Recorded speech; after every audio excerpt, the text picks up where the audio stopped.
We are back. The third annual Pub Sports Radio Cappers Contest is ready for registration. 5 picks each week against the spread, and we battle for cash.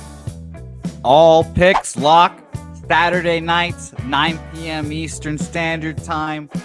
Top 10% gets paid out at the end of the season. Sign up right now at pubsportsradio.com. Congratulations to last year's champions, Guillermo Zertucci and Sharpie, who were tied atop the leaderboard. But Jose, why don't we hear from our inaugural champion, Peter Loshak? Yeah, last year, before the season started, Slaughter called me. He was like, could you not win it this year? And I was like, Jeff, anything. You don't even have to think about it. You know what I mean? So I did that. He hasn't called me so far this year. Okay. If he does, I'm not going to win it. If he doesn't, all bets are off, pal. Oh, I like it. All bets are off if I don't get that call. You know what I mean? Wow, Pete. Thanks for your generosity. I can't wait. September 5th, Thursday night is game 1, but your picks have to be in by Saturday night at 9 p.m. Eastern. We battle for infamy. We battle for the Cappers Contest Pub Sports Radio Championship.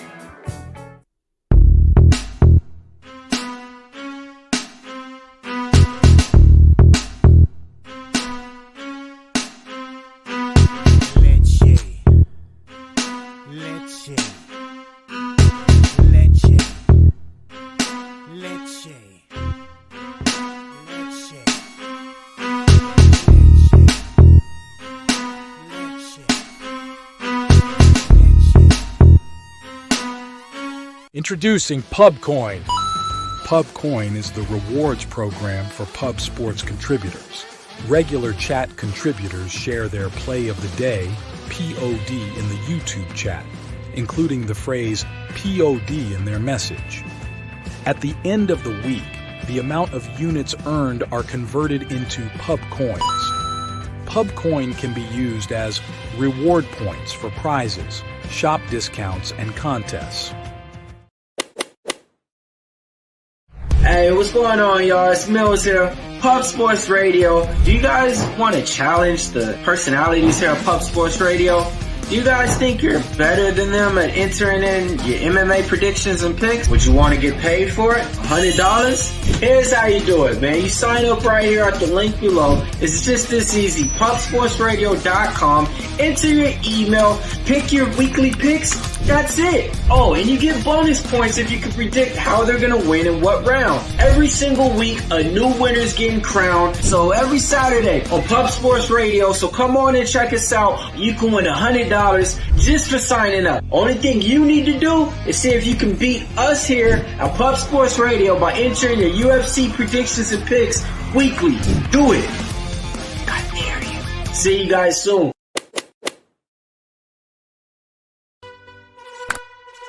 Upgrade your membership to gold.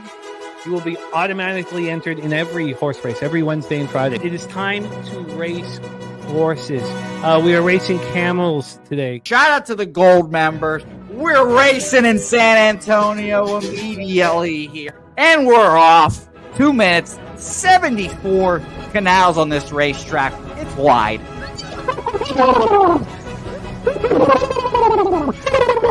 We're racing in San Antonio. Matt Wally moving forwardly. Jeff Slaughter in the mix as well. And as is Randall Sheffield, who's put that beautiful nose out front. But it's actually real grass here, Jimmy. Maybe Kentucky bluegrass. Oldie, no! There he goes. Oldie in the lead now. K. Wolf falls back. The horses love it. Sometimes they stop and eat it on the way to the finish line. That's why your horses start so far in the back. Here. Oh, look at Nussflush Allen bursting out here. J-Dub in the mix. Rude Boy up here as well. Jimmy, take it away. There's Oldie. Oldie is moving to the front. We are past the halfway mark in our 2 mile. And there's Ricky Levy. Oh my goodness, he's in the mix here. Jimmy, take it home. This is our first dog race ever. 19 seconds left in the horse race here. It's Fernando Mendoza trying to find the wire. 14 seconds left. Can Fernando Mendoza take this home? Here comes Kenny Can. Kenny Can wants a piece of the pie. Put his schnoz up front. Ricky Bobby, 9 seconds left. Can Donut Silks make a run? Can Red Small make a run to be $50? Bouquette, you son of a bitch! Here comes Tori Coker. Kenny Can Smoke and Mirrors. Director 97 home. That is the way. Here comes Jason Meyer, the Eldorado custodian. Billy Friedrich. Jones one all coming down the advantage. Coin! Nowhere! Oh no! Fanatical Jim.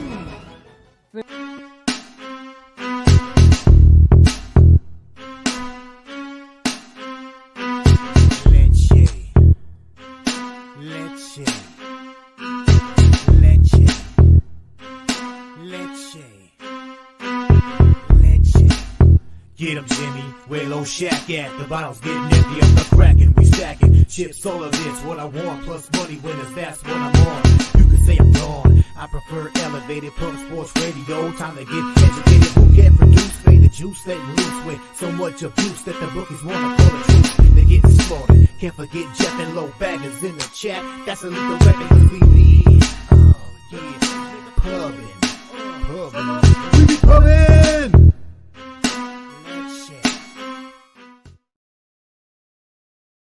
What up, cappers, gamblers, punters, hustlers, low baggers? Happy Friday, August 16th to all of you. Thank you for watching Betting with the Bag right here on Pub Sports Radio. Crystal Craig gets us rolling here with her best bets in the chat. I love that. Says, morning. Sorry for posting way early. Have an appointment today, so I want to get my plays in. Good luck, everyone. I love that. I'm going to be copying and pasting all of the plays in the chat. I am sorry about my call on the under in last night's football game. It was just wrong, and I doubled up on it, and I gave it to Saturated as part of his birthday parlay. It was wrong. You can sell when I did not. That first touchdown, let's say that. I mean, that should have just been a 2 and out. The face grab by Pickett. I mean, I just knew that we were in big trouble right away when they came down and got that touchdown. But I don't like those offenses, and I did move on the under 62.5, which was a sweat until a little after midnight. But it was wrong. We moved to 5-0 in NFL. That under cashed very, very easily.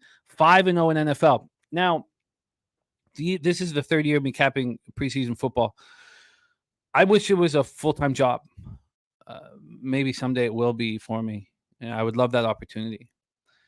But right now, I'm only going to cap the preseason game. It takes so long. I'm only going to cap the games that we have during the week that we break down together. So that's the only one for this week. And next week, we have a bunch of week games. But it takes a long time to figure everything out. It takes much longer than it does regular season football. So we move 5-0 in NFL. That's it for me. I'm not hammering tomorrow's card. I'll wait for next week's action with you guys in the chat. And then MLB, if I had just stuck to those two spots, I mean, look, Javi Baez hitting a home run off of Munoz was shocking. Munoz hadn't allowed a hit since July 4th. Baez was batting 188. The 2-run home run was shocking. But, I mean, it sucks that Jose has to lose the first 5. Now, he still, because they were both plus lines, he still made a little bit of money off of it. Mariners get one hit. So, I go 1-2 yesterday, down a little under a unit. And I told you guys, if I'm not in the black over these 2 days, then I'm going to cut my unit size in half and start focusing my bankroll for football. And so I attacked the card. I've got 7 bets on the MLB card, and I'm shocked at some of these market moves. I mean, how in the world can this Nationals Phillies game be moving towards the under right now? I mean, how? I mean, Patrick Corbin is a 6.68 ERA and opponents hit 350 against them on the road. The Phillies are hitting 325 with a 955 OPS versus lefties since July 15th. Even Aaron Nola, I mean, he's okay at home. He's good at home, but the Nats should be able to get some runs in. Both bullpens are horrible. So, I don't get that.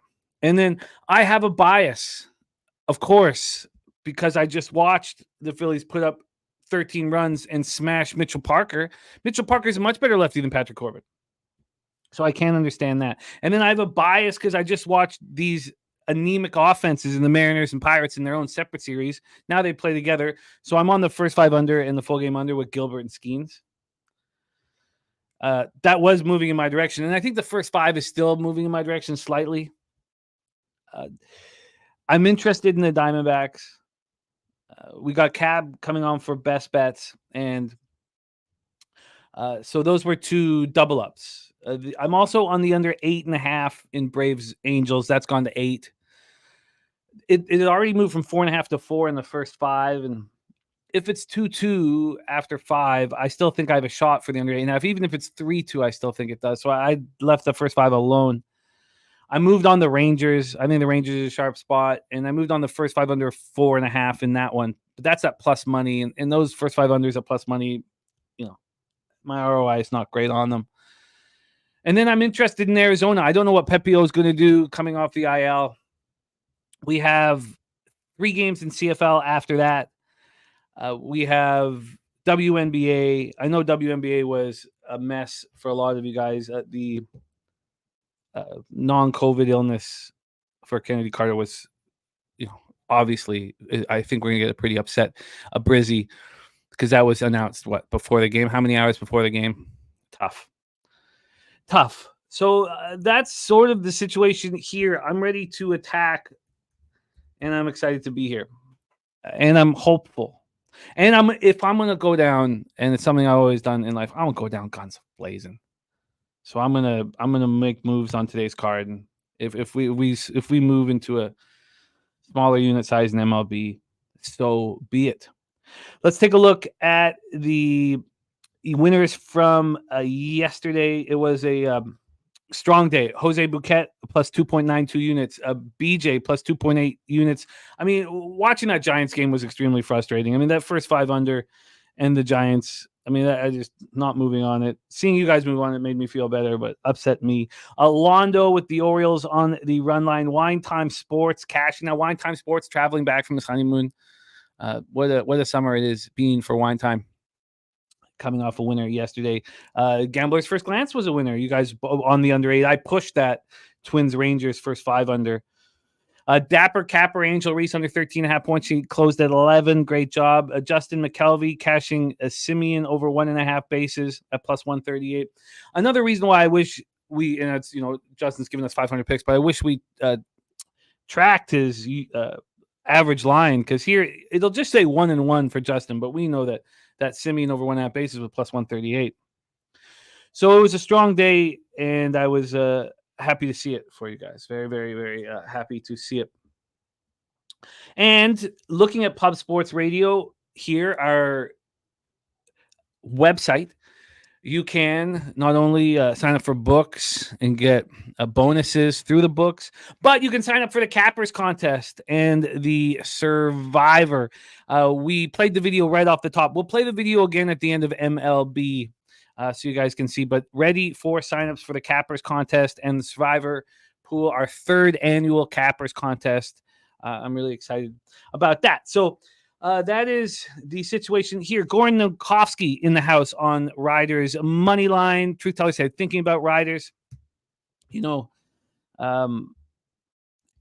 Fajardo is not starting, and he's dressed, and yet this line's moving back to the Alouettes. I thought I was the ass clown on the minus 2.5 at minus 105. And it's because I don't care that Trevor Harris is starting, that 39-year-old. Now, I was wrong about Masoli. I sold him short, 9 days from his 36th birthday. He was moving through the pocket really well. He was poised, composed. He looked excellent. And I've always sold Trevor Harris short, but I've never had to worry about it too much because he's a China doll and he breaks down every game. But I don't care about Trevor Harris. And if I was a Roughriders brass, I know that you don't want a starting quarterback to lose his job due to injury, but you got to move forward with Shea instead of this 39-year-old dinosaur. I cannot understand why, after the announcement that Fajardo would be dressed but not starting, why the line is moving towards the Alouettes. It's interesting. Tyson Philpott won't be in the lineup, but Charleston Rambo looked incredible last week.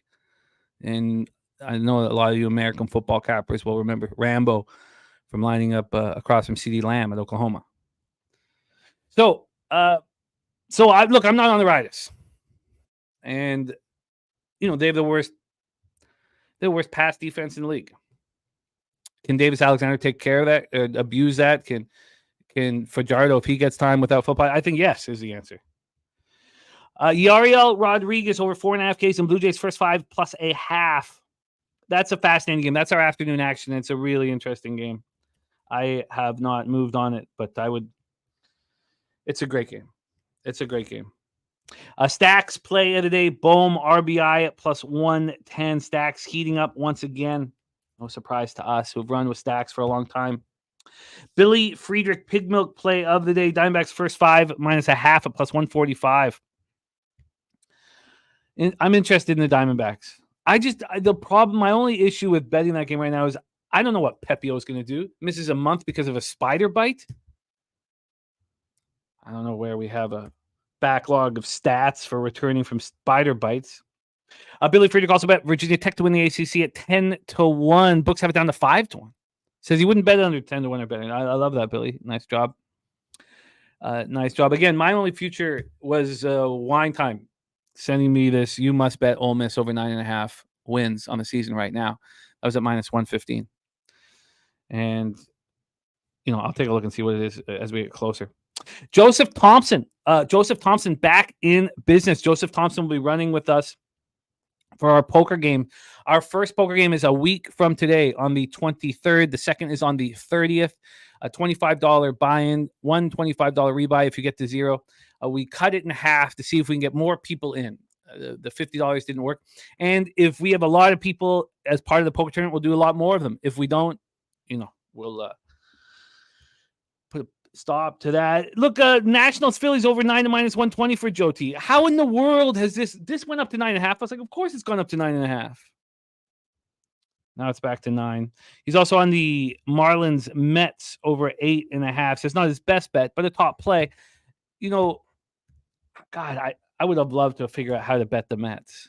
I didn't want them, minus 1.5 at minus 110. And the minus 1 was going to cost me about minus 158. So I wasn't going to bet that. And so I haven't moved on it, but I get it. LSD in the house. Nice to have you, LSD. And there's Clint, starting the Die Hard MMA podcast. Says good morning and happy Friday, everyone. Casey O'Neill, Tai Tuivasa, Duplessis, all dogs for UFC. A lot of people on Duplessis. I probably got to move on it myself. That's a copy and paste. Great to see you, Clint, my friend. We miss you. Trill OG play of the day. Astros minus 1.5. Now Astros have won over 7 games in a row and they're switching cities. But I can completely understand why you are on that spot. Does Crochet have a bounce back start after that debacle against the Cubbies? And Troy Torrance, Phillies minus 1.5 is the cash cow. Cubs money line, Reds first 5 money line. And he's considering Mets. And he has 5 hours of meetings. I am looking forward to Bankroll Blitz getting back to business. 5-0 start to the NFL campaign. True Teller is on the Phillies. The Nuke Worker in the house. Fresh off celebrating his birthday. Nuki, Saturated, Sean Pulliam all celebrating their birthdays yesterday. I love it. I love it. We got Gerald Jones in the house. Aaron Nola over 5.5 strikeouts at minus 135. We got serious business ready to go. I swear, we've capped with serious business for a long time. Every time I say his name, I lock in a little bit. Just saying serious business. I know this guy is zero jokes, man. Great gambler, serious business in the house. Swiggy has the link to our UFC contest. Our UFC contest is up for UFC 305. $100 up for grabs. $0 to enter. Free to enter. Shout out to Swiggy Bet. So the UFC contest is right there. NJ Striker, Joey Harb, the nuke worker. Just imagine paying for Apple TV, then finding out you're watching Jays Cubs. Viper MB, Baltimore -1, Yankees -1 so far. Let's get that copied and pasted right there. Copied and pasted. My dude.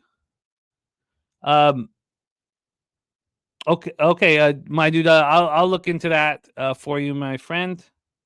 The copy and paste it there. Let me get that up here. I will look into that for you. We'll talk to Swiggy, see what's going on there, my dude. Joe Marinaccio, the Dapper Capper, catching with Reese under 13.5. I love to see it. Eberk, a PSR Gold member, because there was no race yesterday. The internet went down for Jose. $100 is up for grabs today. $100. We're going to be racing thoroughbreds. We're going to go in heats. We're going heats. All right. Professor Chris says he might buy an A's jersey. That was quite a comeback. Quite a comeback there.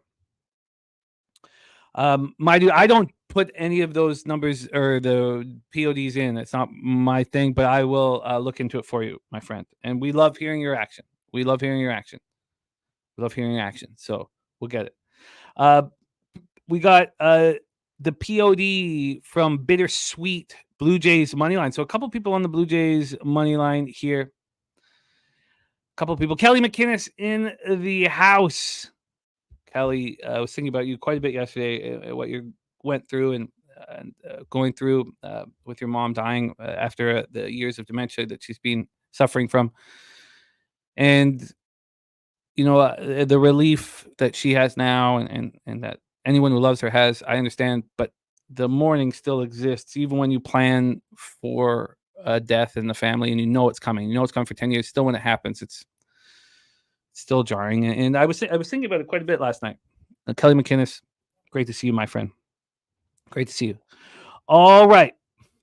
Let's roll. Gifted Cartel in the house. Slow Jams Arsenal says back to the grind. And Ron Crawford, we've had great news from his daughter, Molly, getting better. Kidney functioning coming back. Molly's going to be going home. And love to Molly, Ron, and Wendy. Spreadsheet, dog, play today is in Seattle, plus 114. Gordon Koski hitting the Saskatchewan money line once more. I can't wait to talk about that game with you, Goran. Nate Dogg in the house. Manchester United and Edmonton Eskimos money line. Looks like Goran, I think we're going to be going. It seems so often, but I think we're going to be. I want to talk it out, but I'm leaning towards the Ticats, and I really want to talk it out. We will do that together. Professor Chris got 2 units on the Diamondbacks today. I'm interesting, and there's Gordon Ninkowski on BC Lions first half regulation. So, God, I hope if I'm against you in all 3 of these spots, because I'm going to wait for the Bombers. I'm going to wait to get a better line. If I'm against you on all 3 of these spots, let's just hope that it's a split decision. Let's just hope that neither of us sweep the board on the other. Mr. Tomatoes, Skunt Blaster on the Mariners, plus 110. And there's Ron Crawford. Says, thanks for all the prayers. Molly's kidney function up to 46% from original 21. She'll be going home within the hour. That's great news. Talk sports with JT in the house. Aubrey, Travis, Gifted Cartel, A's plus 1.5, Tigers plus 1.5, Giants first 5 money line, Giants Braves first 5 under 3.5, Orioles money line. Yesterday's winners ready to hit again. Nice job. Philly Eagle Flyer, M's Pirates tied after 2 at plus 124. I like that look. Gordon Ninkowski got his plus 115 on Saskatchewan Monday. Well, I mean, I imagine you'll get better now. It was up to 2.5. Let's see if that's changed with the announcement that. Yeah, now it's plus 125. So it's 2.25 decimals right now, Goran. So it's not 1.87. Razor sharp picks, cashing that gambler's first glance winner. Me pushing that first 5 was very irritating. Very, very irritating. Robert Franklin ready to get back to business here. And Billy Friedrich. That's, what a comment. That is the comment of the week. We should ask Glenn Allen Hill about spider bites. Wow. Billy. Showing your depth of knowledge and your age. I love that. Should I ask? Yes. Actually, type it in. It's not a laugh-filled story. Okay, I'll come out with my reaction very soon. It's good. It's good.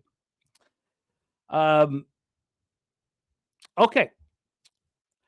All right. So look, I see my dude's very upset. We will work to fix that, but we have to stay focused. And if the plays that had POD beside them, that were tracked, by our guys, we're not the right ones. We apologize. If this upsets you so much that you just want nothing to do with us, no one being the Cappers contest, that's fine. The great thing about the world is we're able to make our own decisions. Now, we love capping with you, my dude, but not going to blow you. Christopher Carter, Voodoo Ranger, Aubrey Travis in the house, Sean Pulliam. Hope you had a great, great birthday yesterday. We got the odds bunch in the house. And look at this, Billy Friedrich gifting 5 Pub Sports Radio memberships and Sean Pulliam also gifting 5 Pub Sports Radio memberships. You guys, I love that. Thank you so much. Blessing our action here. Respect. Absolutely respect. Joseph Gomez has a nice little call on Red Sox under by Jose Bouquette. Yes. I mean, the whole thing made no sense. 8.5 made no sense. It was very good work, very sharp work by Jose for pulling the trigger there. Jarek White, great to see you. Johnny K says Skeens Day. I love that. Paul Taylor, the sailor in the house. A slow day at work, so I get to enjoy the show. Joey Todero in the house. Carlos Prates, I believe that's how you embed it, is the planted flag flighter for Joey Todero. Thank you for that. And MJ Falls on Waldron over 4.5 Ks. Billy Frieder gifting 5 Pop Sports Radio memberships. Zay, UNLV 94, Philip Bushana, Brandon the Great, and Brandon N getting it. Bo Jackson in the house. Bo Jackson coming to us from Chicago. Bo Jackson going to be at Wrigley Field for the Jays Cubbies game. I love that. Absolutely love that. Kelly McInnes, Sky Dragon in the house. Dirty Reg ready to go. Love seeing all you guys. No, DG, I cannot go live tomorrow for the plate, unfortunately. Unfortunately, I cannot do that. And I can't even go. And I'm a little disappointed, honestly, with those 2 huge Cassie favorites. I'm very interested. I'll message you and see what your action is. Guillermo Zertucci in the house. Sky Dragon getting 1 of the Pub Sports Radio memberships from Sharon. Kevin Foster, Dreams Dope. Mike DeVoe and D Mills getting it. Action Jackson in the house. Great to see all you guys. Robert Franklin, thank you guys for being here. Great to see all of you guys. Sweaty Butcher. Slatsy says, got to run, but on the Owls, -1, -104.5 unit on Rambo. Receiving yards, 58.5. If Fajardo comes in, remember, the Rough Riders screwed him over big time. Good luck, boys. Slatsy, that's what doesn't make sense. He's finally healthy for the first time since 2022, to play against in Mosaic. I mean, the whole thing, why he's on the bench is just, I don't get it. DC Capper, play of the day winner with the Twins. I love to see it. And Paul Taylor, the sailor, with a $10 donut says, going to be in Vegas next week. Can't wait to cash with y'all. I love that. Cameron Sinnott says, how about the Twins last night? And Sky Dragon says, my boy Prince is a rat. I mean, if we can cut at least that Cassie horse out, we'll be in business. Kush God ready to get to work. Love it. Nuke Worker says, King's Plate sold out. Yeah, I could walk in there with my family, no problem. It's their seats. But all right, let's roll. And Kong Smash play today is Prates and Steve Urseg -104. All right, it's great to see all you guys. Let's get to work here. And with the abuse the Diamond has offered up to me, the Is this the last day of full unit betting for MLB? I fired 7 bets at the board. We'll see. But let's bring on the star of MLB programming here on Pub Sports Radio, coming to us from San Antonio, Texas, home of the Southtown 101 best bar in Texas. Please welcome Jose Bouquette to the telecast. Jose, how are you, my friend? Good. It's nice to see everyone in the chat. There's some sand and some pussy earlier in the chat, but it's nice to see mostly everyone in the chat. But happy to be here. Had a decent day. Yeah, had a good day, I should say, yesterday. So in a better mood, but time to grind. Just back on it again. Well, I like Sky Dragon's information for the King's Plate. Yeah, it's nice to see our friend Sky Dragon in the chat. Haven't seen my guy in a while. Football is coming soon, and he's always been a big part of our Cappers contests.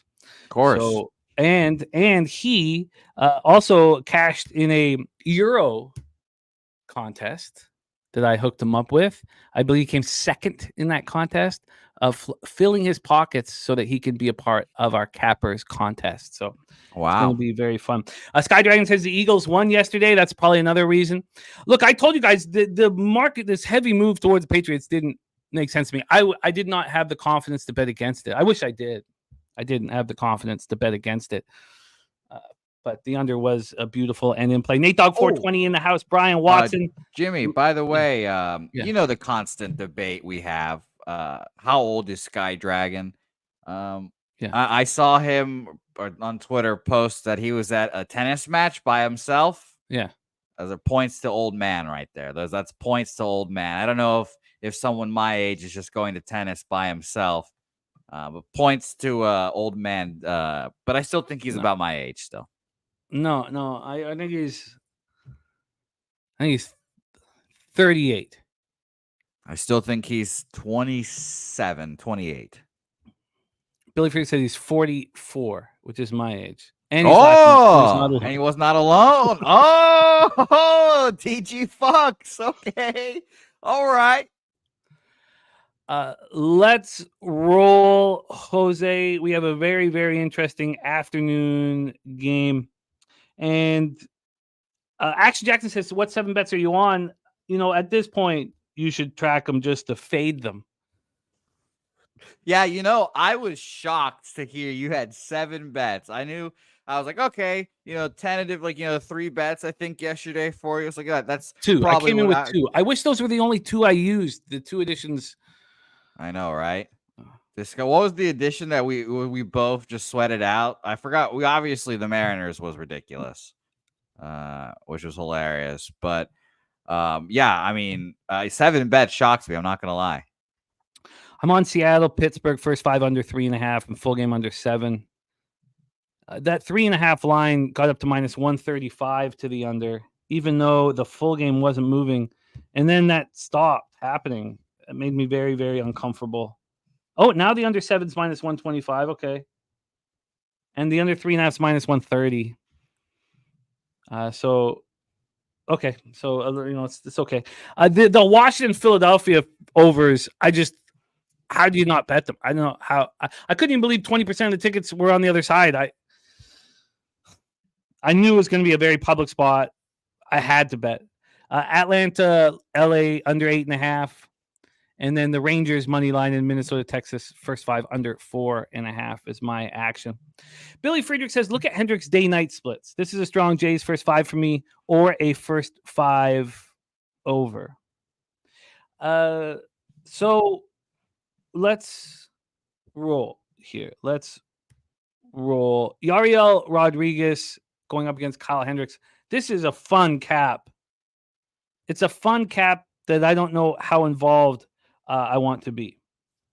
So let's go. We're going to go into the weather here to get us started. I just did refresh it, so we're going to go there. We have 78 Fahrenheit, 9.7 miles per hour to center. Dies down to 9 miles per hour. Let's get into the line history here for this one. From a total standpoint, and these are pinnacle lines. Jose will talk about the bet online lines. But this opened up at a 10. And it took a long time for the total to come out. It didn't come out till 8 in the morning. It wasn't available at lots of books I don't know why that was. Moved up to 10.5 within 6 minutes, then down to 10, and now 9.5. And Yariel Rodriguez is pitching well. The question mark is Kyle Hendricks. Now, he pitched very well in that last start at home versus the Twins. Now he has consecutive home starts. Would it surprise you if he had a good start? It wouldn't, especially against this Jays lineup where there's just one batter you have to pitch around. The Cubs are at minus 115. They opened up at minus 111, and there hasn't been much line movement. It did get up to minus 117. Now it's minus 113. 2 cents of movement towards the Cubs, and now a half-run move towards the under. Let's get into the cash flow for this one. We have 28% of the tickets and 45% of the cash on the under. On the money line, we have 31% of tickets and 95% of the cash on the Toronto Blue Jays. And this line slightly moving towards the Cubs. This one's hard. Cubbies, 5 games over 500 at home. Blue Jays, 5 games under 500 on the road. Rodriguez in his last start, 5 2/3, 5 hits, 1 earned run. It was a solo shot, 5 Ks, 1 walk, no 1-0 loss at home versus the A's.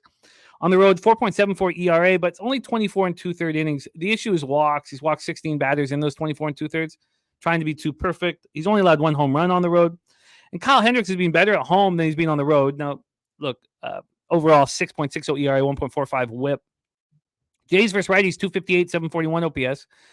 Cubbies versus righties, 215, 650 OPS. Jays bullpen, absolutely horrific. This Jays bullpen is allowing 3.34 more runs over 9 innings than the Cubbies bullpen.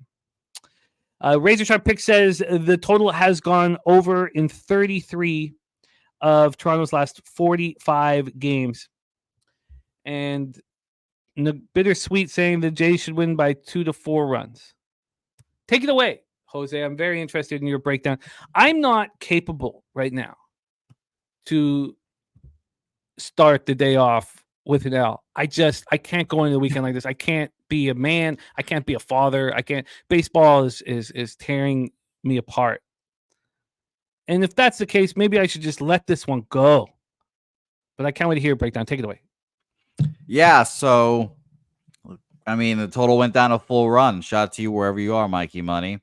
9.5 from 10.5 to 9.5. I'll take the over here. I haven't been a fan of Kendricks. Honestly, he just, I've wanted to fade the old man pitchers has kind of been my thing, and he is the oldest of man pitchers, but he had the benefit of never throwing very hard, so he kind of does this. Really smart guy, so survival for him is what he probably thinks about all the time. So shout out to him for his last few appearances. They haven't been horrific. He's been giving the Cubs innings, which is kind of what they want.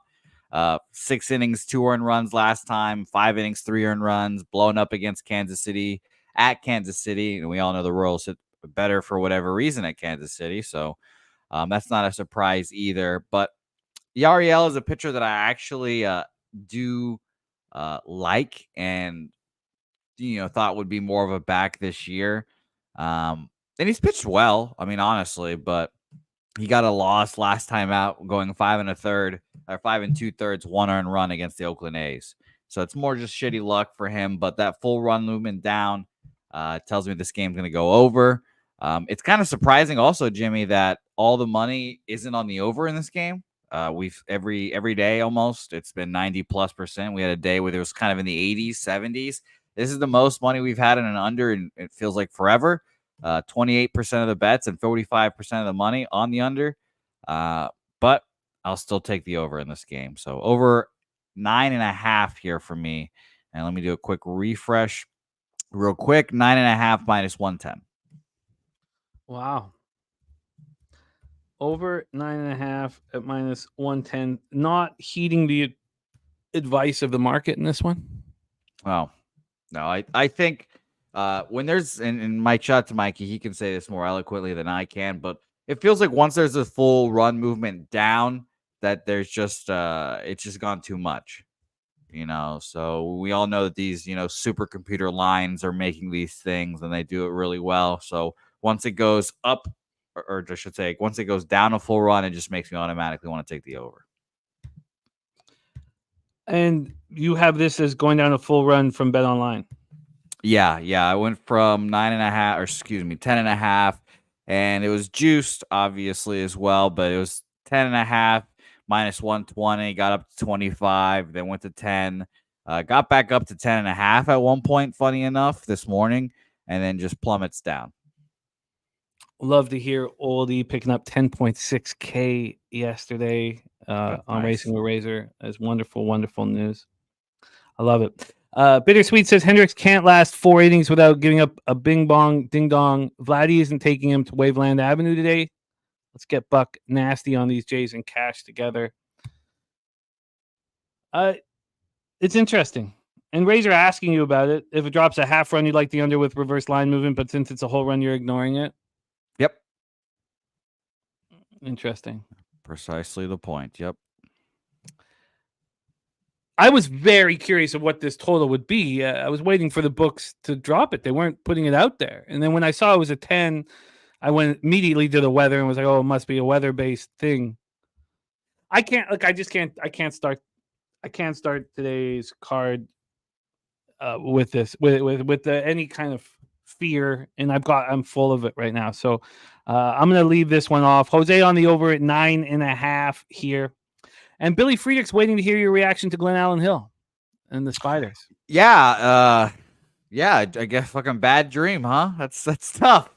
That's a tough one. I thought you were gonna tell me that he got bit through with a spider and he fucking lost his arm.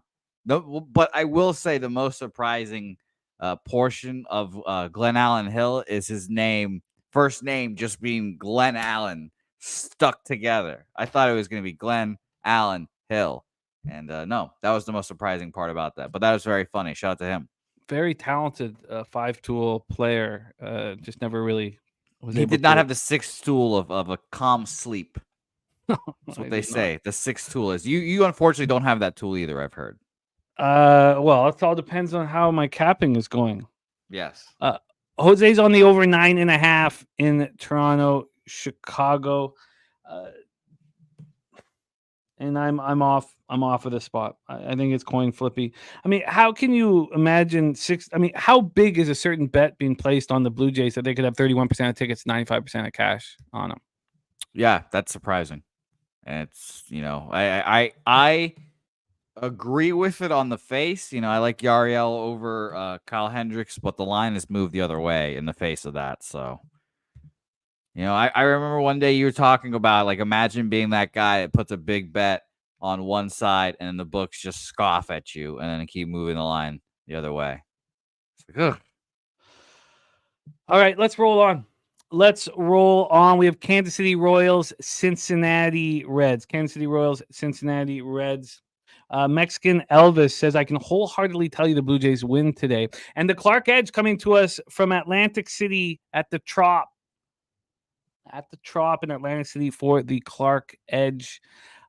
It's special guest time. We have our guest with a best bet here in Kansas City Royals, Cincinnati Reds. When I see him there we go. He is ready to rock. And I'm very interested to see his action in this one. So without further ado, please welcome the star of Medicate Mondays and our brand new show every Saturday morning, the Tailgate, hosted by Dabby Cab at 10 a.m. Eastern before our live stream every Saturday on Pub Sports Radio. Please welcome from Dallas, Texas, Mr. Dabra Cadabra. Dabby, how are you? Make sure I'm not muted to start. Here we go. Did I mute or unmute? No, you're good. That was a great job. What are you cheering for, Jose? You mute yourself more than you I did a great job. You checked. I'm proud of you. You did it. What up, guys, man? I'm ready, man. We're back like cook crack, ready to get paid today, man. Start this weekend off right. I love it. And the Clark Edge is back. If you need a guest, I'm down once a week. Clark Edge, yes, we want our cappers that roll with us. We want to give them a voice. We want them to have a voice here on the show. So, and a nice opportunity for us to check out your shot and your audio is if you join us for the poker tournament. Very The Clark much. Edge copied and pasted. Let's get this here. Let's roll Dabby Cab, because I know your dislike for slick Nick Martinez, and he's had a very, very interesting season. Here, let me do this, and it's the only time you're going to hear me do this. He's a good pitcher out of the bullpen. There, that's all I have to say. Today, he's not out of the bullpen. That was big of you. He's not out of the bullpen.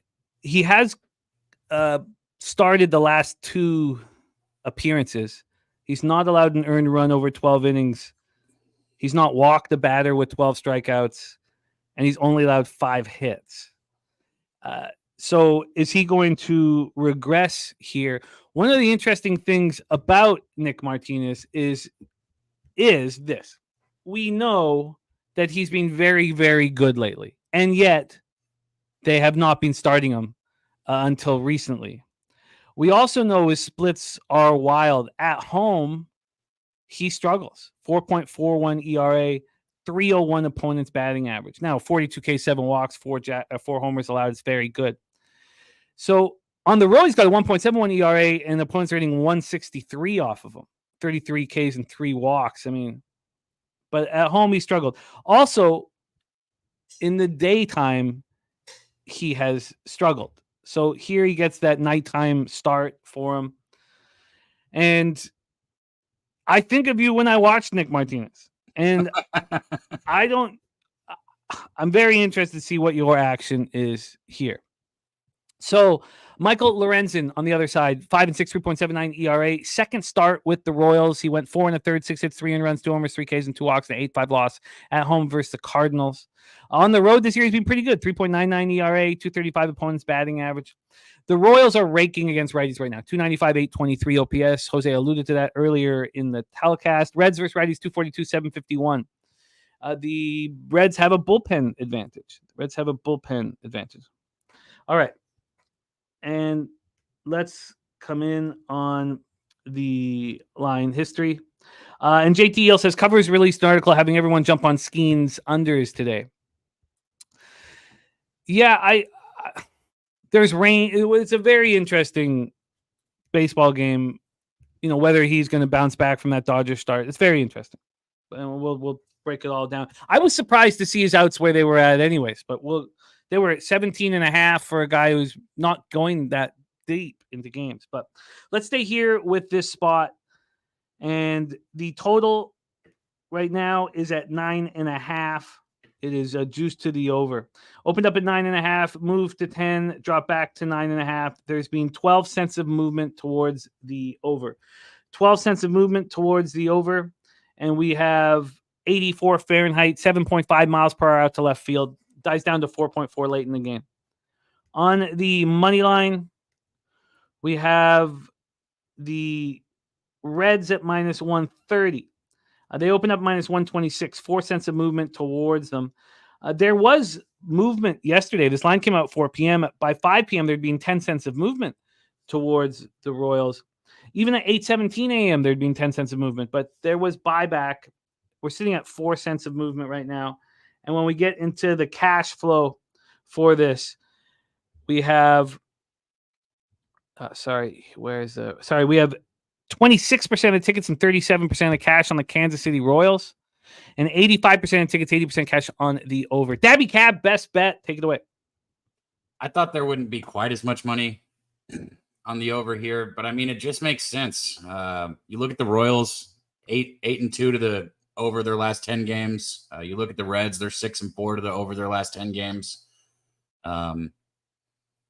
You know, both these offenses together have put up a combined total of 19 runs their last 3 games. Or excuse me, the Reds put up 19 runs their last 3 games against the Cardinals. But both these teams, if you put them together, they've been averaging over 6 runs per game their last 10 games. So they're both trending to the over here. And I said it, look, Nick Martinez, when he struggles, and the Reds might not let him go through the lineup a third time here. He gets hit a little bit more the second time through the lineup, and he gets absolutely demolished the third time through the lineup. First time through the lineup, you know, he's solid. So we'll see. He had 2 good outings, the last 2 outings, like you said, starting. He's given up 1 inning in like his last, 17 innings on it. That's a guess. I got to count it, but he's only given up 1 run in the last 1, 2, 3, 4, 5, 6, 7 outings that he's had. So he's been on fire. I mean, he's been throwing great, but this Royals team is a team that can hit the baseball. They hit righties well. And I just think that there's plenty of opportunity for them to get to Nick Martinez here. And Lorenzen on the other side, I've been watching all year. I don't trust that dude as far as I can throw him at all. He always seems to have a good start when he gets to a new club and then he falls off. Well, here we're at the point where I think he's going to fall off a little bit here. I think Lorenzen's due to give up a few runs, and I think Martinez is in the same boat. I got the first 5 over 5 at -115. And I did tweet it out. I know the line's moved. I tweeted it out. First 5 over 5 at -115 for Dabby Cab. I'd like to see what's going on with this line here. Yeah, no, it's a good move that you tweeted out. This first 5 moved up to 5.5. It wasn't a fully legit 5.5 when it moved 11:13 p.m. And maybe it's not a fully legit 5.5. No, it is, because this opened juice to the under 5. It's a completely legit. What am I saying? So a completely legit move to the over 5, now at 5.5. Jose Bouquette, take it away. Yeah, I didn't have much on this game. I didn't like, if all the games obviously on the card, I was like, oh, Dabby's talking Royals Reds, how weird. And then I saw Nick Martinez and it clicked on me and I was like, okay, well, now I understand now where we're going with this. But I'm going to stay off. The lines kind of move towards Nick Martinez. I want to see the Royals lose, so I'm a little biased in this game, so I'm off. Cabs first 5 over 5 beating the market. And this scares the shit out of me for my Phillies over. I mean, how in the world is Nick Martinez and Lorenzen going to go from 5 to 5.5? And Patrick Corbin against the Phillies and Aaron Nola. I bet props with the Phillies a lot. They haven't had a good just the other day we talked about how insane the numbers were for the Phillies, and they put up 9 runs in that game. I mean, shit, you could have cashed every prop with every single hitter in their lineup. That's because they had the numbers so low, and they put up 9 runs against the Marlins. So not that, that means anything, just to let you know the market has been a little bit off with the Phillies. So I think the Phillies are heating up. And if you're on the over with them, I like it. I think now's the time to get back behind the Phillies after putting up a bunch of runs yesterday. So I like that over. Why aren't you on it? I got some props with the Phillies hitters, so I kind of am on the same side as you. I tweeted out Bohm, and I don't know if you knew. I guess I didn't text that to you. I am on Bohm, so I can hang around for the Phillies if you want me to. Steve Fehrenbach has the over 9.5 at -120. I get money. Oh, I feel you. Okay, now I get it. Sorry, I was trying to figure out. Okay, yeah. That wasn't me doing the character. I was just interviewing the character. But yeah, we'll definitely get more of that here for sure. I guess I'll just wait till we talk about that game. But I'm just flummoxed at this. I just can't comprehend it. Dabby Cab, so you get your card started here with this best bet number 1, and then you come back for Marlins Mets. That's right? Yeah, but I'm on Bohm over 1.5 total bases in the next game. If you want to, you could. I want to make it official. I can stay, not stay. It don't matter. That's not the next game. That's but not don't the next worry, game. We'll bring you back for it. Okay. We'll bring you back for it. We'll bring you back for the Phillies game. All right, let's roll on to the next spot on the board. We do not have a line for it. New York Yankees at the Detroit Tigers. We're at Comerica in Detroit, Michigan. Garrett Cole, 3-2, 4.70 ERA, 1.41 WHIP. Last start, he allowed 1 earned run and 9-4 loss at home versus Texas. He just completed 4 straight home starts. He's only throwing 15 innings on the road. He's not looked very good there. And this Detroit Tigers lineup is meek beyond comprehension. We had, I forget who was saying it in the chat yesterday. They were saying Vierling's not in the lineup. Are you sure you want to trust these Tigers? Yeah, of course, because we've got Javi Baez. But I deep dived on this whole roster stats, and it's like what they're doing to even have a 59-63 record is unbelievable. I mean, also if you consider Kenta Maeda's throwing the 4th most innings for this. I mean, they lost Manning right away. I mean, it's just. But yeah, and by the way, we'll say this: AJ Hinch, good manager, very good manager. He sure is. He sure is. But got destroyed here in Houston, Jimmy. It was hated here in Houston throughout all the Astros. Yeah, he fucking sucks. He's a horrible man. Great manager. Great manager. Well, let's roll into this one because I know Garrett Cole has been a tricky cap so far this year. We're at Comerica Park in Detroit, Michigan. Now, I think it's Brant Herter. I don't know if he starts. I expect him to be involved in this one, Brant Herter. Brant Herter is 25 years old, going to turn 26 here at the beginning of September, right after Thursday night football. At midnight of Thursday night football to start off the NFL season, he turns 26 years old. 7th round pick in the 2021 draft out of Georgia. Same birthday as Razor. Is Razor on the 6th? Oh, he's on the 5th. Yeah, he's on the. Oh, so that opening night is his birthday. Oh, that's dope. Yeah, dope. No, the 5th is Thursday night. 6th is Friday. Yeah, it's midnight. Yeah. That no, that's a big week here at Pub Sports Show. That's birthday week. Come on. Oh, that's dope. That'll be a fun celebration for our guy Razor. So at AAA, so this year he's been at AAA for the whole year. Last year he was at AA Erie and he was very good. The AAA he's not been good. 2-4. He had 18 starts, 71 in the third, 1.47 WHIP for him. So we'll see if Herter comes in. His last appearance was August 10th. He hasn't started a game. He's come in after an opener, so we expect that here. Professor Chris says, I'm holding my breath with the Tigers here. Model has Tigers money line plus 141, so we bet them at 165. And DC Capper, by the way, saying fade Lorenzen. Gift to Cartel says Cole has good stats versus Tigers. He's like 9-1 versus Tigers, but this is a different team. Yankees versus lefties, 238, 782 OPS. Tigers versus righties is 225, 662 OPS. I'm surprised it's even that high. But the Tigers bullpen has been quite good. 3.83 ERA since July 15th, while Yankees 4.80. Let's get into the weather and the line history and the cash for this one. First off, weather-wise, it is 77 Fahrenheit at first pitch, 5.8 miles per hour right to left and slightly in. Let's get a refresh on that.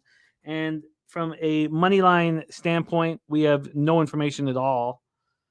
And so we'll have no cash flow information. But due diligence-wise, what are your thoughts on Garrett Cole here? And can the Tigers keep winning after sweeping the Mariners?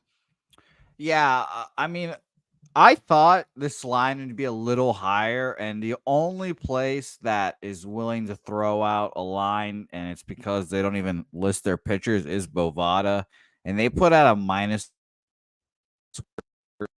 for Garrett Cole here. I was kind of surprised. Sorry, you cut out there for a second. To me, actually, you cut out there for a second. Can you give that stat again to us? Yeah, so Bovada gave out Garrett or puts out the line still without the pitchers, and they have it at minus 195 for Garrett Cole, and I thought that was a little light, to be honest. So initially I was like, oh, okay, so that's interesting. Maybe the Tigers will throw someone good, and if it's not someone like we consider good, maybe the Tigers will be a little live in a fishy line kind of spot. But, it's tough to say. I don't trust Brant Herter or whoever you said was pitching. And, it's obviously RotoWire has that as well. So, we'll take it with a grain of salt. We'll assume it's him for right now. But, yeah, I just a no action game for me. The Yankees have been good recently. So no action. They have been good. 17 games over 500 on the road. All right. Yeah, it's hard to play in front of those Yankees fans. They just demand so much. Let's roll on to the next spot on the board. Mariners Pirates. I wish that I didn't watch these games.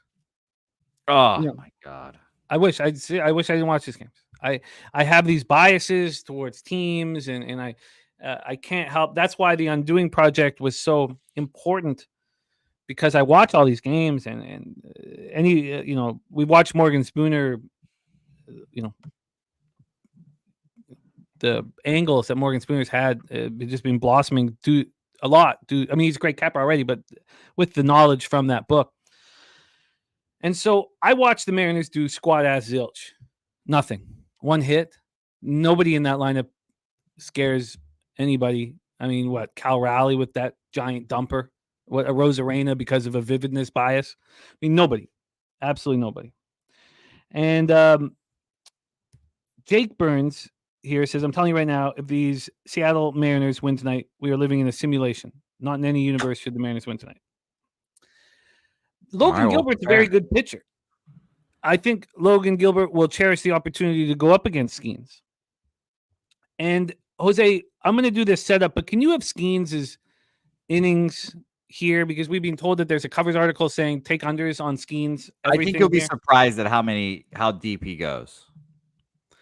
I will be. The reason why I think that, but he hasn't been of late. Can you just go over that give us like maybe last 5 starts, how long he's going? Yeah. Justin McKelvey boots on the ground. Boots on the ground at this game tonight. That's what a fun. Now get there early though. Don't be late. This game could go fast. This game could take 2 hours and 18 minutes. That'd be nice though. That'd be nice. So let's roll. Textile says he goes deep in the games. Let's go over that. Yeah, it's just because he doesn't go over 100 pitches. You know, that's typically that's like the radar he goes through. But was and is very good and can just manage those 100 pitches deep into games. I'll give you to you real quick: 6, 5 1/3, 6, 8, 7, 7, 6, 7. Yeah, no, you guys are right then. I guess so, but the last 3, is for sure worse. But that was Dodgers, Diamondbacks, Astros. All 3 teams probably going to be in the playoffs. Clark Edge says it's a 6.5 now. Please tell me that's the facts. Please tell me that's facts. I mean, you took the under, right? I got in real early. Oh, and it's 3s now. Okay, now I'm starting to feel a little better. So the weather is a bit of a concern. Now, it's been changing drastically. It just keeps changing, this Pittsburgh weather. There was rain and drizzle before. I want to just go to Pittsburgh weather. My whole day starts off with this. It is showers at 2 p.m., thunderstorms at 8. Thunder shower at 11. I mean, that's where I could get screwed here. And, now they're not saying that there's any kind of problem with the weather. We'll see how that bangs out. 87 Fahrenheit at first pitch, 7.4 miles per hour, right to left across the diamond. Then it's in. We have this, and I got in real early. I could have gone in earlier, but I got in really early. Let me see exactly when did I moved on this. Oh, I guess I didn't get in that early. What am I talking about? 8:37 p.m. is when I posted it, so I probably bet around 8:25 or something like that. And then I get these bots replying. God, these bots are just ridiculous. I mean, they're talking like Elon. Nobody that could possibly exist with nothing on the. But whatever, we don't get that. I'm glad that you know they're bots, Jimmy. I'm glad you're not the most technologically savvy person, but I'm glad you know that. Oh, come on, who. And then you click on their handle and there's nothing there. It's just Seattle, Pittsburgh, first 5 under 3.5. I got -120. And I got the full game under 7 at -115. There's been times where I've smashed this market move, and there's been times where it's not looking so good. It's just bouncing up and down, up and down, up and down. This opened up 3.5 at -108 to the under. That was at 4:05 p.m. When I moved on it, it was -115-ish, depending on where you were shopping. I had to pay -120 by 8:30 p.m. Then it got up to -124. Then it went down to 3. Not only did it do that, but it was almost a legit 3 plus 103 to the under. Then it gets back up to 3.5, and it's only -117 to the under. And then I was like, oh God, I was very, very, very concerned. But now we have a move bouncing all over the place. 40 minutes ago, there was a pretty, somewhat legitimate move towards the under. If I go to Pinnacle right now, and I'm sorry, this is a very, very, one of the most important days of my gambling career, basically. And here at Penny, it's minus 121 to the under 7, so I'm only beating that by 16 cents. And the under 3.5 is minus 133, so I only beat that by 13 cents. None of that makes me feel that good about things with the weather, and I'm very, very concerned about my action. Let me just leave it at that. This money line has Skeens at minus 122. He opened up at minus 119, 3 cents of movement towards Skeens. And when we get to the cash flow, then we have, sorry about that. What the hell is it? I got too many things up. Here we go. When I get to the cash flow for this one, we have 3% of the tickets and 6% of the cash on the under. I'm hoping that is a vividness bias or recency bias, I should say, from what happened in Dodger Stadium with Skeens. 71% of the tickets and 97% of cash on the Pirates. So that tells me, with the line not moving towards the Pirates, that either Logan Gilbert's going to have a great day or Skeens is not going to be very good. So Logan Gilbert, 2.91 ERA, 0.87 whip. He's one of the few Mariners pitchers that you can actually truly trust on the road. On the road, 3.30 ERA, 204 opponents batting average. Skeens allowed 4 earned runs over 6 innings in the 4-1 loss at the Dodgers. He's been worse at home than he's been on the road, but he's still been very good. 2.77 ERA, 236 opponents batting average. Mariners rating 228, 743 OPS, first righties since July 15th. But I look at that lineup and think, man, you could easily mow them down. Pirates first righties, 236, 636 OPS. They've been struggling. A lot of talk about how they've given up on their manager. And then the Mariners bullpen, 4.63 ERA, 1.42. Whip hasn't been very good. And the Pirates bullpen not been very good either. 3.98 ERA, 1.44 whip. Take it away, Jose. One of 3. God, I hate saying this out loud, but one of 3 double ups for me. Take it away, Mariners Pirates. Yeah. First of all, just to say this and get this out of the way, I don't want to say this to make you feel worse about your better, feel better, but I do like taking the over in these low totals in these games. But that being said, like you said, 97% of the bets, 94% of the money on the over, and we're still going down, and we're still going to get a 6.5. We're still going to get a 3. Yeah, I personally, for me, this would just be a full game under. Everyone, again, knows how I feel about first 5 totals. I won a rare first 5 total yesterday, but I'm just staying off first 5 bets in general, really. But I think this is the Mariners spot.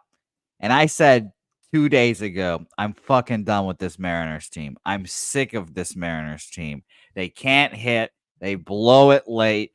Scott Service, bad manager. By the way, I mean, come on, Seattle. Fire Scott Service and hire the aforementioned AJ Hinch. Or hire somebody you can trust back there, but not him. Change up the vibes here. But yeah, I just really think that the Mariners here are the play. Like you said this already, Jimmy. Plus 124 opener. Our friends at Bet Online now down to plus 111 for them here. And everyone's gonna bet Paul Skeens 71% of the bets, 97% of the money on the Pirates here. So officially official here, and I don't like doing it. They've broken my heart. But, Jimmy, they face back-to-back days here with heartbreaking shit losses here. If the Mariners have any backbone, any fucking gall, they come back and they win this game today. So, Seattle Mariners full game money line for me here. I've got them at plus 111. You got it. And I will not be watching this game because I am going to... I hate watching the Mariners offense. I hate it because it just feels like they're just wasting Logan Gilbert, Bryce Miller, Castillo, just all of their great pitchers. They're wasting it. I fucking hate it, but I've got to do it. Well, also, you are riding with Ron Crawford. Ron Crawford spreadsheet dog play of the day is the Seattle Mariners.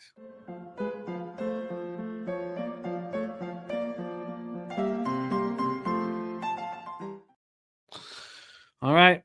Well, this is not gonna. I already feel it in my stomach.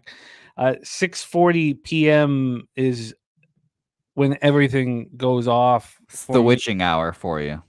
Yeah, and I have the kids on my own too. Oh, God bless you. Yeah. Is she's going today? up It's for today. definitely going to be a "Why is Daddy pacing with his shirt off" kind of day, huh? Yeah, and Ella's sick, and we're 48 hours before her birthday, and so it's just gonna whatever. We need to give her a steroid shot. Get her going. If these unders make me nervous, what the hell is going on in our next game? Let's roll. 6:40 p.m. Eastern. Washington Nationals 55-67, 27-35 on the road at the Philadelphia Phillies 71-50, 40-22 at home. We're at Citizens Bank Park in Philadelphia, Pennsylvania. Welcome back, Dabby. Dabra Cadabra. Wow. This game is absolutely. Well, I wouldn't have bet it. I would have stayed off of it. And I don't bet that many overs.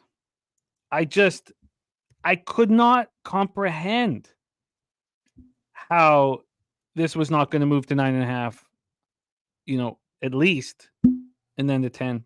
This opened up at 342 yesterday at Pinnacle over 9 minus 105. Within 58 minutes, there was 9 cents of movement. Within an hour, within 40 minutes, 38 minutes.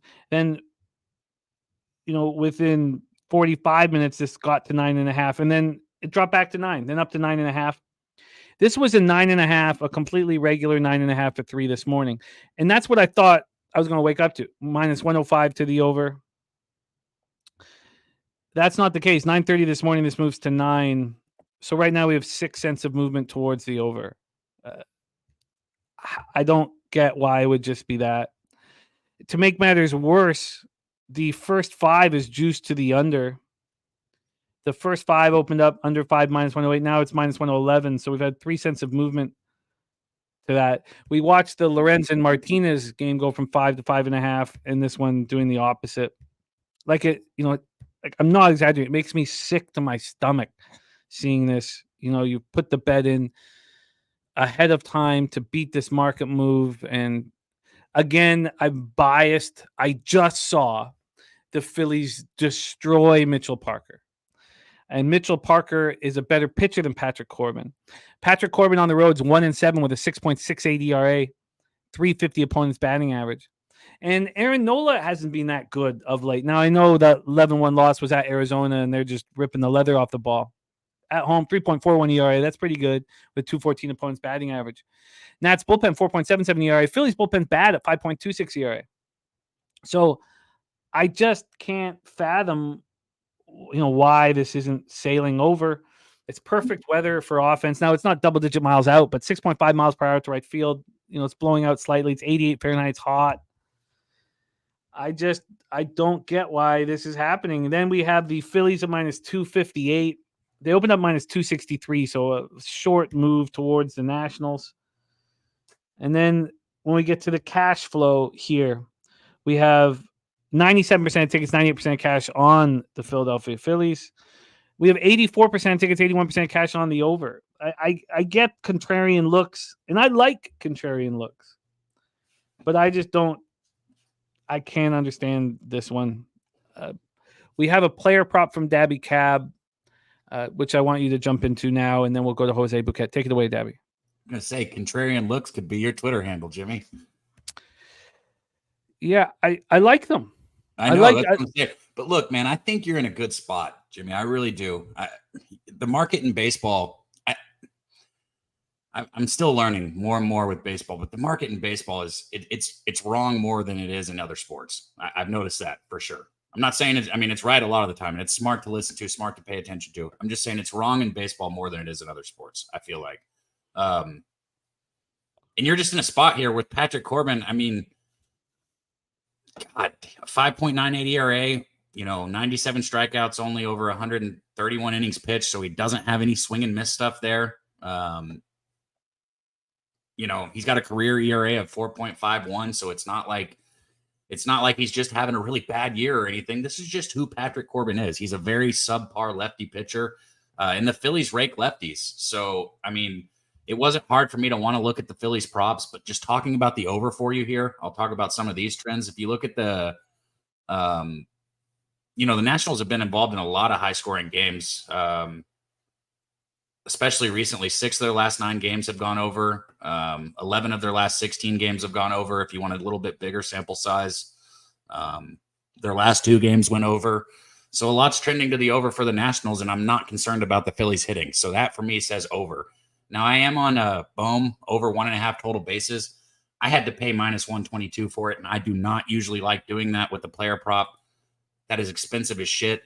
He has covered his total bases 3 out of the last 4 games and 7 out of the last 10 games, however. And if you look into his numbers against Corbin, he has 28 plate appearances. So there's a huge sample size to go off of on that. A few walks in those plate appearances. So he's 9 for 25 with 2 home runs, 2 RBIs. That's a 360 batting average. So Bohm has a 360 batting average against Corbin. Minus 122 is not going to keep me off. I got Bohm over 1.5 total bases. Bohm over 1.5 total bases, which correlates with our guy Justin McKelvey's Bohm RBI stacks play of the day at plus 110. We're on the corner of Stacks in Dab Boulevard. Stacks, stacks, stacks, stacks, stacks, stacks, stacks, stacks, stacks, stacks, stacks, stacks, stacks, stacks. And, you know, True Teller says take the team total over instead. I haven't legitimately loved what I've seen from Aaron Nola. Oh, Jimmy, you're going to like some taint today. God, you ruined the taint. Maddie, I'm sorry, but Jimmy ruined the taint for me yesterday. What terrible news. Fuck you, Pete Rose. Shout out to Taint. Yes, we talked about how Pete Rose tails Taint and has for years. And Taint play of the day is in. Yeah, I mean, that makes me feel good. You know, I'm on it. And we'll talk about that here in a second. But I want to hear yeah, I know you meant Phillies team total truth. But I, in my past, in situations like this, when I really liked an over, picking the team I like the best did not add to my ROI. Using in times that hurt me, using both teams would have, you know. But I hear what you're saying. I thought about it. I thought about it for a long time. But let's hear what Jose has to say about this spot. Jose, take it away. How concerned should I be? You know, I don't know. It's a tough game for me as well. I looked at Corbin's game logs here. 6 innings, 4 earned runs against the Phillies. Last time it went 4-0 Phillies. Last year, and his only start against them last year, actually 5 innings, 1 hit, 1 run allowed, not earned, 6-2 loss. Has not beaten the Phillies in his last 9 games. 0-9 in his last 9 attempts, which is kind of hilarious to see. But yeah, I didn't go to the over in this game. I thought it was an interesting line movement, just because, like you said, it kind of went up at one point to 9.5 and then comes right back down. So I ended up staying off this game. You know, big favorite. Expect Nola to pitch well, which is obviously going to be an interesting thing here to see. You know, any Nationals runs you can get are just going to be bonuses, I guess. So nothing here officially for me. Well, I like seeing or hearing that Tech Styles has a 5.5 on the first 5. Yeah, what numbers did you get again? I would have been better off betting them now, but I got, I just can't even believe it.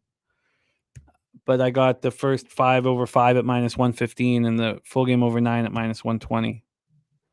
Right now, the first 5 over 5 is minus 103. It moved again 15 minutes ago. It's minus 111 to the under, as I said off the top. And so the first 5's juiced to the under. Even at 365, it's minus 115 to the under and 105 to the over. It's just, it's just appalling. I can't wrap my head around it. The over 9 right now is minus 111. Again, there was a 7-cent move to the under at Pinnacle. Well, 6 to the under, 7 away from the over at Pinnacle 15 minutes ago. That has to be sharp action. And Clark Hedge, I don't have 10 out to center. I only have like 5 or 6. So Dabby Cab is on Bohm over 1.5 bases. What was the juice, Dab? Minus 122. Minus 122. Justin McKelvey on Bohm, RBI at plus 110.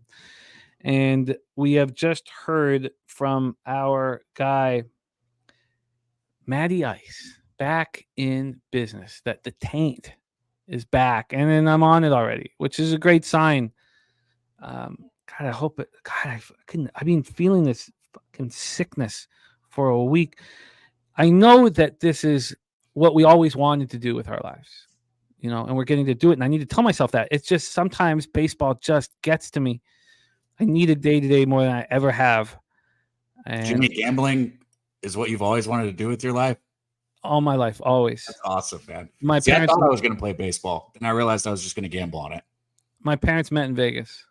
At the Hilton back in the day. And so, but this is just like this past little while, it's been killing me, fucking killing me. When I was in Costa Rica, even before that, I could ruin my own life. I'm good at it. But now there's people are different, right? Yeah, I get it. I'd be taken down. I'd make a lot bigger bets if it wasn't for the family, so they keep me from getting in trouble sometimes, probably. Taint play today, the first 5 under 3.5 in the Pirates Mariners game. I'm on it too.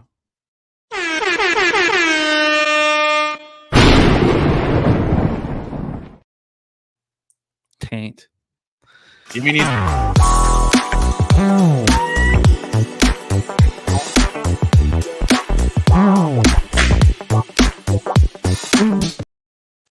You know what Jimmy needs? That massage from those ladies, Jimmy, at the poker room. Yeah, I don't think that helps a game either. I was just, when you're drinking for 10 hours, it felt good. You know what? I've never seen you more relaxed, Jimmy. I've never seen you more in your zen. I was very relaxed. Now, you know what I do need, though? We're about to move on to our next spot. What I do need, Jose has provided for us. And what we want to do is we don't want anything to be to get stale and old here. Oh, yeah. I saw at the end of the program yesterday, you made a discovery.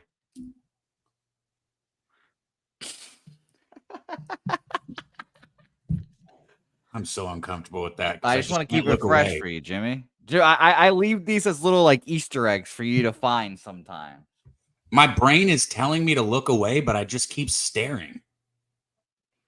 I was interested in the fruit. Were you not interested?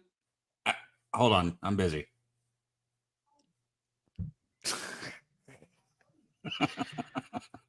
That's definition right there.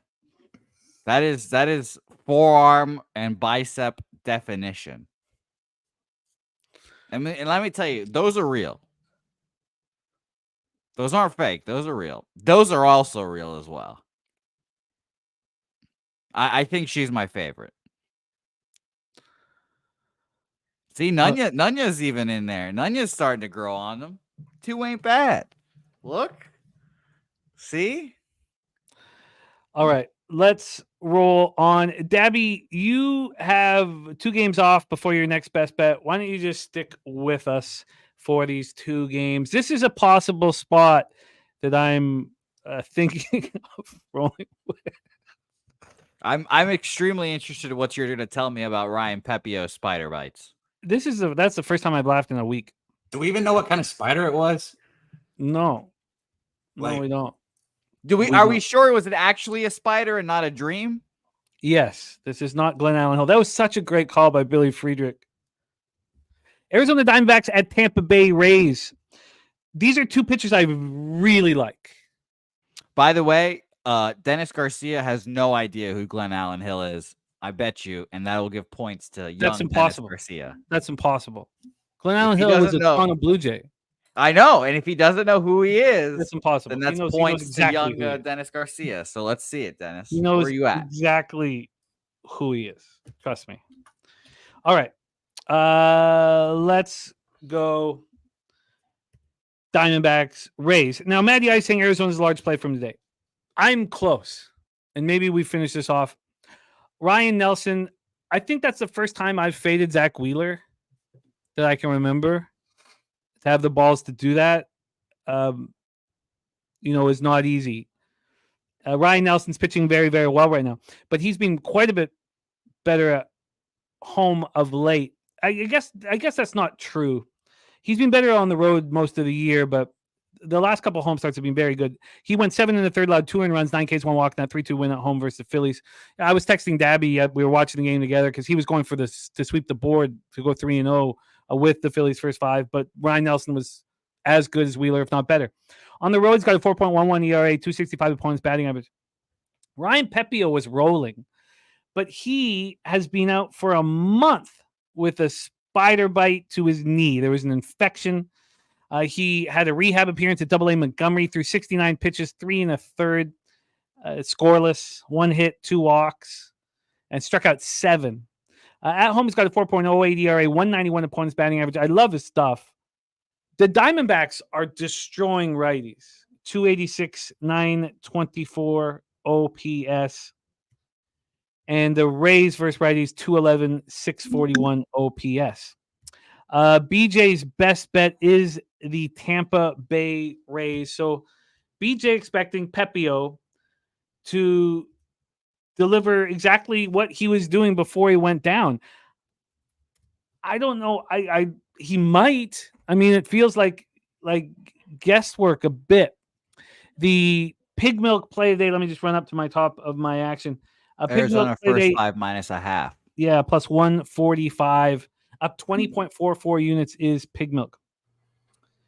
And Rob Free says, sorry, but my handicap of the Phillies game gives me a score of 8. Phillies either win 6-2, 7-1, or I wears 5-3. Yeah, Rob, that's what the market's telling us.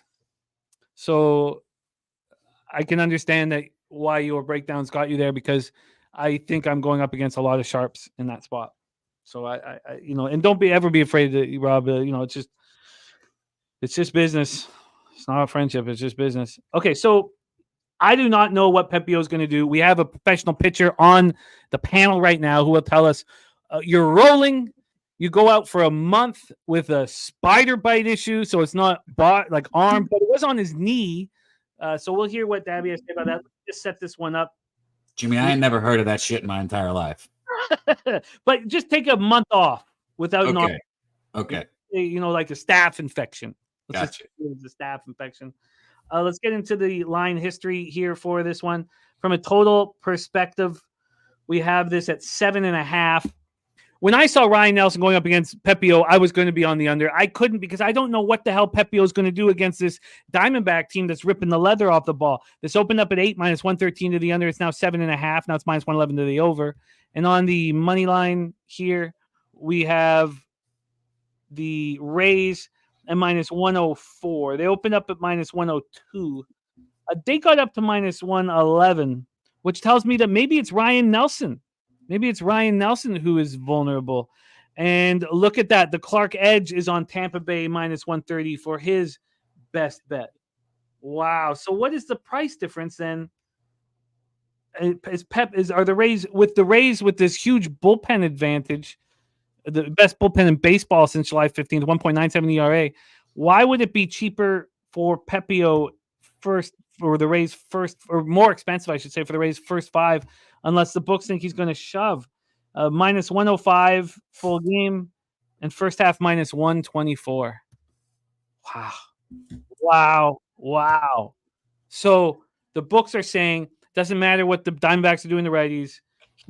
Pepio, who hasn't pitched in a month, is going to come in here and absolutely deliver. What a huge price difference for that first 5. I'm amazed at it.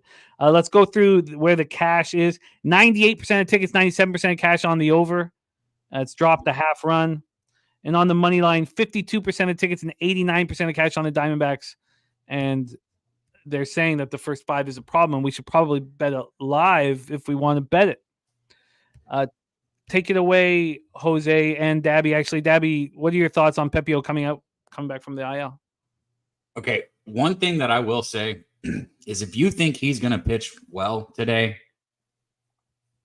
I like the under a lot, because the Rays have not been able to score I mean, they haven't been able to put up runs to save their life recently. You know, looking back, you know, just against Houston, they went into extra innings in a 1-1 game. I think they only put up 4 runs the entire series. I don't have it in front of me, but I'm pretty sure that's right. I mean, the Rays have just been terrible at the dish of late. So really, you're just worried about Arizona scoring, in my opinion. And if you think Pepiot's going to pitch good, then I'd take the under right here. Coming back after a month is never easy, no matter what the injury is. That being said, it's an interesting dynamic to look at because you're mid-season, and a lot of people where they're getting huge fatigue right now. He's now had a month break, so he's going to hit his stride here in a couple weeks, if that makes sense.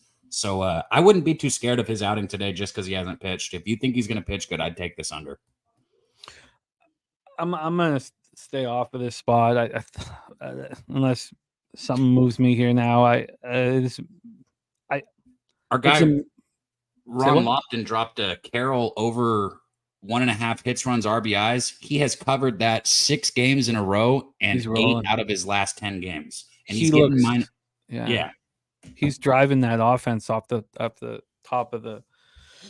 Yeah, he's just absolutely rolling. The guy says fade pitches coming off IL, something I've been very profitable on. Jose Bouquette, take it away. Yeah, so I went back and forth here money line wise. I was looking at BJ, looking at Matty Ice, and saw a lot of good points being made. I don't like backing Tampa Bay, you know, their worst offense in the league against righties. But Jimmy, what was the win streak again?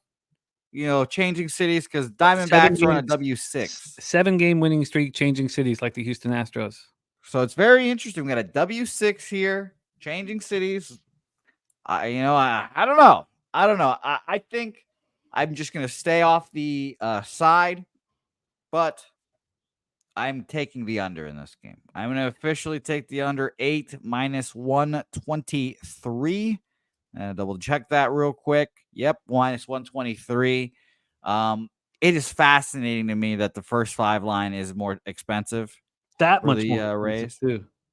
It was a little surprising to me there. But yeah, I just think both these guys shove. Diamondbacks, you know, hitting well against righties, but I'll take a fresh Ryan Pepio. Jimmy, you've heard Pete say this as well. Back pitchers coming off the IL with non-arm injuries. You know, just a little spider bite on the knee. It's not like anything really major happened to the guy. He just sat out, got a nice little rest for a month, and here we go, back at it. Now, Billy Friedrich was talking about maybe his knee looks like a golf ball and all this shit, but I'll trust him here. Under 8, minus 123 official for me. Yo, I got bit by a spider on my face when I was in Canada, and I pitched with a swollen face. This dude's a pussy.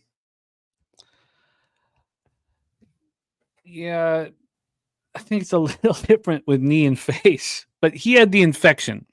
But maybe he is. I'm off. I am off that one. Off. Let's roll on to the next spot on the board. Jose has moved on. Diamondbacks, Rays, and a big bet for Matty Ice as well. Next up for us, we have 7:05 p.m. Eastern action. Boston Red Sox 63-57, 34-25 on the road. Baltimore Orioles 72-50, 36-26 at home. Camden Yards in Baltimore, Maryland. Let's get into the weather in Baltimore. We have, where the hell is it? We have 86 Fahrenheit, 9.1 miles per hour out to left field pole. Dies down to 6.9. When it dies down, it starts, creeping out to left field, not just to the pole. Then we'll have the line history here for this Red Sox Orioles spot. First off, the Baltimore Orioles and Corbin Burns are minus 166. They opened up at minus 193 at 8 in the morning. So this huge 27-cent move is based upon, or is only being out for 4 hours and 24 minutes. This isn't something that took 24 hours to evolve. So a huge, dramatic move to the Boston Red Sox in 4.5 hours. From a total standpoint here, we have this at 8.5 minus 119 to the over. This opened up plus 101 to the over. This got up to minus 118, 11:22 a.m. And then it was a 9. It was a legit 9. It's come back to 8.5. but we still have 20 cents of movement towards the over. And cash wise for this one, we have 88% of tickets, 93% of cash on the Orioles. Oh God, I hate saying this out loud, but obviously, how do you not back the Red Sox with this monstrous line move towards them? You have to back Cooper Criswell, is coming off of a COVID. Not that COVID's that big of a deal anymore. 90% of tickets, 82% of cash on the over. This is the first day that Criswell is eligible for activation from the COVID-19 IL. Now that Paxton's done with the calf injury, done for the year, Criswell will be the number 5 starter as they move forward. 4-4, 4.02 ERA, 7 jacks allowed, just 7 over 71 2/3. His last appearance was August 5th due to the COVID. He hasn't started since July 23rd, and that start was phenomenal. 6-0 win at Colorado in the thin air. On the road, he's only allowed 2 home runs over 32 2/3, but 294 opponents batting average. Corbin Burns, 12-4, 2.71 ERA, 1.05 whip. His last start, 6 innings, 3 runs, 5 Ks, 1 walk, and a 7-5 win at the Rays. At home, 6-2, 2.09 ERA, 241 opponents batting average. The Red Sox are raking. 289, 807 OPS versus righties since July 15th. Orioles just below that, 267, 796. Red Sox have the worst bullpen in baseball since July 15th. Orioles bullpen being bad too. Jose Bouquette, let's start with you. Are you moving on your Boston Red Sox with this giant market move towards them? Yeah, so first of all, Billy Friedrich saying the Diamondbacks are plus 105 to win the series against the Rays. He's going to bet that. I personally think that makes the Rays more appealing to me. But do what you will, Billy. Good luck. Yeah, that giant move to the Red Sox, it does have me on the Red Sox again. And I saw Isaiah Scurry complaining about he tailed me on the Red Sox yesterday, and it sucks. I'm sorry, but we're on him again, Isaiah, and I hope you tail him again with me here, Isaiah. But the Red Sox win here today. They have not had a good appearance against Corbin Burns once. He has dominated them every time. 3 starts, 7 innings, 3 hits, 1 run not earned. 7 innings, 2 hits, 1 run. And 1 start in Milwaukee, 5 innings, 5 hits, 3 runs, 2 of them earned. All of them have been great starts, 6-1, 7-1 victories. But our Lord and Savior, probably, arguably, the second best player on the Red Sox is back. Tristan Casas, if all goes well, that's what the tweet's saying, will be activated today. He will be in the lineup, I assume. So give me the Boston Red Sox here. Money line and team total over here. Team total over 3.5 minus 115.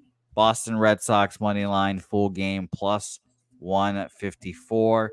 And God damn it, does this bullpen need to come through for them one fucking time. The worst second half bullpen in the league, right there with the White Sox. But guess what, everyone? Another Lord and Savior has come back into our lives. His name is Richard Dick Mountain. Shout out to Rich Hill, back on the Red Sox for what? His 6th or 7th appearance on the Red Sox. He's coming back, and he's going to help out the bullpen very much because they need innings badly. So give me team total over and Boston Red Sox yet again here, plus 154, 3.5, minus 115. I can't make a bet, especially right now with how I'm doing, but based solely on market. If I did, I'd be right there with you. Market is telling us that sharps are on the Red Sox, and Red Sox are very live, and the books are opening up their arms to Orioles cash. Dabby, what do you make of this wild situation? Tough, man. I'm gonna root for Jose climbing that mountain. I'm sure climbing Dick Mountain is something he's good at. But yep. Look, I couldn't help it. Sorry. But anyways, Corbin Burns, man, 19 quality starts already on the season. That's incredible. I'm just saying that again. 19 quality starts. I know he's 12-4, but that's just beautiful work. You don't see something like that in the MLB, season in and season out. It's awesome with his 1.05 whip. He's already thrown 150 innings, basically 149 2/3 innings. He's just not somebody I fade. I stay away. If my thought is Red Sox, I stay away personally. And yeah, I kind of think it might be Red Sox here, but I don't want to go against somebody who's got 19 quality starts. It doesn't seem like a profitable long-term investment. Wow. We can live vicariously through Jose in this one. The team total over 3.5, with the way the Orioles bullpen's been and the way the Red Sox are hitting right now, that one I really, really get. And then the market is implying that, I guess, look, if it was my favorite team and the market was screaming at me that I have to bet them, I probably would too. It definitely makes that easier. Yeah. What is your record on Red Sox games? Is that something you I don't know. I can look it up, or I can do the math on it and try to find it. And you don't have to do that right during the show. A lot of work to do here, but okay. Jose's on. But I'll have it on Tuesday or Wednesday for everyone. I'll look it up and see. Lamont Williams, best bet is in. How did I miss it? By the way, yes, you guys can live vicariously through me. You can also lose money vicariously through me, like I get money is saying as well. Those are other good times. Oh, wait. I don't know if that's your best bet. Is that your max bet? The Tampa Bay, Arizona under 7.5? Lamont? Because you say I don't know beside it, which isn't something that you would do on a max bet. If anybody can get me Lamont's max bet, please let me know. I'm searching up here. No, yeah, let me know. All right, let's. By the way, for the haters, my first Red Sox bet, and I even wrote a note by it. April 25th. Good job by me. Took me over a month not to bet the Red Sox. So, pat on my back. No, this was the year you should have been betting on them, man. They would surpassed all of our expectations. You would be rich. And Saturated says, "Don't you put Jose in the corner?" Yeah, that's true. Saturated, you're right. Yeah. I said yesterday, dangerous place to put a capper is in a corner. We're like mongoose. We'll fucking fight back. No, that's not the reference. He's making. You also can't put Baby in a corner as well. Okay, I get it. I got it. Bang! Here we go. And you know who Glenn Allen Hill is? JP, the Orioles 6-1 versus Boston, and they typically lose on Friday. But today's the day. Thank you, JPZ. Isn't it nice seeing JPZ? I've missed him. I haven't seen him in the chat enough this week. We got JPZ in the house. We need more JPZ on screen. Let's roll on. We have our next spot, Dabby Cab best bet, and Morgan Spooner all over this. Look, Rodri Munoz is bad. He's coming off a pretty good start at home versus the Padres. He went 5 innings, allowed 3 earned runs, 3 Ks, no walks. I believe he started. I don't know if there was an opener in that one, but I have a bias. I've watched how bad he is. I've been on the Marlins where I prayed that he wasn't coming into the game. By the way, the Marlins bullpen is falling apart, as you guys all expected, with the exodus at the trade deadline. And Sean Manaea has been good all year. The fact that the Mariners got to him in Seattle was a surprise.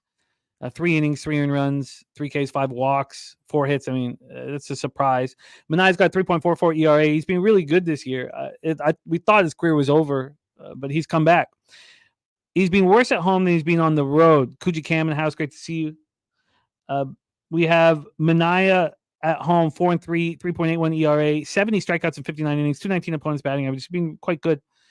The Marlins versus lefties, they're hitting them. 235, 734 OPS. Mets versus righties, 253, 734 OPS. And I forgot to mention that the Diamondbacks is Crystal Craig's play of the day. For some reason, I thought maybe she was on this one. It is Crystal Craig's play of the day. Joe T is on the over 8.5. That's not his play of the day. His play of the day is the Nats Phillies over 9, which that line has gone, pretty heavily against us. So let's roll with this one. And by the way, Vipe is on the Orioles -1 as well. Sorry, I just wanted to go over that. Those were all at the top of the screen. So Morgan Spooner's on the Mets team total over 6.5 at +210. Francisco Lindor over 1.5 bases, even money. Lindor over 2.5 bases at 2-1, and the over 8.5 in this one. We're in Citi Field in Queens, New York, where the Mets are just a 500 baseball team, 3 games over 500 on the road, and the Marlins are bad. whether they're on the road or at home, but they're certainly hitting better. Let's get into the weather here. We have 79 Fahrenheit, 10.1 miles per hour to left field pole. Dies down to 8.8 miles per hour. Let's get into the line history here for this one. Cam also on the over 8.5 in this. We have an 8.5. This opened up as a pick'em. There's been 4 cents of movement towards the under. It's now minus 110. And on the money line, we have Mania and the Mets at minus 239. This was a pretty quick move towards them. Even at the time, when it was, last night, minus 218 or minus 220, I imagine that this would continue moving in the Mets direction, but I still failed to figure out exactly how to bet them. I didn't really want them on the run line. It was too expensive on the -1. We got young native Tino in the house. Great to see you. Nate Dogg is on the Marlins team total over 3.5. So let's get into the cash flow then for this spot. You have 89% tickets, 93% cash on the over. You have 8% of the tickets and 14% of the cash on the Marlins. I just couldn't figure out how to do this, and I didn't. Take it away for us, Cab. Marlins Mets. Jose, what the fuck is that face? I'm in the process of doing math right now. Leave me alone. It's my thinking face. I'm sorry, Jimmy. I didn't mean to laugh while you were going. I'll have to go back and see that. Yeah, you got to, man. That He's was got a thinking face. It was terrible. priceless. What a terrible poker player. Yeah, literally, it was priceless. Yeah, no, I'm only good at online poker. No one can see me freaking out when I've got good players or good cards. But yes, Grant says that one of Munoz's best starts was against the Mets. Billy Friedrich says Mets struggle with the A's. I can't bet the Mets at this price. They shouldn't be this big fave against anybody. I get money. Says everybody in the chat was on the Mets yesterday. Not everybody. We had a couple cappers on the A's. And look, it was 5-0 before the salami. Take it away, Dabby Cab. What's your best bet? You guys want to know what the secret formula is? It's Sean Mania, because this motherfucker's going to serve up some more burgers today, man. He's been hot. We're going to roll with Jake Burger. He's covered, let's see, I think it's 5 in a row on his total basis prop. 5 in a row, 6 out of the last 10. He doesn't have a huge sample size here against Mania. Only 5 plate appearances, but he does have 2 hits and 1 home run in those 5 plate appearances for a 400 batting average. I think he keeps rolling.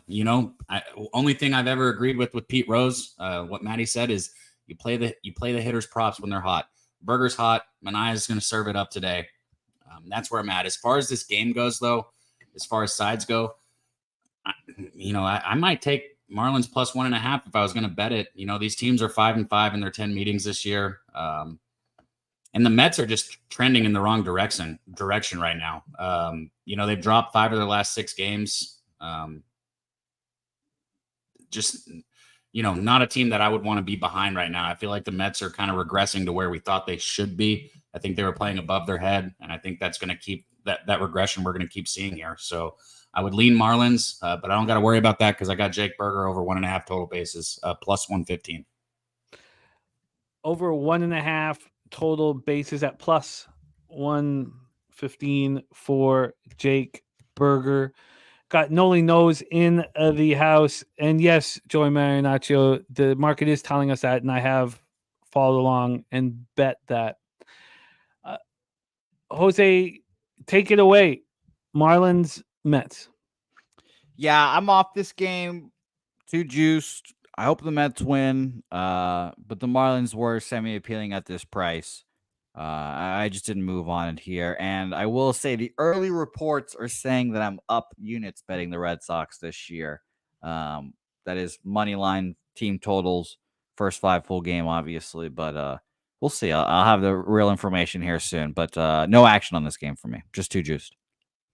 And Mally Mal, to answer your question, the Cubbies have 6 righties in the lineup, including Ian Happ, the switch hitter. It's just Bush, the lefty, Bellinger, and Crow Armstrong in center field. So 6 of the 9 batters in the lineup. And I mean, this is a lineup that the Jays have to put out that has Spencer Horwitz batting behind Vladimir Guerrero. That's who we have protecting Vladdy Guerrero. Look, I get it. I get it. I'm off of the spot.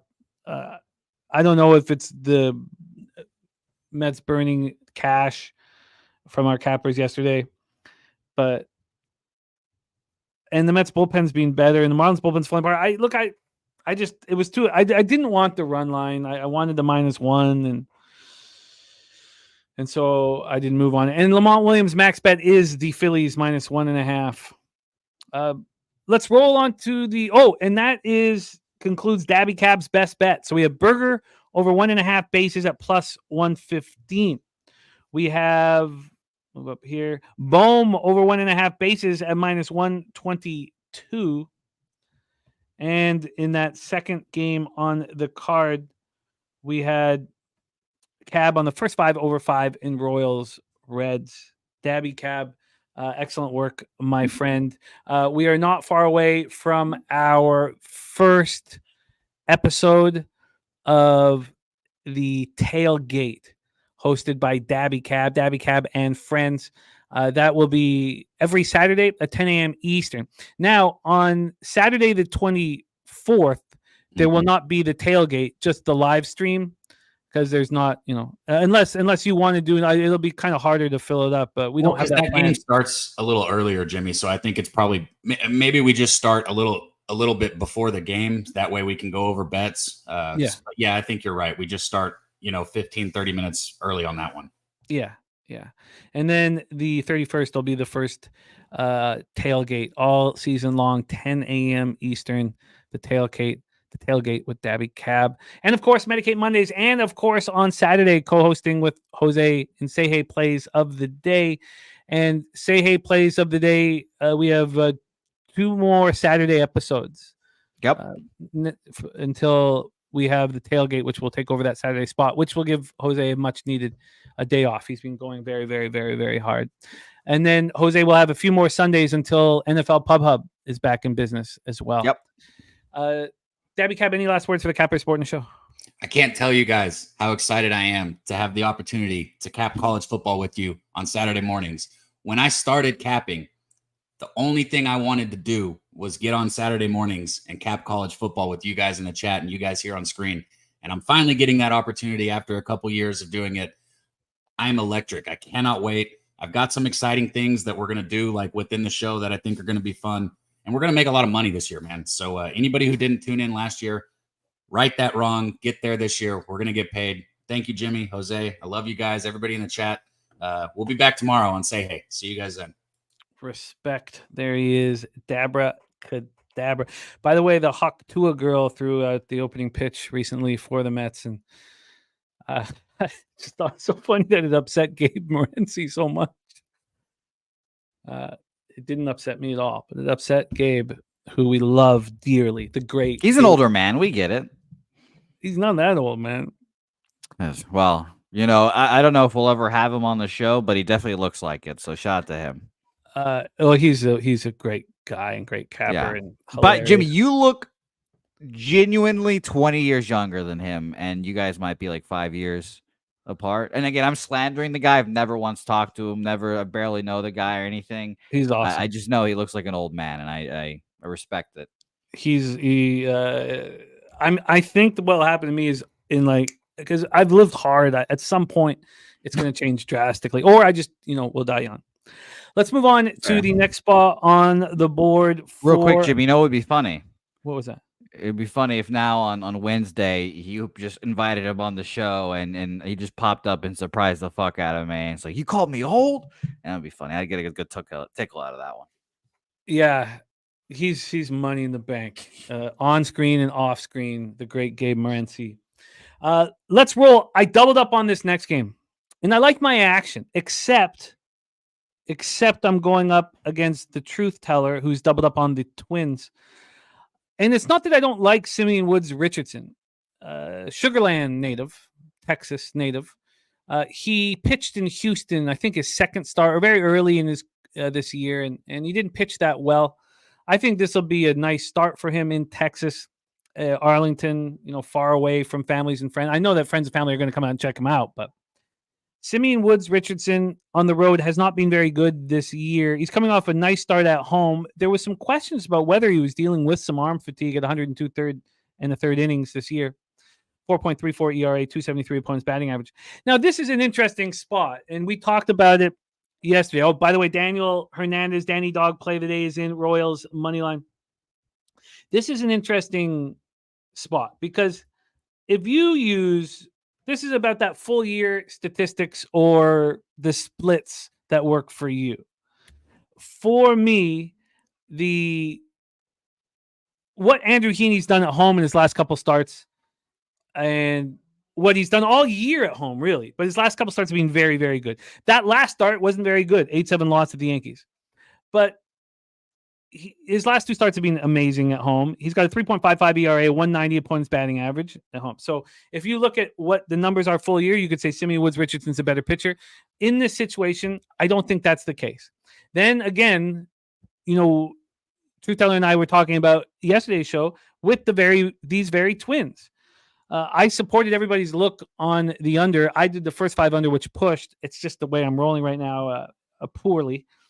But the Twins are hitting 211, 663 OPS. So when he said that he messaged me saying he was on the Twins first 5 in full game, and I said, well, they're not hitting lefties. And he said, they're 4th overall or 6th overall versus lefties, but they're 24th overall since July 15th. So again, it's just how you cap. For Truth, using the full year statistics is helping him. And I can't tell you that cutting it down to July 15th has been helping me because the record is what it is. But the Twins showed last night against Bradford that they're not hitting lefties. 6 innings, 2 runs. There was 3 extra base hits. And I think those were the only 3 hits that they got. If, the double, triple, and the homer. But I'm not entirely sure if that's the case. I can't remember now. Both bullpens are a problem. So with all that being said, I doubled up on this spot. And look at this, Sammy Calmer in the house with a $27.99 dono. If you guys aren't following Sammy on X, he is just a money-making machine over there. Now in Delta, BC. But Delta. Yeah, Delta, BC. Sammy Calmer, tennis guru and all sports. Let me make sure that I got his Twitter handle, and I'll pop it out here for you guys. Sammy Calmer, thank you so much for the dono. Blessing our action. You are a great friend, and thank you. Billy Frederick says, Sammy Calmer on fire in tennis. Great follow. Yes, I'll get Sammy's Twitter handle up here. Right? It's SC, isn't it? Doesn't it start with S? Well, while you do that, Jimmy, I will admit to something. Dabby Cab tells everyone here as well. He said, just so everyone knows, Jose is a dick. Don't ever feel bad for him. He sent me 2 pictures of myself years apart just to tell me I was fat. And you know what? I did, in fact, do that. I'm not going to lie. I saw a picture of Dabby from like the first Say Hey plays and then recent Say Hey plays, and it was 2 different human beings. And I did indeed do that. So I love you, Dabby. I'm not sorry, but I did, in fact, do that. We are going to enjoy when you have children. Me? Yeah. And then you blossom into the overweight, bulbous tits, heart attack waiting to happen capper that you will become as well. So yeah, that's not going to be a surprise either. By the way, shout out to Man Bear Pig, who also lives in Delta. Really? Oh, yeah, that's dope. Man Bear Pig Delta. But yes, I did do that, Cabby. So that was very funny that you mentioned that. There is Sammy Calmer's Twitter handle. Check it out. Support him. Just a quality dude. And Delta's lucky to have you, man. So here we go. Let's get into line history. I moved on the Rangers. I moved on the first 5 under. The first 5 under 4.5 was at plus money. Those have not been going very well for me, but I felt like I had to move on it. Now, this line was moving towards the Rangers, and it looks like I bet it at not at the worst time. It did get to minus 126 at 8:17 a.m. I got minus 120. Now it's just minus 114. That's still 10 cents of movement towards the Texas Rangers. I was hoping that there would be more than that. Totals-wise, we have an 8.5 at minus 114. This was at 8. So this was at 8 when the show started. And it's now moved to 8.5 at 11:25. Now it's a pretty much legit 8.5. Now, in saying that, there has still been 19 cents to the full game under. 19 cents to the full game under. So it's not as bad as I kind of feel like I really wanted this to be 8 here. Then now it's funny because it's flipped. The first 5 under 4.5 is now moving towards the under. I got plus 101. You could have got plus 104 at 11:45 a.m. Since then, there's been an 11-cent move to the under. This is a pick 'em. This is minus 107. So I like seeing that. I'm comfortable with everything I'm seeing here, market wise. Andrew Heaney is who I am backing. Let's take a look at the cash flow and hope that this all correlates. Not quite. 63% of the tickets and 56% of the cash on the Rangers. And on the total, we have 97% of tickets and 97% cash on the over. This feels like a gambler's first glance, GFG type of situation here. It was yesterday, and it worked excellently. Take it away for us, Jose. This is a double up spot for me. First 5 under 4.5 plus 101. And I got the Rangers minus 120. And I thought about taking the Rangers minus 1. I did not, though. Take it away, Jose. Floor is yours. Yeah, so first of all, it's funny to see all the low baggers we have in Delta. We might have to just move to Delta and just rename it Low Bag Land. Sam Colmer, Man Bear Pig, excuse me, and Nuke Worker's youngest daughter lives. No, she's downtown. She's 10 minutes from Stanley Park. She lived where. Oh, if you ever saw the like the Who Is Jimmy the Bag doc. She's right where my apartment was, right around, right in the area. Well, guess what? Jimmy Sam Comer's moving downtown this fall. Oh, it's beautiful. That's where you need to be. That's where you need to be. We're stacking up here. Shout out to you, Delta heads over there. Yeah, I mean, I think Andrew Heaney is the most easy to figure out market-wise pitcher in baseball. He's been the recipient of some really weird lines all year, and when he has those lines, you bet him because he's gonna pitch well. And I thought this was a really weird line, minus 123 for a Rangers team that sucks against a Twins team that battling for the playoffs, et cetera, et cetera. I consider them a playoff team, but we'll see what happens. I obviously, like you said, it moved at minus 105. It opened there, moves to the Rangers. I would have liked more people to be on the Twins, sure, but I think the Rangers are the spot here. So full game money line for me here. I got minus 118 for the Texas Rangers. When did you get minus 118? When did you bet this? I just bet it. Yeah, I just bet it. Huh. That makes me uncomfortable that it's moving away from me now. Robert Franklin also on that first 5 under 4.5. BJ says Ranger spot. I agree. He'll move with me. Now, why are you not on an under in this one with 97% of tickets on the over and the market move towards the under? Is it because of the recency bias that a lot of us have after watching the under yesterday? Yeah, I've been trying to not double up on games as well. I try unsuccessfully, obviously, as you guys see in the chat. But no, I fully endorse the under. I think Heaney's going to pitch well. I'd be on full game under rather than first 5. Personally, but I would want to see that go down to 8, I guess, to really get me going. And kind of like our Razor said earlier, obviously he was kind of trolling a bit, but that is kind of how I gauge it. If I see that reverse line movement down a half run, I'm all the way in. If it goes down a full run, then I've got my guard up and I might be betting the other side. It was a half run, for a long time. It's just come back. A shout out to our guy, Big Show Picks, star and producer of the Locker Room podcast. He's got the link there in the chat. Our guy, Big Show in house. What a great, great job he's done on that show. That show is just, we love it. So respect. Yes, and Big Show, I mean, obviously, huge fight this weekend. A lot of Duplessis love we saw, I forgot who it was. Kenny Wu said biggest bet of the year. I forgot. I think maybe it was Kong said it as well. Duplessis, and then we had Clint as well earlier in the chat drop Duplessis as well. I'm on it. I bet it because of Kenny saying it was his biggest bet of the year. The chat's all over it. All of our guys are all over it, aren't they?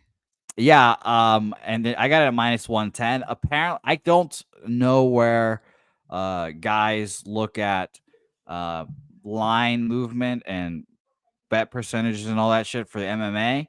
But apparently there's just reverse line movement on him as well. I kind of figured everyone would be betting Adesanya. But the reverse line movement and all of our guys being on it has me on him as well. Not in a comfortable spot either. I don't like fading Adesanya, obviously, either. Yeah, I'm gonna have to take a closer look as well at that, because all of our guys are on it. Cameron Sinnott on it as well. All right, let's shout out to our guy Robert Cherry, aka UPK Ayash Yala, in the house with a $2 dono. Thank you, Robert, my man. Mm-hmm. You, and I forgot to mention this as well. Joe Tadero has planted flag fighter of the week. Carlos looks like Pirates, but is Pirates. I don't know how to say his name. We're just gonna call him Carlos. He's Brazilian. There you go. Yeah, I like Joe Tadero. Good guy. All right, let's roll on. I'm on the first 5 under 4.5, and I'm on the Rangers full game. Jose's on the Rangers plus 118 or minus 118. I got the minus 120. Let's roll on. We have 5 games left before we get into CFL. But we have everybody here right now talking baseball, and I would like Jose to play the clip. Our NFL Cappers contest is up for signups. Registration available right now, and we're all really excited about it. We have the Cappers contest show. We have all these opportunities to talk about it throughout the year, and it's so much fun. It's so competitive, going up against your friends and colleagues, and we're excited about it. Year 3. Jose, you mind playing it? Are back! The 3rd annual Pub Sports Radio Cappers contest is ready for registration. 5 picks each week against the spread, and we battle for cash. All picks lock Saturday nights, 9 p.m. Eastern Standard Time. Top 10% gets paid out at the end of the season. Sign up right now at pubsportsradio.com. Congratulations to last year's champions, Guillermo Zertucci and Sharpie, who were tied atop the leaderboard. But Jose, why don't we hear from our inaugural champion, Peter Loshak? Yeah, last year, before the season started, Slaughter called me. He was like, could you not win it this year? And I was like, Jeff, anything. You don't even have to think about it. You know what I mean? So I did that. He hasn't called me so far this year. Okay. If he does, I'm not going to win it. If he doesn't, all bets are off, pal. Oh, I like it. All bets are off if I don't get that call. You know what I mean? Wow, Pete. Thanks for your generosity. I can't wait. September 5th. Thursday night is game 1, but your picks have to be in by Saturday night at 9 p.m. Eastern. We battle for infamy. We battle for the Cappers Contest Pub Sports Radio Championship. I'm excited. Excited for football. 5-0 start to the year. Never hurt nobody either. I'm excited. Nope. By the way, Rem-most, one take, my guy. One take, Jake. That's what they call me, Rem. No, it's Jay-Z. It's Jigga. Jigga does one take. Who? Okay, don't worry about it. We have razor sharp picks. Gamblers' first glance is in. It is Houston White Sox under 8 at minus 115, and opening night of NFL falls on Razor's birthday. Opening night of NFL on Razor's birthday. I'd argue September 4th is the better day, Razor, but whatever you want to say. And that is Jose's birthday. Yeah. Look at that. It is. Look at that. Gamblers' first glance, Houston, Chicago under 8 at minus 115. He cashed his under very easily yesterday. His Gamblers' first glance. Razor sharp picks making moves here in our chat. Shout out to Razor.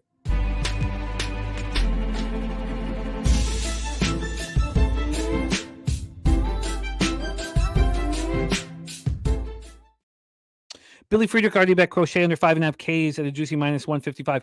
I was the ass clown, and it's been part of this poor run that I've been on, who was truly believed that Crochet was going to have a bounce back start at home against Chicago with fans in the crowd because the Cubbies were at guaranteed rate. Is it whatever their stadium is called? Their I still call it horrible US Cellular. stadium. Crochet was terrible. 2 1/3, 9 hits, 7 earned runs, 4 homers, 5 Ks, no walks in a 7-6 loss at home versus the Cubs. Dunkaroo, by the way, Dunkaroo 28-28 has a 3-leg Friday footy parlay. Real Madrid, Liverpool, and Manchester City at plus 252. Were Dunkaroos good? Very, very good. Very tasty. Nice to have in your lunch if you were lucky enough to have a parent care about you enough to make one for you. Fair. Garrett Crochet going up against Spencer Arrighetti. Spencer Arrighetti has 25 strikeouts over his last 2 starts. He has 33 strikeouts over his last 3 starts. He is rolling right now, as the Astros are. The Astros are in that very interesting 7 or more game winning streak, switching cities. Now they're coming home and playing the worst team that we've seen in a generation. Crochet on the road has struggled a bit this year. Now, I mean, his numbers aren't even that great. Well, I mean, 167 Ks and 120 2/3 is spectacular. But 3.65 ERA on the season. Overall, on the road, 2-3, 4.04 ERA, 201 opponents batting average, allowed 8 jacks over 49 innings. Spencer Arrighetti put up those 13 strikeouts since last start against the Red Sox, who are rolling. 7 innings, 2 hits, 2 runs, 2 homers, 13 Ks, and 1 walk. He's rolling right now. At home, he's been good this year. 4.11 ERA, 225 opponents batting average. White Sox aren't hitting. 222, 631 OPS. Astros versus lefties, 267, 745 OPS. The Astros bullpen is 3.05 runs better than the White Sox over a 9-inning total. 3.05 runs better. That's unbelievable. Let's take a look at the line history here for this. We know the roof will be closed. We're going to go to this full game total that Razor has moved on. It's now a 7.5 at Pinnacle. It's the vaunted full run drop. We'll see what Jose does about that. Opened up at 8.5 minus 110 to the under at 3:56 p.m. Moved to 8 at 8:22 p.m. And then at 8:53 a.m. it moved to a 7.5 and a legit one at that, minus 112 to the over, plus 100 to the under. Not only that, but Heritage moved to 7.5. Bovada, so other books have moved at 7.5 as well. This is very, very interesting. Troy Torrance in the house. Great to see you, Troy. I know we had a ton of meetings. We'll go over everything here. DC Capper, the bookie buster play day is the Astros minus 1. Let's get that copied and pasted and locked here right under Gambler's First Glance. And let's take a look at the cash flow here. Cash flow wise, you have 98% of tickets, 98% cash on the over. Wow. And it's dropped to 7.5. On the money line, you have 9% of tickets and 25% of cash on the Chicago White Sox. That is interesting. Looking for the Crochet bounce back. I didn't give you guys the line history on the money line, so let me do that before we hand it over to Jose. That is the White Sox at plus 226. They opened up at plus 163. The Astros have gone from minus 179 to minus 252. 73 cents movement. Jose Bouquette, take it away. White Sox Astros. Yeah, I lean over. It's still an 8 at Bet Online, excuse me. So not on that full run movement down, but I do lean over. I think the Astros crush Crochet, and I'll keep saying it. Crochet is a fade for the whole rest of the season. He's a relief pitcher, and this is his first year starting. The fatigue is going to be there, and I think the White Sox will try to baby him through the year. So I'd be fade alert. Honestly, this was the closest I've come to taking a run line in 2 months. I was pretty close to moving on it. And Troy, I'd love to hear if this is a cash cow, a spot for you, because obviously this line explodes. Home team, more bets and money on the home team. So I'd love to hear that from you, Troy, and maybe we can Cowcat parlay again, because Cowcat cash yesterday. It was a little sweaty on my end, but we got it done. But yeah, I'm going to stay off this game for now. But it does seem, if Troy, I'm assuming Troy is going to put this as a It's not a cash cow. This, unless it's becoming one now. UPK Yash Yala 5 picks against the spread each week. 5 picks, just 5. You can definitely make less, UPK. You can definitely make less than 5 picks. You can. And Troy says, does anyone know why this isn't a cash cow? I'm very interested to hear that. Oh, it's a low total. It's the total. Troy. Yeah. I apparently have posters of Troy on my wall, so I know Troy better than the back of my own dick. So it's the total. There's my guess. And Truth Teller has Astros parlayed on team total over with Spencer Arrighetti, the K ladder. DC Capper says Astros smash. And you put a smile on Remo's face. So you're doing something. That's rare. That's rare. I'm doing a good job then. Doing a good job. Well, I'll be watching very closely. I hate that you lose. I was pretty adamant that Crochet was going to have a good start. Last time or today? No, last time against Tyon. Yeah, I couldn't be more wrong. And but I would look. You guys know me. The best angle in baseball betting since I've been tracking over 3 years, 4 years, was fading the team on the 7-game win streak, switching cities. And the reason why is because you can go 1-3 and be plus money because you're fading a team on a big win streak. You're always getting a huge plus line. But yes. By the way, Kelly is asking real quick about picks. So yes, obviously there's a Thursday night game. You can make your picks for Thursday night. They have to be in before the start of Thursday. You could just lock in that one pick. Yes. Yeah. And then the rest of your picks will be available to be made until Saturday night at 9 p.m. Eastern when they lock. Yeah. Yeah. But just remember, and I think Saturated said is I usually ask Jimmy or Jose to beg to let my picks in at one point of the season. That is something that happens frequently. We will not be letting anyone do that. 9 p.m. Saturday night Eastern Standard Time. So 8 Central. I don't know what the fuck that is West Coast time, but Saturday, make sure your picks are locked in. They say that you have a 101 Troy Torrance shower curtain. Is that? I do. Wow. Yeah, and Nate, he's right, because as you see right below Nate's comment, Troy handmade it for me. So Am I gonna not take a lovely handmade gift from a friend? It's obviously of Troy catching a touchdown as well. I mean, touchdown Troy.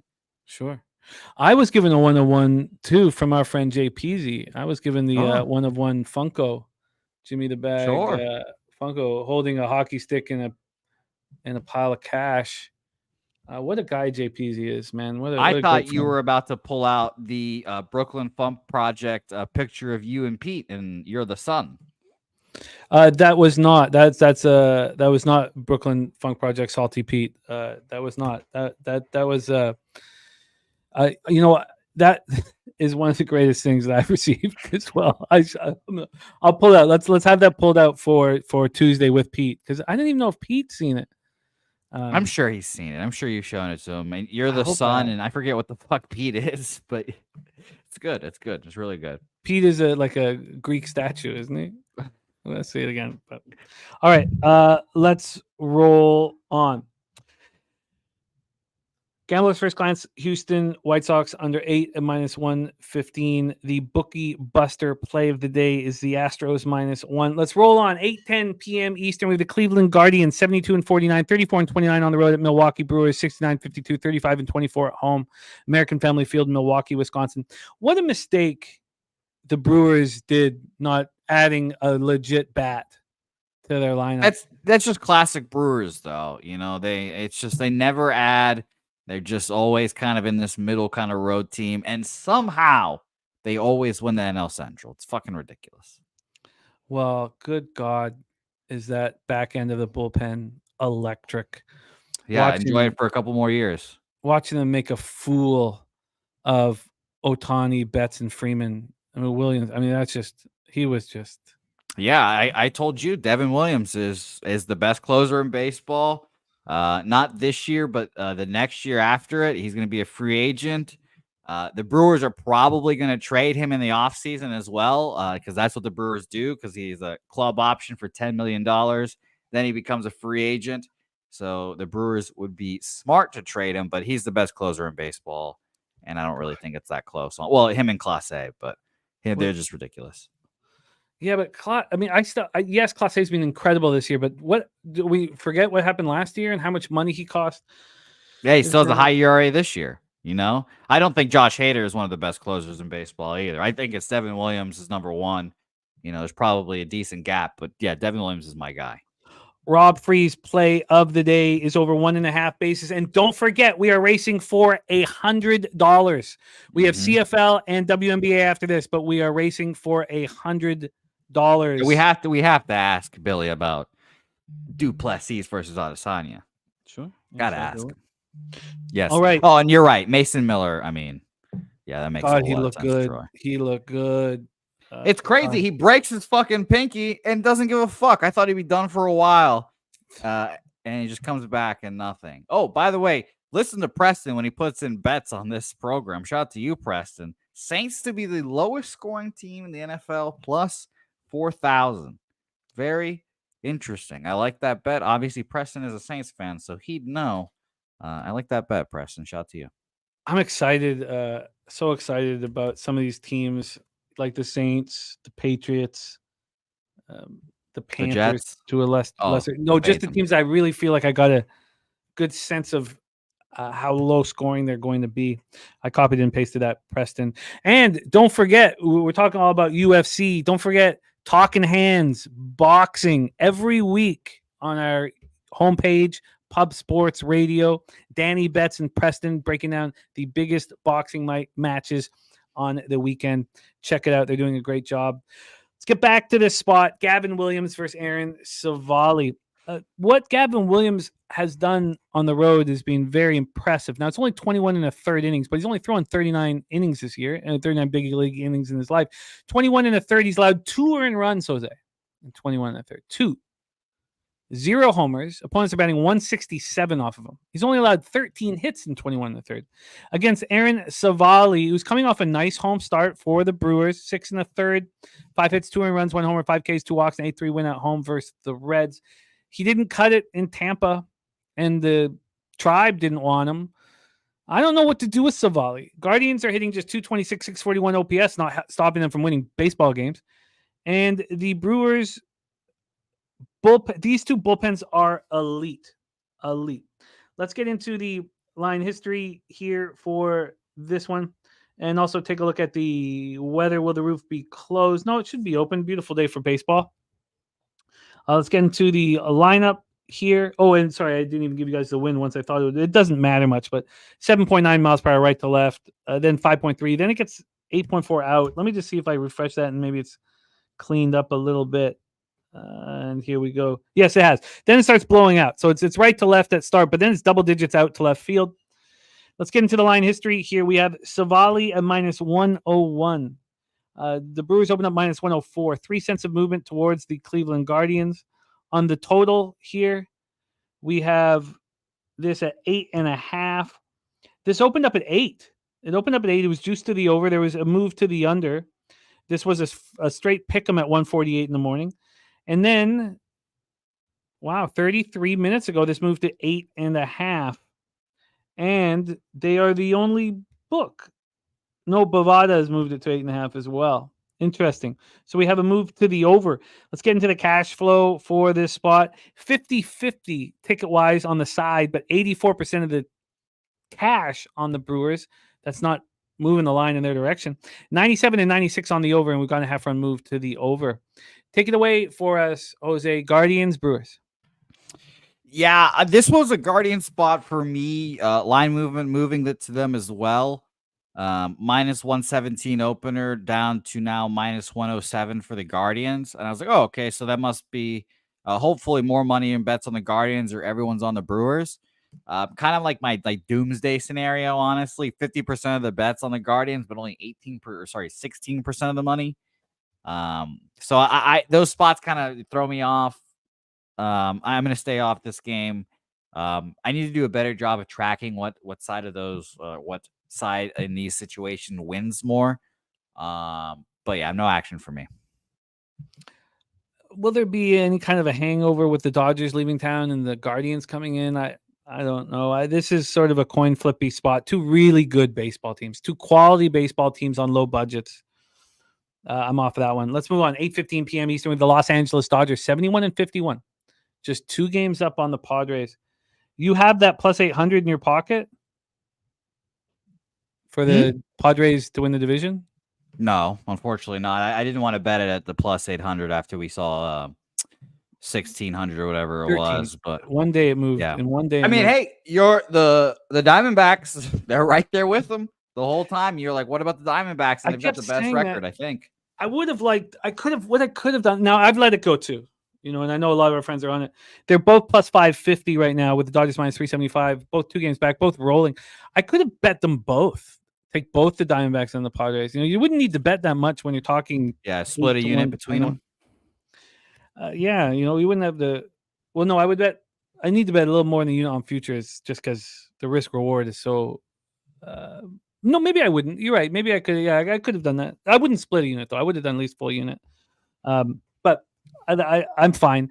I just need the Astros to win the division as soon as possible. I need it. It is hilarious though, being like I've been anti-Dodgers this whole year, and they're gonna go into the playoffs as the favorite, win the NL, win the World Series, and I'm just gonna be railing against the Dodgers the whole time. I'm so interested in what happens in the NL West. If the Dodgers can keep rolling. Noli No says don't waste your money.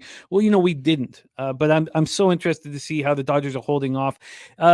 Is it Justin Robleski? Is that who we are going to see here? He hasn't started in majors since July 27th. 5 2/3, 4 hits, 2 runs, 2 Ks, 1 walk, and 7-6 loss at the Astros. With the injuries that they have faced, these rookies have been extremely impressive.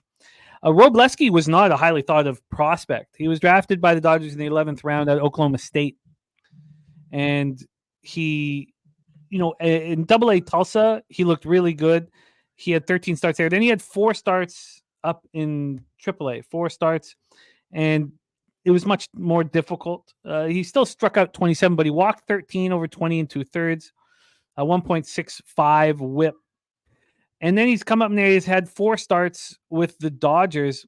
And this is a 23-year-old kid who's looked fine, fine. 4.05 ERA, a 1.20 whip.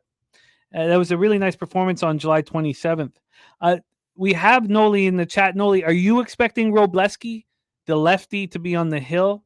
Going up against Miles Michaelis, 8.9, 5.30 ERA, 1.29 whip. Just not to be trusted. He's just not looked good. Especially against this team. Yeah, but even this, it's funny how the Dodgers and the Yankees have so much money, but their star players are so expensive, and they're the best in the world, that it's hard to fill up the lineup around them.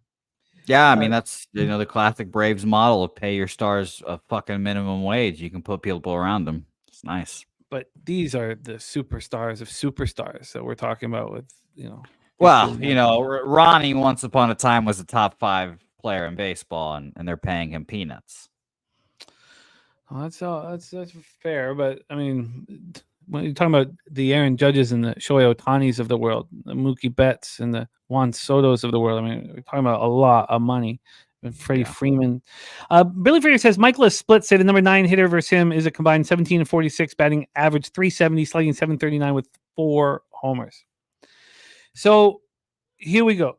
Yes, Christopher Tatum. Jose picked the wrong year. He just picked the wrong year. Yeah, I know. It's tough. But it's all right.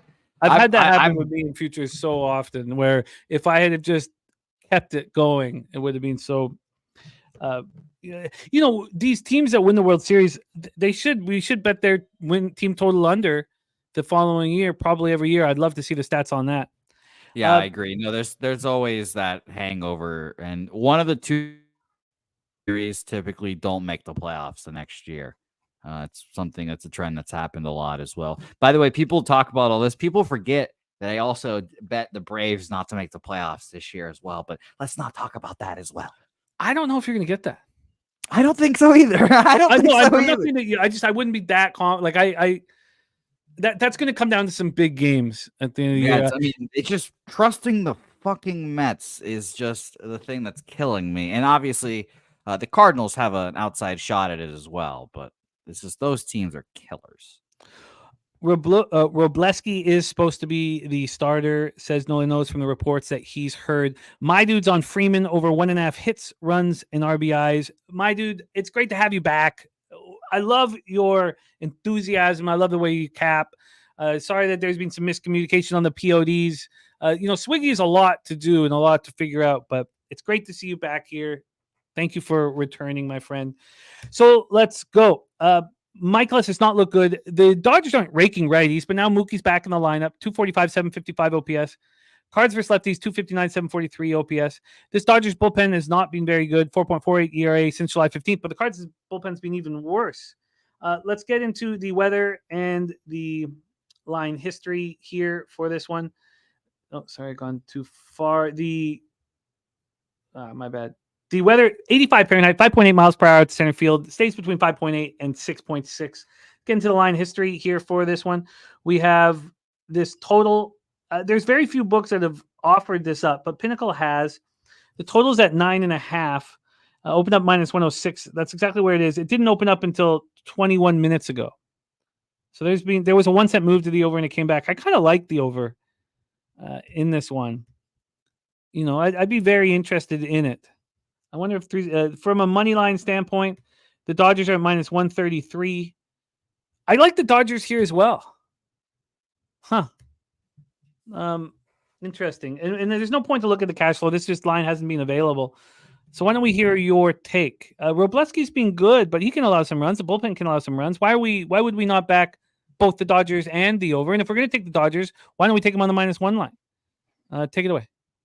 Yeah, I mean, all the numbers against Michaelis are not, or like I guess I should say, the numbers of the Dodgers have against Michaelis are very good, and they crush him.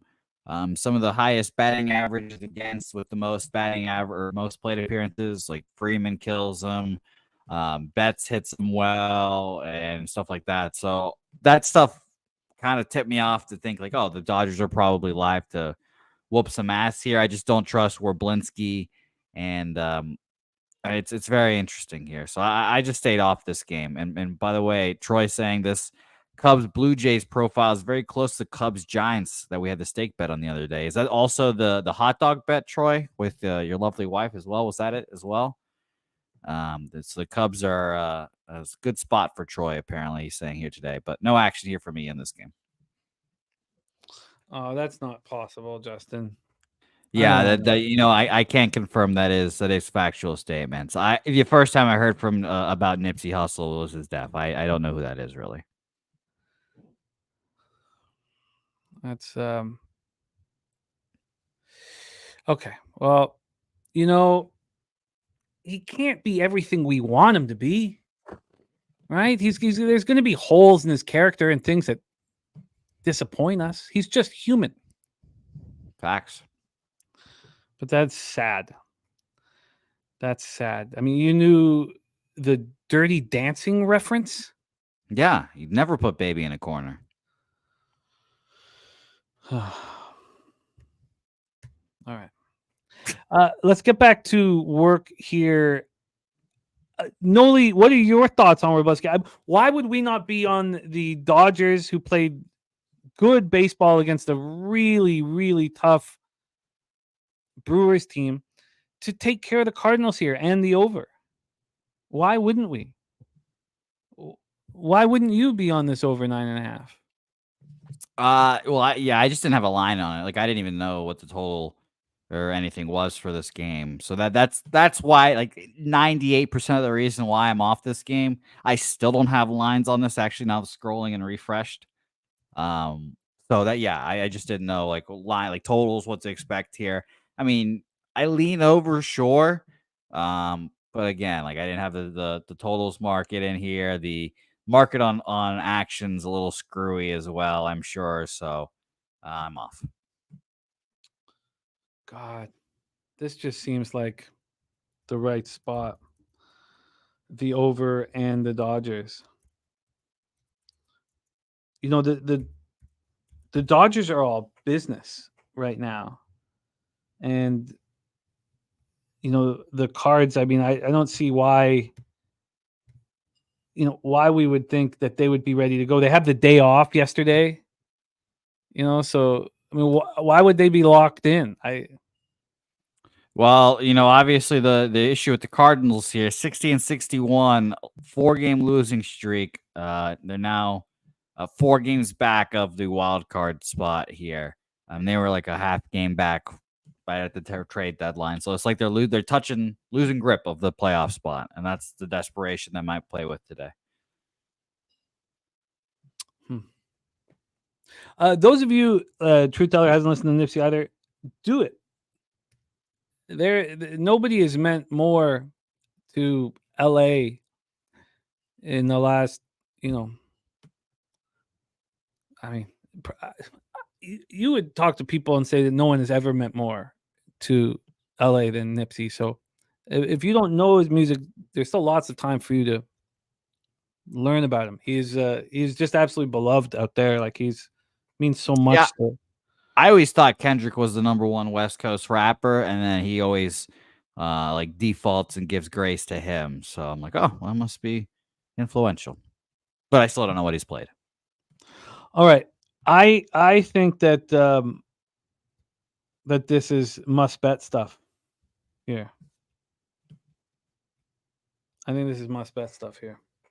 All right. Let's roll on. True Teller says there was Tupac. I'm talking about someone who was born and raised in the toughest parts of Los Angeles and tried to. Tupac wasn't born in California?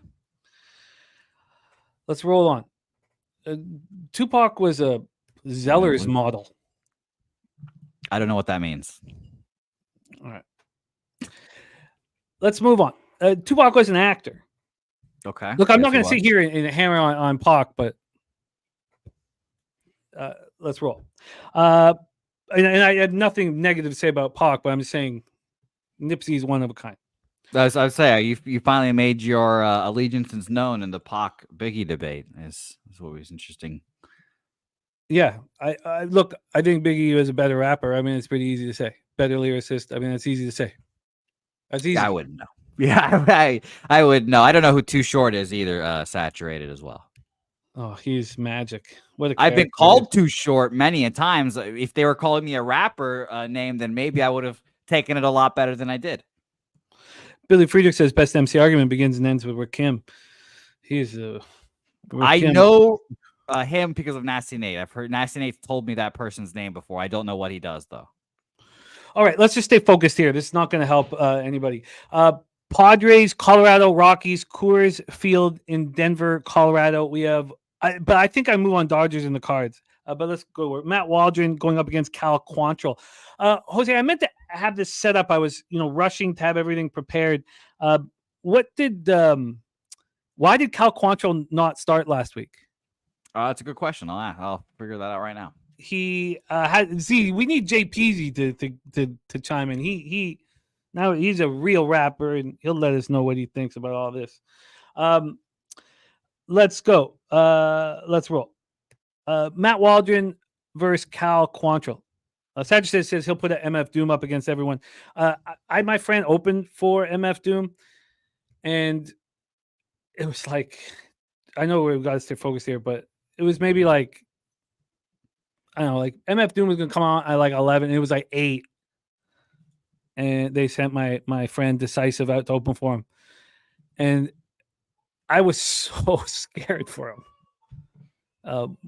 Decisive was a great rapper out here, but white boy up on there, and I was looking at everybody watching him, and I was like, "Oh man, what a tough job to be an MC that opens shows, man."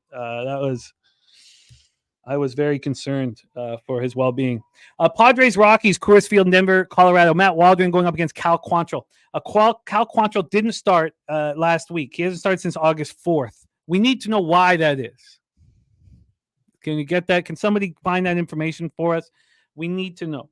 He's been excellent at home this year. 3-3, 3.95 ERA, 57 innings, 40 Ks, 24 walks, 7 home runs. Oh, forearm. Apparently hit a tight forearm. Okay. So I don't know how we can trust Quantrill here, but obviously, Waldron hasn't been very good either, and the Padres are rolling, and the Rockies are terrible. Padres versus righties, 287, 796. Look at what the Rockies have done since July 15th.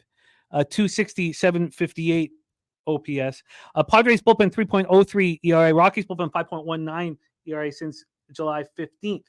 Let's get into the weather in Colorado. 90 Fahrenheit. It's hot. 11 miles per hour left to right and slightly in. Dies down to 9.7 miles per hour. And Billy Friedrich saying that it was forearm stiffness. Let's get into the cash flow here for this one. You have 57% of the tickets and 72% of cash on the over. So it's hot. 57 and 72 on the over. Let's see what the over has done. The over opened up at 11 and it's now at 11.5. This opened up at 3:49 p.m. By 10:07, it was 11.5, but it didn't stay there. It came back at 6 in the morning to 11, then back up to 11.5. So we have a half run move towards the over. And we have a knuckleball pitcher. I mean, that's not all he is, but we have an interesting pitcher here for Coors. We have the Padres at a really interestingly low number. They opened up minus 175. They're now minus 162. There's been a move towards the Colorado Rockies. And when we get to the money line here for this spot, we have 84% of tickets and 75% of the cash on the Padres, 16 and 25. If this total had gone from, let's say, 11 to 10.5 or 11.5 to 11, I would think that they're implying that Quantrill is going to have a good start. Now, the money line, the money on, or the market moving towards the Rockies with all the money on the Padres, does it imply that Quantrill will be great? Does it imply that Waldron will get touched? Take it away, Jose. Padres, Rockies. Yeah, I think it's more, and I remember this game so fucking clearly because we talked about, I was like, the knuckleball needs, kind of some air pressure to dance a little bit, and I thought it'd be a little flat and first start in Coors, and then Waldron goes out there, shoves it up my ass. I was like, okay, well, we'll try to make that note of that. But I think it is, in fact, that both guys get touched up because Cal Quantrill, forearm stiffness, it's typically something I want to stay away from. But I'm going to go right back to the well. I challenged the knuckleball earlier this season in Coors. He bit me in the ass. I'm going to challenge him again. So I'm going to be on the Colorado Rockies here. I'm going to look at a team total just so I maybe can avoid looking at and dealing with Cal Quantrill here. It's actually 11.5 now, this total. So it does feel like this line is just going up, up, and up because both guys get crushed. 4.5 is minus 135. So I just stick to the full game money line for me. Colorado Rockies win this ball game plus 150. And I think this is just going to be a slugfest. So you're probably asking, why don't I just take the over? It's because, as Noli No said in the chat, it's not my job to take overs. I don't want to take this over. I don't like taking overs in general, especially at 11.5 here as well. So over, or it's not, sorry, not over. Rockies full game official on my card. And by the way, I don't know who Little Prump is, Troy. So there's that. And Preston is correct. Lin-Manuel Miranda does have bars upon bars. Lin-Manuel, shout out to my guy. So that last start, August 4th, was in San Diego against the Padres for Cal Quantrill. During that series, Waldron, like you said, shoved at home versus Colorado.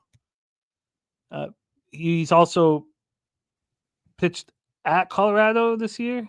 Yes. Yeah. On he pitched well. It was April 24th. Does that count as thin air Colorado? I mean, the thin air is always there, is it not? I think I was shocked. Like, I just thought that the aerodynamics, there's high pressure or not much pressure, I should say. So I thought the ball wouldn't move as much. And somehow it did. So I will definitely continue this battle against the knuckleball and Coors. I'll tell you that. I remember looking up like Tim Wakefield's numbers in Colorado, and he had like 2 starts and got crushed there. And like R.A. Dickey, like all of his numbers were batted in Coors. And I was like, how the fuck is this guy going to throw a knuckleball and Coors and be successful? I don't know. I'm going to test him again.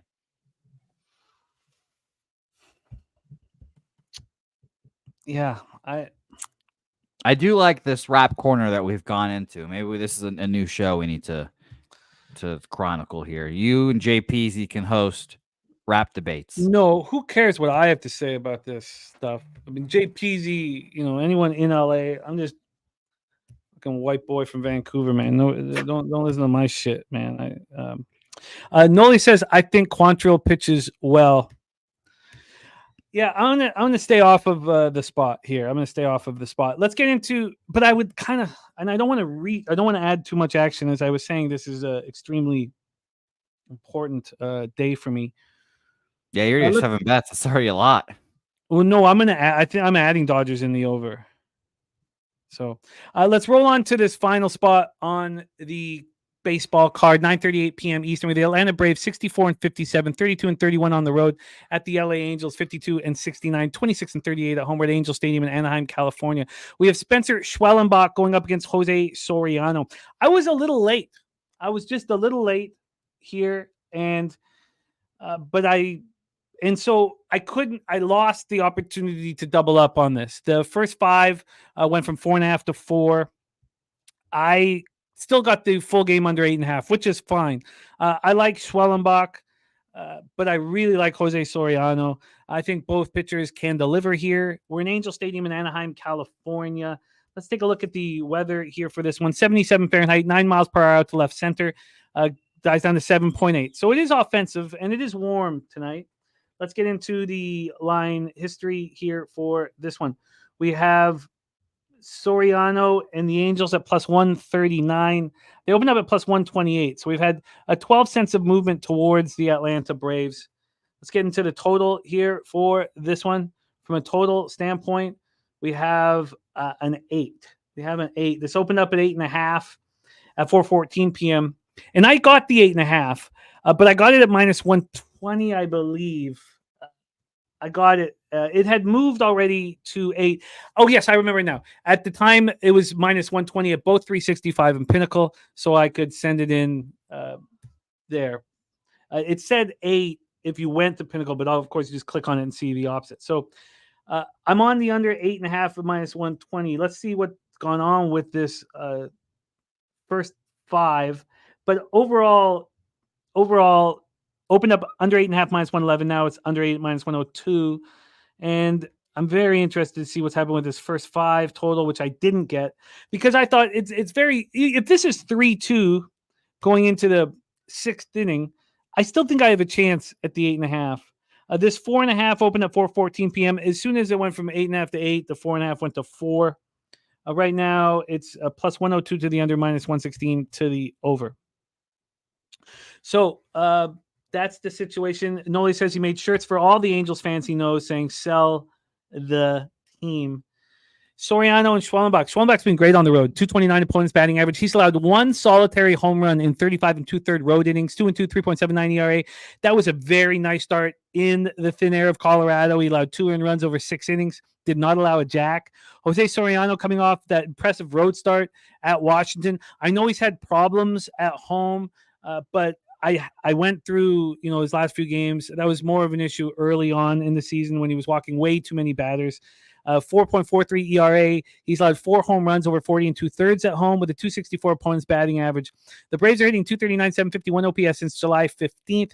The Angels 217, 641. This Angels bullpen continues to deliver 2.88 ERA, 1.16 WHIP since July 15th, while the Braves bullpen has been scuffling 4.60 and 1.46. I'm on the under 8.5 minus 120. Jose, do you have action? Yeah, I'm going to take the under 8. Right there with you guys. All the money on the over. We've got a half run down, minus 110 now to the under. I'm on it. 8. By the way, I shouldn't say by the way because that's what Troy said, but Troy saying here the overs and line movement in August is at the highest rate of any months in the past 2 years, meaning totals are going over and the line movement has been an accurate indicator of the lines going over. So it's very interesting there, Troy. Very interesting. I like the under in this game. I thought Noli would be on the under like Troy did as well. But yeah, I just think this is an under game. Soriano, one of the hardest throwing pitchers in baseball. I think he's going to be a solid pitcher for the Angels going forward, for their sake, hopefully. And Swellenbach has been low-key just nice recently. It's funny, you just watch how these teams like the Braves and the Astros handle their young pitchers, and it's very interesting. They throw them out there and have them in the deep end, and they just let them figure it out, which is kind of what you're supposed to do. You know, Swellenbach started off kind of rocky. Arrighetti started off kind of rocky. Hunter Brown, you know, a guy that they trusted a little more, he started off shitty, and they just eventually all kind of figured themselves out by the end of the season. So interesting notes going forward, but under here for me, official. And you got what, under 8 at what? -110. And I got the 8.5 -120. I like that you're on it. I like it. So I would have liked to have gotten to this game a little earlier so that I could have been on the first 5 under 4.5 as well. And I'm not going to take the 4. So let's review all action here. All action in MLB. We're going to go into CFL. It won't take me long to get through the 3 games. Then we have Billy Brisbane for WNBA. We have Crystal Craig's play of the day is the Arizona Diamondbacks. And also Freddie Freeman over 1.5 bases at +105. Crystal Craig was first in the chat. I love capping with Crystal. True Teller. Yariel Rodriguez over 4.5 Ks and the Jays first 5 +0.5.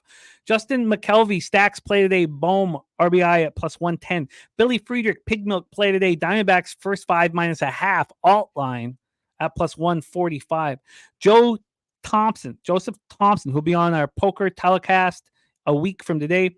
The your under play today is Nationals Phillies over 9. Look, I just can't comprehend that this line's gone against us, and it scares the shit out of me. Miami New York Mets over 8.5 is not his best bet, but it's a top play. LJ from H-Town, the Trill OG play today is the Astros -1.5 is the Trill OG play of the day.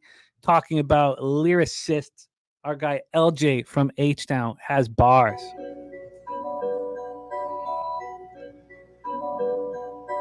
Pub Sports Radio's the crew, that's a fact. We all about bread, making bank accounts fat. Who the hell is that? LJ from the H, I stack green like Boston. Shout out to Nasty Nate from down south, where we ride on slab. 420 highway smoking with that boy Dabby Cab. Swing by Dallas with them Cowboy fans so we can smoke out J Money, cause you know that's our mans. Us against the bookies, put money in our pockets. Fly out to Vegas, meet up with Ski Profit. Hit the sports books, we got money to stack. Can't forget them college picks with that boy Connor Mack. Trilogy play today. Astros -1.5. Troy Torrance on Phillies -1.5. Cubbies money line. Reds first 5 money line. Gerald Jones play of the day. Nola over 5.5 Ks at -135. Viper NB on the Orioles and Yankees on the -1 line. Ron Crawford spreadsheet dog play today. Seattle +114. And we got the great news from Ron that his daughter Molly will be leaving the hospital alongside Ron and his beautiful wife, Wendy. They're all going to be leaving the hospital together and going home. Wonderful, wonderful news. Kidney functioning, improving rapidly. And it's wonderful, wonderful news. Wonderful news. Slatsy is on the Owls -1. We're going to talk about that here. He's also on Rambo. CeeDee Lamb's WR2 back in the day. Rambo over 58.5 receiving yards. Yeah, I saw that guy play in person. Fuck that guy. Fuck that guy straight to hell. That guy. And no, Joe, it takes me too long, man. Just like the last 2 years, I'm only going to cap the NFL preseason games that are on weekdays for the show for us. Jose's on the over 9.5 in Toronto, Chicago. Cabs on the first 5 over 5 in KC, Cincinnati. Yankees, Tigers, we stayed off. Jose's on the Mariners at plus 111. And Matty Ice's taint play of the day. Joe, it takes me 3 times as long or 4 times as long as a regular NFL game. It takes me too long. But next week we have a ton of weekday and preseason games, and I'll cap them all with you guys here on the show. We'll work it out together. It takes me a long time, and I can't do it. Jose's on the Mariners plus 111. Matty Ice taint play today is Seattle, Pittsburgh first 5 under 3.5 at minus 125. And those are my first bets yesterday. The first 3 under the first 5 under and the full game under 3.5 and 7 respectively. And I got minus 115 and minus 1. I got minus 120 on the for under 3.5, minus 115 on the full game under 7. Bohm over 1.5 bases for Dabby Cab. Stacks play today. Bohm RBI at plus 110. We hear from Stacks that there's another Stacks play today in WNBA. Strategic investments play today is Orioles money line. Orioles money line. Let me get that here. Thank you for that. Strategic investments, and shout out to the Dominican Republic and my guy, Strategic Investments. Jose's on the under 8 in Arizona, Tampa, minus 123.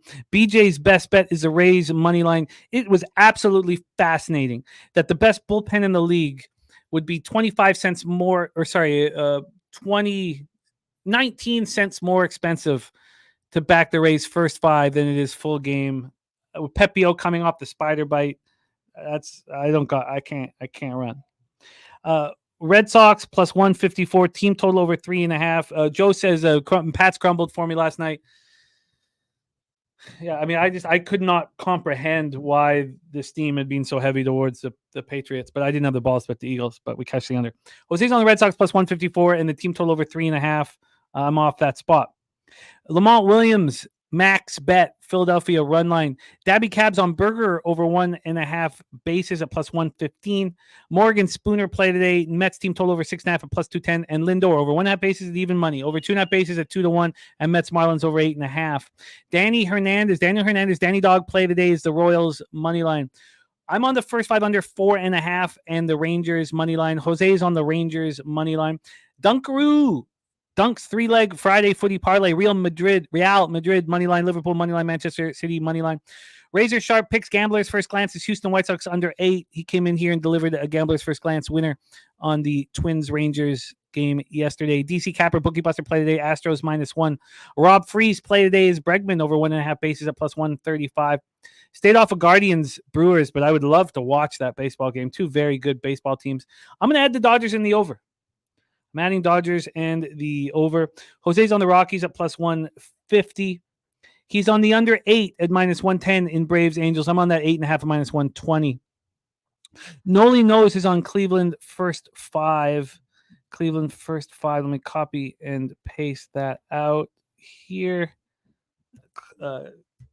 Cleveland first 5 for our guy Noli Knows. Backing Gavin Williams on the road, fading Aaron Savali. It's a fascinating game. 2 very good baseball teams. Jose, did I catch everything that you're on, my friend? I am adding one thing. Oh, there's our guy. Sabino, don't leave us, man. Don't leave us. Don't retire. Oh, God. Broke my heart. I know. We messaged back a bunch. Broke my heart. Yeah, I got like 4 or 5 messages. All just saying R.I.P. Sabino. I did have a laugh. No, Sabino. I told Jose, didn't we learn anything from Larry David? You just show up the next day like it never happened. Mm-hmm. Show up like it never happened. Yeah, Sabino, admittedly, if you would have showed up here and be like, hey guys, ready, my next play today, the New York Mets, I would have fucking died laughing. That would have been fucking hilarious. But look, it's nice to see come out of retirement. Look at Tom Brady, Brett Michael Favre. Jordan. Come on, just maybe send your picture of your dick to some Jets cheerleaders in the process too, or Jose. Or you can defund all of Mississippi's poor people, allegedly, for a new basket or a volleyball facility. Allegedly. Come back to us, Sabino.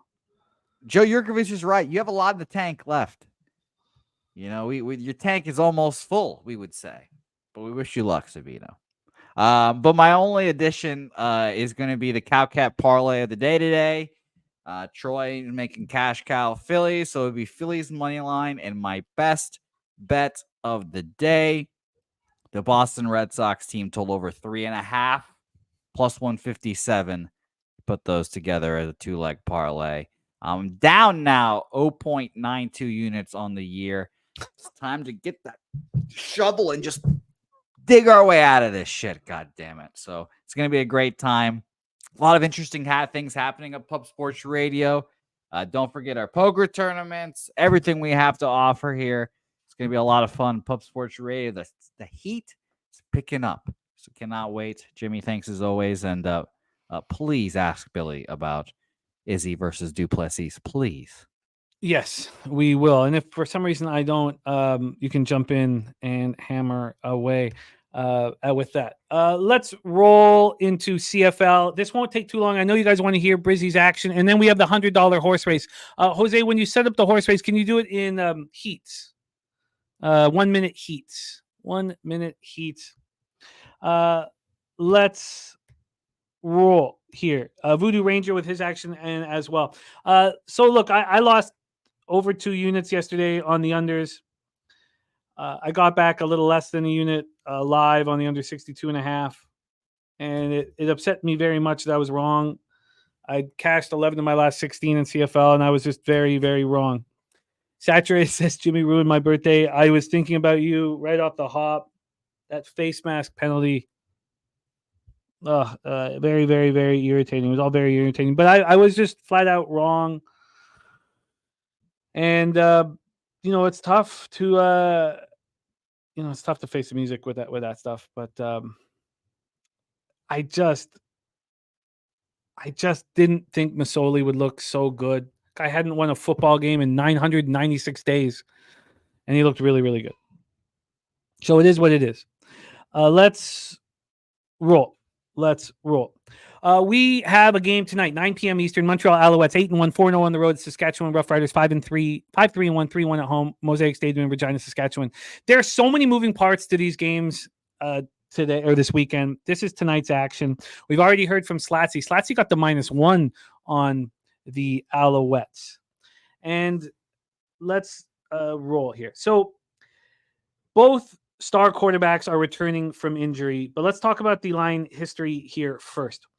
I was absolutely shocked that Jason Moss announced that Fajardo was not going to be starting and that Davis Alexander would start this game, even though Fajardo is healthy. I, just absolutely astonished, fucking gobsmacked. I could not believe that a quarterback that, leads you to the Grey Cup is healthy and you're going to keep the third stringer in. I'm sure there's more to that going on. I moved very early on the -2.5 and -105 because I was like, when Fajardo is going to be announced, it's going to go over 3. I didn't care about Trevor Harris. I didn't care about 39-year-old Trevor Harris, who has looked better than I thought he would look. I thought his career was over. We've had wild market movement in this one. This opened up at penny at -2 on Tuesday. Remember, the 365 Bet Online, they'll get this stuff up on Sunday night, Monday morning. On Tuesday mornings, when Pinnacle comes out, they came this out at a -2, and it moved to -1 as a pick'em. It moved to -1 with the Roughriders favorites at one point. That -1, sorry, let me go back here.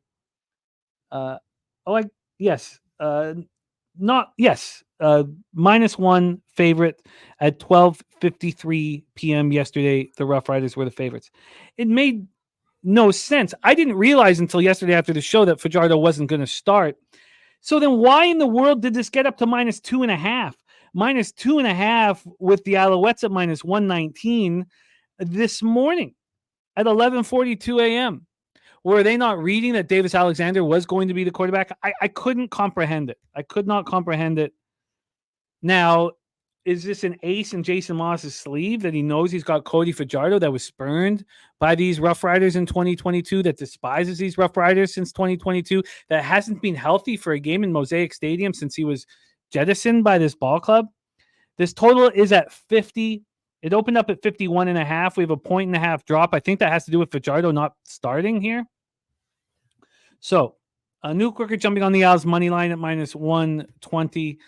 Trevor Harris returns from injury for the Roughriders. 273.5 passing yards a game in the 2 starts where he, was full game starts. He's been very good. 303 yards week 1 against the Elks. He's been good. He's just now, if we look at the 2 defenses he faced to start out this, it was the Elks and the Tiger Cats. If the only pass defense worse than these 2 are the Roughriders. So, I don't care that Trevor Harris is coming back. The Alouettes are a mean football team. And they want to win this for Fajardo. Gilbert over 7.5 strikeouts and Keens over 9.5 here from Sharpie. Thank you for sharing that with us, Sharpie. Copied and pasted that right here. Thank you, Sharpie. So back to this spot. Fajardo comes back from injury. Why he's not given the keys in Mosaic Stadium is beyond me, but Moss has been pretty intelligent with everything he's done. Fajardo's looked great this year. When the year started, even when we got into the playoffs last year, Fajardo's issue was not getting enough touchdown passes, but 10 touchdown passes to just 4 picks. He threw for 1,636 yards. He missed the last 3 games. Davis Alexander made his debut against the Roughriders, and look, it saved me. It saved me when Davis Alexander came in. He came in the second half. They took over.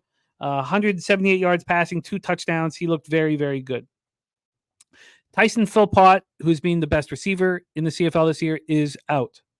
Shout out to his dad, Corey. Canadian receiver Shedler Furvius has moved into the starting lineup. I don't know much about Furvius. And I am not too concerned because Charleston Rambo is a monster. And he can be WR1. And he can force them to double team. G. Martinez is on Saskatchewan. So other than Slatsy, I've not seen anybody on the Alouettes. I've only seen Rough Rider backers. And Nuke Rooker is jumping on the Owls money line. You guys have seen what's happened this year when Nuke and I are going up against the rest. Now, it's not just Nuke, it's Slatsy, Nuke, and I. So Montreal comes in off of that home-and-home sweep of the Ticats. The Rough Riders coming off that 22-22 tie at Ottawa. That was 13-13 going into the overtime. There was no points being scored in that football game. We were on the under in that one. Let's go back to the Ticats here.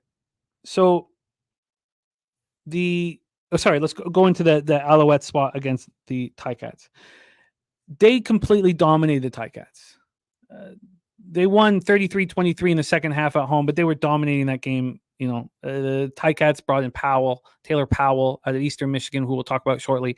And, Powell looked good, but it was kind of garbage cleanup time. But, Powell looked good. Davis Alexander, 17-24 for 247 yards and 2 touchdowns. He's been very good. Davis Alexander has been very good. And Fajardo, I've never been that high on. And Charleston Rambo, of course, Oklahoma. And he's 25 years old. This is his first year playing in the CFL. Montreal had 151 yards rushing. Montreal just dominated the game. Saskatchewan has a 2-day rest advantage, but they had to travel. The Owls have had consecutive home games and now are traveling. The Rough Riders pass defense is the worst in the CFL. So without Philpott, now with Davis Alexander there, I don't think it really matters. I think that the Montreal defense is so much better than the Saskatchewan Roughriders. Now, it's not easy to win in Mosaic Stadium. I've not respected the Roughriders all year, and they've burnt me in Mosaic Stadium. I've faded the Roughriders on the road and had great success doing it. At home, the Roughriders are 3-1.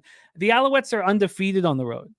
The Alouettes are going to take care of business, I believe. I think they go into Mosaic and they come out with a victory. And I'm on them. Let's move on to game 2 here. Edmonton Elks at Hamilton Tiger Cats. We're at Tim Hortons Stadium in Hamilton, Ontario. There is some rain. We're not sure how bad it's going to be. The weather has been changing and changing. I'm keeping a close eye on it because of Ella's birthday. Let's just get the Hamilton weather report here again for tomorrow. Tomorrow's like legit rain and thunderstorms, but it's more morning stuff. So at this point, and I had to keep checking it over and over again, at this point, it's a non-issue. The weather's going to be nice. Bobano will be there live at Tim Hortons Stadium. Let's get into the line history here for this one. We have another spot where the Elks are being bet. The Elks have won 2 straight. The Elks have a new owner. Jarius Jackson finally put in Trey Ford as the starter. Now Trey Ford is hurt. This total is at 52.5. It opened up at 53.5. It's dropped to 52.5. It's a very high total. I would love to try to get underneath it, but these defenses are porous. The Ticats right now are plus 1.5. They opened up at plus 1.5. They got up to plus 2.5. It's coming back to the Ticats. The plus 1.5 is juiced. And this here spot at Tim Hortons Stadium, the Elks are going back to McLeod Bethel Thompson. So let's talk about what the Elks have done. The Elks coming off a 33-16 home win at BC over a Lions team that had Jake Dolegala at quarterback. Jake Dolegala is being DFA'd. And it was only 3 weeks ago. The Tiger Cats went into Edmonton and destroyed them 44-28. When the Elks delivered against BC, it was hard for the BC Lions defense, who had completely planned for Trey Ford, to then be set up against McLeod Bethel Thompson. Very hard. And shout out to our guy, Goran Nikovsky. Thank you so much for the dono. And Ron Crawford says Montreal by 9 on the spreadsheet. So now the Elks have checked down specialist McLeod Bethel Thompson. When McLeod Bethel Thompson's throwing 37 passes a game, the Elks had the worst running attack in the league. Last year, with Trey Ford at quarterback, they had the best running attack in the league. It fell apart. I don't know what Jarius Jackson was doing. Finally, Trey Ford comes back in, and, Javon Leak, and Justin Rankin run wild, especially Javon Leak. Kevin Brown was last year's leading rusher in the CFL. He's back. So you have Javon Leak absolutely barnstorm 2 games without Kevin Brown in the lineup. Now Javon Leak's going to have to sit back and he's going to have to share the backfield. And what Rankin, who just ran for 77 yards, is going to there's not enough opportunities for these ball carriers. There's got to be some resentment going on in this one. Tevin Jones caught 6 passes for 123 yards against the Leos. These teams are bad defensively. Bad. The second worst defense in the league this year is the Elks, allowing 29.2 points per game. The worst in the league is the Ticats, 31.9 points per game. All these cappers that are on the Elks now, and I've not moved on the Ticats yet, but they're all on the Elks. They just watch them beat Dolegala and a Lions team in shambles at home. Now they're back to being the McLeod Bethel Thompson losers that we remember. It was Trey Ford, the Heck Crichton Award winner, that changed their season around last year and this year. And the fact that they didn't didn't put Trey Ford at quarterback for week 1 of the season cost Chris Jones his job. Now Chris Jones probably will never get another opportunity to be a head coach in the CFL. He'll have to wait at least 5 years to wipe this taste out of everybody's mouth for what a debacle he did when he was supposed to change everything here for the Elks. Goran Nikovsky says Edmonton is confident under Jarius Jackson. Other team, not so. Listen, we watch one team go up against the Lions at home with a garbage quarterback, and the other team had to go play the defending Grey Cup champions, who are now 8-1 in a home and home. Obviously, the Ticats look bad because they were playing the best. The Elks look good because they were playing a bad football team. And I'm going to be able to get the Ticats, and we've got to figure it now. The line's moving back towards the Ticats, which I think makes sense. I think it makes sense. Bo Levi Mitchell was benched for Eastern Michigan quarterback Taylor Powell, who looked really good. Powell started 9 games last year when Mitchell was injured, and he looked good. Here, he goes 30 of 38 for 319 yards. Dunbar Jr. catches a touchdown. Haka Navanu caught a touchdown. Haka Navanu has 4 touchdowns in his last 5 games. Shamar Bridges, 8 catches. Some of them were great. 103 yards. He has 54 receptions this year. The CFL record for a first-year CFL player is 89 from Darrell Walker in 2015. Now, they lost Joel Figueroa. They paid Joel Figueroa way, way, way too much. And he's played 1 game this season. It hurts. It hurts. So, look, I want the Ticats. I think this line moving back to them is saying something. And I'm going to bet the Ticats. I'm going to bet the Ticats. I got to decide whether it's money line or spread and how I want to handle it. It's under 3, so it probably should just be money line. But, with these fucking rouges and these rules in the CFL, that maybe you want, if I could get it 2.5, I would have bet it, and I probably should have. But I wanted to talk it out with you guys, have the confidence to go up against everybody. I do not see one person on the Ticats. Not one. Not one. I've not seen one person on the Ticats. All right, let's roll into the final spot on the board. Sunday night, Winnipeg Blue Bombers 3-6, 0-4 on the road. The BC Lions 5-4, 3-0 at home. We're at BC Place Stadium in Vancouver, BC. Let's get into line history here. We got WNBA next, and then we have a $100 horse race. Let's get into this spot here on Sunday. We have the Lions as 2.5-point favorites. Now, this line has gone bananas. When this week started, the idea was that Dolagala was at quarterback. And, at 3.5 with Dolagala at quarterback, I thought this would move to 4. I was like, could this be a 4.5? I mean, at that point, I was like, maybe the Lions at home should be looked at. Then the news that Nathan Rourke, after a failed stint in the NFL, is coming back to BC. We last saw him in 2022, threw for 3,349 yards, 25 touchdowns. He got hurt. He finished the season as the leader in passing efficiency, and he completed 78.7% of his passes. That was a CFL record. So Nathan Rourke, he looked terrible in that last performance for the Falcons, completed 3 of 13 passes. Now he's back in the CFL, and he's supposed to just deliver, and maybe he will immediately. The Bombers coming off their bye week. They're well rested. They beat the Lions 25-0. But, the Lions came into the Bombers in that first week 1 or week 2 and smacked Winnipeg. That was week 1. Was it smacked Winnipeg in the mouth? These teams don't like each other.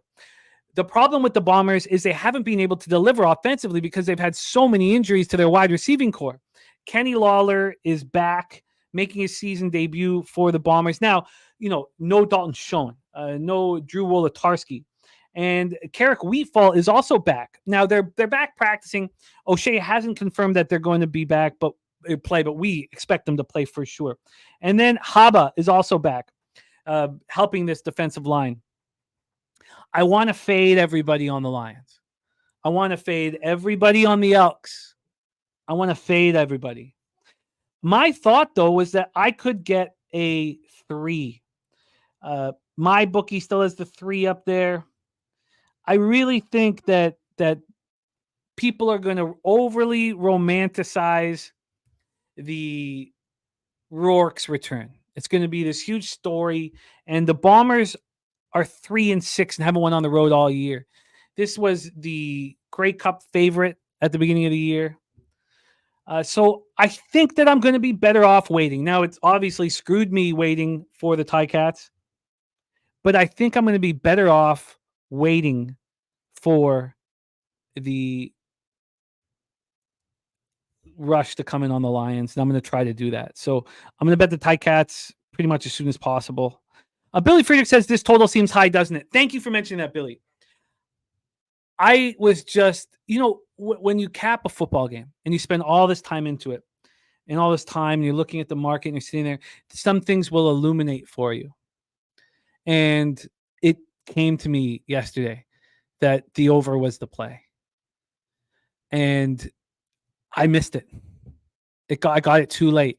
About 3 hours before I realized that the over was the play, that we can trust Caleros and the Bombers getting Lawler back and Brady Oliveira running like the best I've seen him, and that's saying a lot for a monster like Brady Oliveira. That the line went from 48.5 to 51.5. And I even thought about betting it at 51.5, but I didn't. I was late. The team totals aren't up at 365. I'd prefer to send it in rather than using liquid here right now with the state of my MLB. But it's right. Those of you who moved on the over, when it was at 48.5, I applaud you. To see books change the total from 48.5 to 51.5 means that some pretty sharp gamblers took that over 48.5. And I think they're right. So thank you for mentioning that. I meant to talk about it, but I got a little caught up. So the Bombers, for me, I want 3. Give me 3. Can I get 3? I'll take 2.5, but I want 3. The Ticats, I should have moved at 2.5, but I wanted to talk it out before I had the confidence. Because again, you show me anywhere where somebody's on the Ticats or the Bombers. Show me any. I've not seen one person, not on Twitter, not on article, nothing. I want them both. So no totals for me now for these next 3 games. On the Owls tonight, going to be on the Ticats, and going to be on the Bombers, but I really, really, really want 3. That is our CFL breakdown for Friday, August 16th, and I hate that I had a bunch of friends join me on the under last night, and it was also on Saturated Birthday. I just hate that I didn't deliver for you guys, and I finally got back up where I was down 0.72 units, and I was ready to climb into the black, and I didn't deliver in it. Really, really bothered me. It took all the fun out of going 5-0 now in NFL. It took it all away. So, all right, it is time to move on to WNBA. There's my guy Al Cervic in the house. My guy Al Cervic, love him. It is time to rock here in WNBA. We have just the man for the job, and I'm sure he is fuming at the late scratch of Kennedy Carter last night for his Sparks. I don't know the whole story about why we were so late to getting that information, and I'm sure it bothered a lot of people. I know he's out for blood today. I hope he moved on to Mercury because he was right there. He told us to wait, but move on to Mercury. Please welcome our guy coming to us from South Jersey, star of the Locker Room podcast and star of all things basketball here on our channel, Mr. Billy Brisbane, to the show. Brizzy, how are you, my man? Doing good. One of those weird days where, like, you had to pay attention to the breakdowns of the games, and the one bet that we had on Twitter was the Sparks, and they got blown out. Hey, they were supposed to get blown out. So shouts to anybody that moved on the Mercury with me. That was good money. First quarter, full game, first half. It was beautiful. When did you know that? It was an illness. It wasn't her ankle. It was an illness. It was completely different from what she was on the injury news report before. But I was actually looking at her Instagram, and because she's very active on Instagram. And as soon as I looked at her Instagram and then started looking at like DFS and stuff like that, Lindsley Allen was popping up as like the best value play of the slate. And it was like all that news was out before she got ruled out. And the markets were just moving. I couldn't even it was one of those type of bets where it was like it went from minus 140 to 190 to 200 to 210 to 250 in the matter of like 10 to 15 minutes. Yeah, that was wild information here. Let's get to work, my friend. Mercury play of the day yesterday from Ronnie Crawford. Cashed. Ron Crawford. Let's get to work. Let me set this up. Actually, if I'm going to need a second because I was all set up for CFL, so I'm going to need a second while I'm setting up. Everybody wants there's so much love. And everybody fading. Well, everybody on I don't want to mess up the pronunciation of the title fight. Duplessis. Everybody I know is backing him in the title fight. Do you agree with the look there? I mean, the shortness of it is the actual MMA tape film, Adesanya should probably be like a -200 favorite. But there's just other factors that aren't MMA factors that factor into the fight. The short and all of it. People are gonna like me for it. But Adesanya money line for a pretty good wager. Okay. Line open up at -135, going down to -115. Now we're starting to see it go through 105. Dricus du Plessis became the favorite first at Circa Sportsbook last night at -115. I'm fading the market movement there.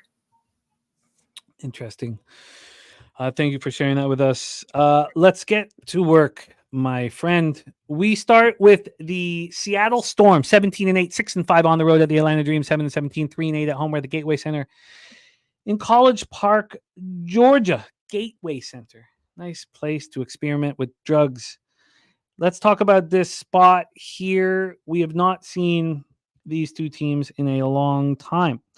When we last saw the Dream, they were in the throes of an enormous losing streak. The Storm were on the other side, winning games by margin. A lot of those that was after a fucking 9-game home streak, a straight games, but where he kept on saying every time we were breaking down a Storm game for like a month. That was ridiculous. Yeah, but two teams definitely moving in different directions. We're going to be using Bet Online line movements here. They get out their lines first. I was using Pinnacle before, but Bet Online seems to be more helpful. And don't forget about our poker tournament. We have 2 coming up next Friday and the Friday after that. We'll have live streams. A bunch of our cappers will be live. Some you don't even need to be in the tournament. You can just be hanging out with us live as we go through that. And also, if you're looking for a new account, we have a link on our website, pubsportsradio.com. MyBookie, Bovada. We have Prize Picks, and we have Bet Online. Bet Online will give you 100% bonus up to $1,000 if it's a new account, first-time deposit, and it doesn't have to be Bitcoin. This line opened up with Seattle at -7. This line opened up on Wednesday at 8:22 in the morning. This morning, it moved to 8. That was the first move that we saw. This is all Bet Online. And from a total perspective, Brizzy, we have the dumbest shit ever, dude. It opened up at 159. I was up at fucking 3 o'clock in the morning, and I bet all my bets for today, and I fucking bet the over like an idiot. And I meant to bet the shit out of the under, and I had to double up on the under, but my bad. I had to get that. That was fucking ridiculous, dude. I looked at my bet slips and I said, how the fuck do I have an over 159? I meant to bet the under.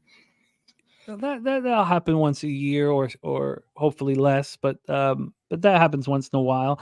Interesting, because at 11:29 p.m. last night, this was a 158.5. At 3 in the morning, this was a 160.5. Dude, it went to 159 on Bet365, and I said I gotta bet the fucking under. Like this is a must bet. Then it dropped all the way down to 156.5. There's been a half point of buyback. We're now at 157. Why don't we take a look at the cash flow here for this one and then hand it over to Brizzy. What we have here, no help on the spread from the Action Network, nothing at all. But on the total, we know 61% of the tickets and 97% of cash is on the under. Only 3% of the cash, despite 39% of the tickets, is on the over. Take it away, Brizzy. Storm Dream. Yeah, for as bad as Atlanta's been on the court, they still kind of find themselves in playoff contention, sitting 3 games behind the Chicago Sky. But they've struggled at the house, going 3-8 ATS this year. Looking at both offenses, Seattle's number drop off from home to road. Both teams' first game back from the break. Seattle was averaging 85.6 points per game in their last 5 games prior to the break, and Atlanta was only averaging 72 points per game in their last 4 before the break. And Atlanta's shooting since the Jordan Canada injury has just been awful. Since late June, they've shot 25.7% from the 3-point line. On the season, both of these teams haven't really been too foul prone. Seattle's 7th in sending teams to the free throw line, and Atlanta's 5th. In their first meeting on July 14th, Seattle won by 11 despite shooting 5 for 28 from the 3-point line, and they held the Dream for 3 for 17 from the 3-point line. I like the under 157.5 at -112. I'm at the bet the 159. I can't believe I'm an idiot and I ended up working out though, but I can't believe I missed out on the 159. But I would play this number down to 154, 153 and a half. I don't get the there's multiple game script scenarios where either side could win and this game still goes under. Like if Seattle wins this game by margin, this game should go way under. If Atlanta ends up winning the game, that means that they play good defense. The under here for Brizzy strategic investments play of the day is Seattle -8. Let's move on to the next spot on the board. The Phoenix Mercury on the second half of a back-to-back. Impressive showing last night at Indiana Fever, 11-15, 6-5 at home. Gamebridge Fieldhouse in Indianapolis, Indiana. We have the Mercury sitting here off of last night's victory, and we have the Fever, who had their 2-game winning streak snapped at Dallas. Caitlin Clark getting her first break in a long, long time. Take a look at the line history here for this one. This total is at 1. Well, it's a strange thing here at Bet Online. They're not moving it off this 173 at -130. I can't remember if WNBA, they'll give you alternate lines at Bet Online. They're holding that over 173 at -130. This opened up at 175 and a half. It got up to 176 before this big drop, but it's strange that they're holding it at 173. I'd have to look online to see that. Pinnacle's at 175. So Pinnacle's at 175, and they opened this up at 174, so it's gone up a point. So it kind of depends on what you're looking at to see whether or not something makes sense. It was weird. This market was out for a very long time. We're talking about yesterday how the markets were out for the games. This market's been out since they posted the games for yesterday because the Caitlin Clark factor. So that's probably has created some stagnant. This opened up with Indiana Fever -4 plus money. Then it started getting juiced. It got juiced up to -113 at 4:30 this morning. Again, I'm at Pinnacle. So why don't I move over to Bet Online for this one? At Bet Online, they opened this up at -3 for Indiana 2 days ago. 2 days ago at 8:20 in the morning. This got up to 4 2 hours later. 5 hours later. And then 40 minutes after that, it got up to 5. Then 10 minutes after that, it got up to 6.5. This was at 2:07 p.m. on Wednesday, -6.5. And then at 4 p.m., it was down to 3.5. So you're right. This has been wild movement. Yesterday at 3, this was a 3, which is what it is now, which means that overall, throughout all this line movement, it's not moved from the opening line. That's the fucking craziest shit ever. After all this line movement, it goes right back to where it basically opened. Absolutely wild. Absolutely wild. From a cash flow standpoint, we have 14% of the tickets and 69% of cash on the over. And on the spread, 67% of tickets and 82% of cash on the Fever. Take it away, Brizzy. Yeah, the Fever were rolling going into the break. 6-1 ATS in their last 7 games before the break, with a 9-4 ATS record in their last 13 games. The 6-1 ATS was their last 7 games at home. 9-4 ATS last 13 games. They won their first 2 meetings versus Phoenix, and they've won 4 straight head-to-head versus Phoenix. Phoenix was able to benefit from last night's Kenji Carter being ruled out for illness. Phoenix ended up winning the game by 20, and they showed their class difference. They kind of blew them out, and nobody really played a bunch of minutes besides Kalia Copper, but that was more of a revenge game for her, former champion from the Chicago Sky. But spread-wise, Mercury in an underdog role is a very tempting bet to me, but the total seems a little bit more givable than the side. There's a lot of trends that favor towards the over here. The over has gone 17-7 the last 24 games for the Fever. The over has hit in 5 out of their last 6 games. The Mercury gone 4-1 to the over in their last 5 games, 4-1 to the over in the last 5 road games. Their defensive numbers really drop off significantly from home to road. Offensively, they should benefit from already having played from last night, while Indy should benefit offensively from being rested and having no Olympic break legs. So I like the over a lot here. I played the over at 173.5 minus 112, and in each of the meetings this season so far, I've bet the over when these two teams have played. Let's get this in for you over 173 and a half. I also want to pull up some here. See if I can find it over here. Portnoy took the Fever to win the championship. I mean, that's a dead bet.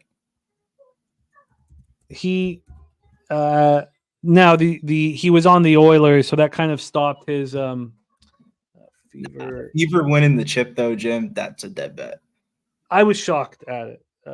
Championship. Let me see if I can get it up here and get the actual number. Yes, here it is. $100,000 on the Fever to win the championship. Pays out $10 million. $100,000 on it.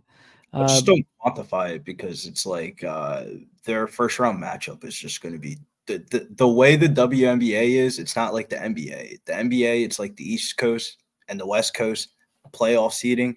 In the WNBA, it's all conglomerated with the top 8 teams just in general, and they're going to get fucked by that. Yeah, I was surprised here because he's a future bet that I need the chat's help because I cannot find to make the playoff markets for the WNBA like it is for the NBA. But we'll talk about it in the next game. We'll talk about it. Over 173.5. Was that just regular VIG? Yeah, minus 112 on FanDuel. Bet it early this morning at like 4 or 5. I don't. Cedric said if your dad makes a bet, you pocket it. No, I don't pocket huge payouts. It's burnt me in the past. I don't pocket parlays and things like that. And it's funny at the poker game I was at. My friend was talking about how he was with this great Canadian comedian named John Doerr and Dylan Mendelsohn. They're both great comedians. Dylan was with John Doerr, and the Jays were down 8-1, and they were at the Halifax Comedy Festival.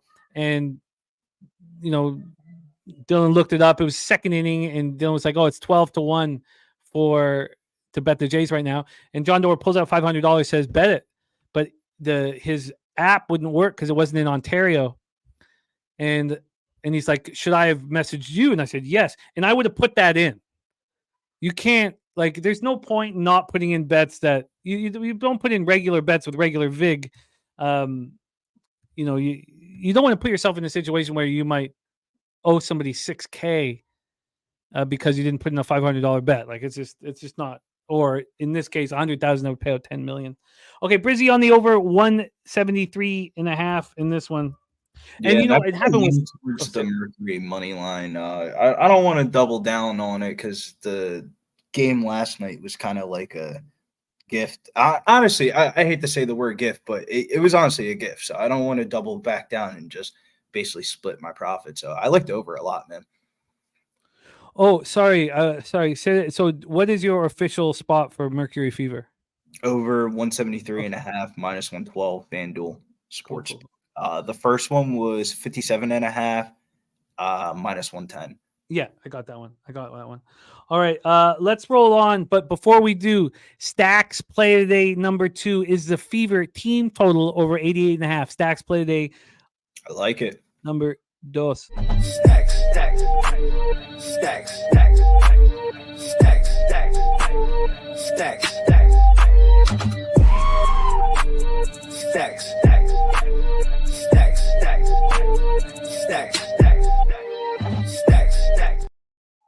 Okay, and I was just gonna say, my friend Sonny, I'm getting married here in September. I gotta fly to Hawaii for 48 hours.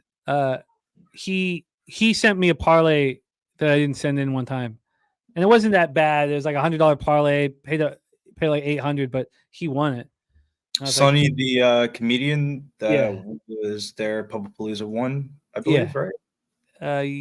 Was it 1? Yeah, whatever. No, it's 2. Publipalooza 2.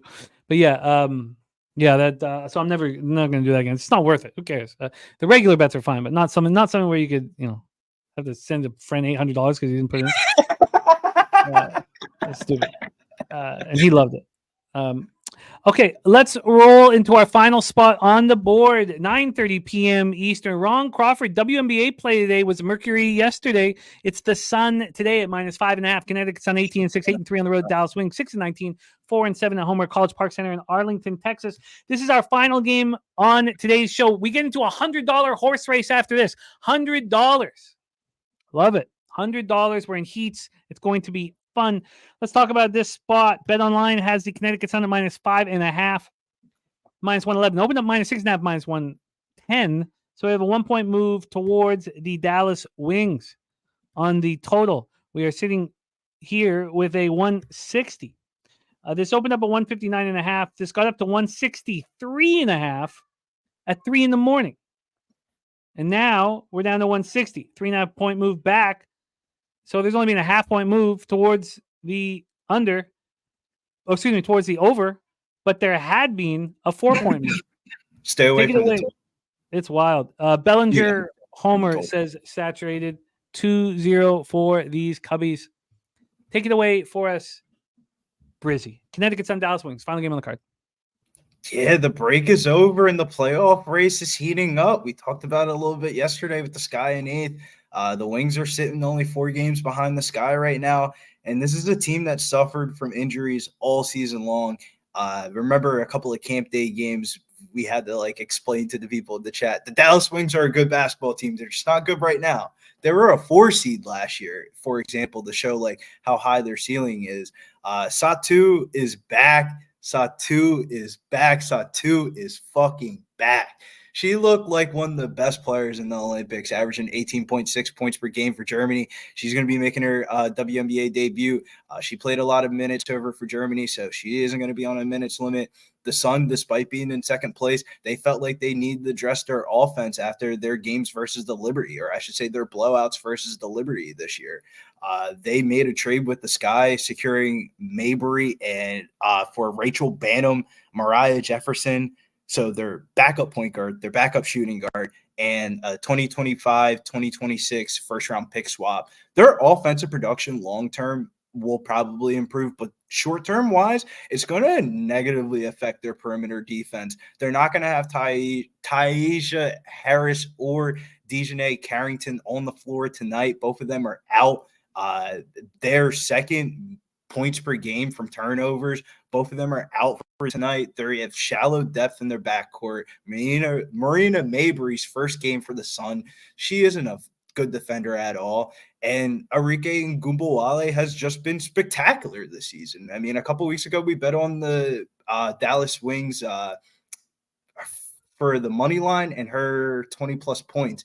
And she literally just willed the team by one hand and just put the team on her back, home game, and just showed out. And now she has her supporting cast back. Jaylen Brown's also back from injury. She was one of the leading scorers in the preseason for them. They've been high on her. Rookie J.C. Sheldon, she's been coming along herself.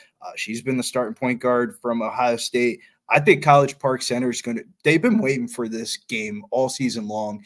The playoff race is right around the corner, and I think it starts tonight. Give me the Dallas Wings on the money line. I don't even want the points. Give it to me on the money line. I think the Dallas Wings are a bet on team for this next month. They're going to make a push for that 8 seed. They have way too many star players of notoriety, and their record isn't reflecting of it. It's kind of I'm trying to think of an NBA comparison this year. But it's just a team that just dealt with a lot of injuries. Enrique's been playing great basketball. Now everybody's healthy, and it's their first game back, plus 5.5 at the crib against the Connecticut Sun. Without their point guard, starting shooting guard, their 2 best defenders, and they also replaced that with Marina Mabry, who's a terrible defender, and they traded away their backup point guard and backup shooting guard. So now you're making her play her first game, and she's going to have to play 30-plus minutes. I just don't see that shit being 1 + 2 = 3, not 1 + 2 = 2. Give me the Dallas Wings here, money line. They should win this game outright. Wow, what a call. Did you get plus 200 or what did you get? I got plus 195. Ooh, what a call to close the show on. Big boy money line bet from Brizzy. The Wings plus 195. That's got to make our guy Justin McKelvey feeling good about his Wings plus 6. But Ron Crawford on the other side. WNBA play today, Sun minus 5.5. Brizzy's on the over 173.5 in Mercury Fever. Justin McKelvey stacks play today, Fever over 88.5. Team total at minus 114. And Brizzy on the under 157.5 and minus 112 in Storm, Dream, and Strategic Investments play today is the Storm minus 8 on the road. Brizzy, thank you so much for making time for us. Brizzy, of course, the star of the Locker Room podcast. That is our showcase video until after UFC 305. Brizzy, you're the man. Also, all this love for Duplessis. We have Izzy being backed by Brizzy going up against the others. Brizzy, thank you. Please support him on X at getting_bills_. And thank you for making time for us. Brizzy, my man. Brizzy, any last words for the Cappers supporting the show? Yeah, make sure you guys are tapped in with us tomorrow, UFC 305 in the land down under. And like Jim said, it's a crazy main event. Who is, well, I can't say that on air, but everybody knows the build up to the fight. I like Adesanya. Another main card bet that I like. I think Gamrot actually gets a fucking finish. Gamrot by submission, plus 500. Tell me, isn't this market 1-0? Because I just got done recording a post weigh-in show right before this. Tell me, isn't this market 101 movement if you don't even need to know anything about these two fighters? Gamrot opens up at 225, goes up to 375 of line movement. The percentage of bets, 73% of the bets are on Hooker and 50% of the handles on Hooker. That is the most dead public underdog you will ever see. Interesting. I love Dan the Hooker as well. Billy, was that Dan Hooker? No, Gamrot winning by submission versus Dan Hooker. He's minus 340. God. Damn. I'm a big Dan Hooker He's guy. Minus 340. The decision props minus 125. I just don't. It's just like 73% of the bets, 50% of the handle. He's the most public underdog on the main card, and the line opened up 225 and went up to 375. That's just what? That's NFL's right around the corner because that is a NFL 1:00 p.m. football game market. I love it. Brizzy, Billy, are you guys also real quick? Are you gonna do the Tuesday? Dana Contender Series, what's it? Spaces again on next Tuesday? Yeah, we're considering about just doing it as a live stream, but it's we got to measure that out behind the scenes because it's like, yeah, it's cool right now in August for like the first 5-6 weeks of the season, but then once it's football season, we're gonna have two things going on at the same exact time live. Yeah. Okay. But don't feel any from us who are from Bankroll Blitz. Like if you guys want to have a live contender series going on the same, there's no, like you're more than welcome to. It's two different audiences, and so don't feel. I think the best way to do it is Saturday in the live stream. I think Big Show should post a little poll in the chat and see what would the traction be for it, and then we'll go from there. Cool, but just truly from us, we'll take zero offense whatsoever. We totally respect what you guys are doing, and there's just no option at that point. Speaking from a umbrella capper, I mean that's where we start off the week though at Pub Sports Radio. You got to tune in, Bankroll Blitz, get in on a couple early line moves because we don't really bet. It's a lot of the team totals. I feel like off the Bankroll Blitz throughout the years have really been snags where we see like team totals either move a bunch of points by the time it gets to Saturday, Sunday. So, I mean, I like watching the show. Thank you, my friend. Yeah, I'm not moving on any of the games this weekend. Sunday I will though. The two Sunday games, the 1 p.m. and the 4 p.m. game. I believe it's the Sunday night football game. Where's it at? Sunday night football preseason, Green Bay versus Denver. Denver's about to smack Green Bay. Take Denver. And then the other one, I like San Fran plus money at home against New Orleans. the 2 Sunday games. I guess I could take a look at those two. It's just because they're 2 8 p.m. games. They're both 8. They're 2 Sunday night football games that go off at the same exact time. So there's going to be some value in the markets. Even the under in New Orleans, San Francisco makes sense as well. Under 38.5. I just don't see a lot of points being scored in that game. Next week, we have 2 games on Thursday. Colts, Bengals, Bears, Chiefs. And then 3 games on Friday. Jaguars, Falcons, Dolphins, Buccaneers, 49ers, Raiders. Right now, a preseason game is taking me about 2 hours. And it's still like I don't figure it out, even if figuring out or feel like I'm comfortable with an edge until very late in the process. So it's definitely like a late market type of bet. Like I don't care about the steam. I don't care about the steam. It's not about the market or the steam. More of like I feel more comfortable betting a preseason football game 2 hours before the game starts than 2 days before the game starts type shit. Where unless it's a total, like the Eagles, Philadelphia, Patriots under that one was like there's a Thursday night football game. When's the fucking line coming out? Other than that, like unless it's a total, I don't feel convicted about it unless it's an hour before the game. Yeah, I think that at some point in my career, I will take the month of August off and only cap preseason football. I think at some point it just makes sense to do that. It's all about the amount of time you put in finding the edges, finding the angles, and then poking holes in some of the thought process by the gambling public, which was pretty easy to do with the Patriots last night. Although it's been pretty square. But I mean, what I've noticed is like your move on the Broncos. These moves where they get up to 7 have been very successul. Like 7. Those are just blatant moves. 6, and that game was a blowout. The one that I like are the short lines, the short dogs in preseason football. Short home dogs have been cashing. Like last week, the public was all over the Falcons minus the 2.5, and it was like, what? Zach Wilson? What?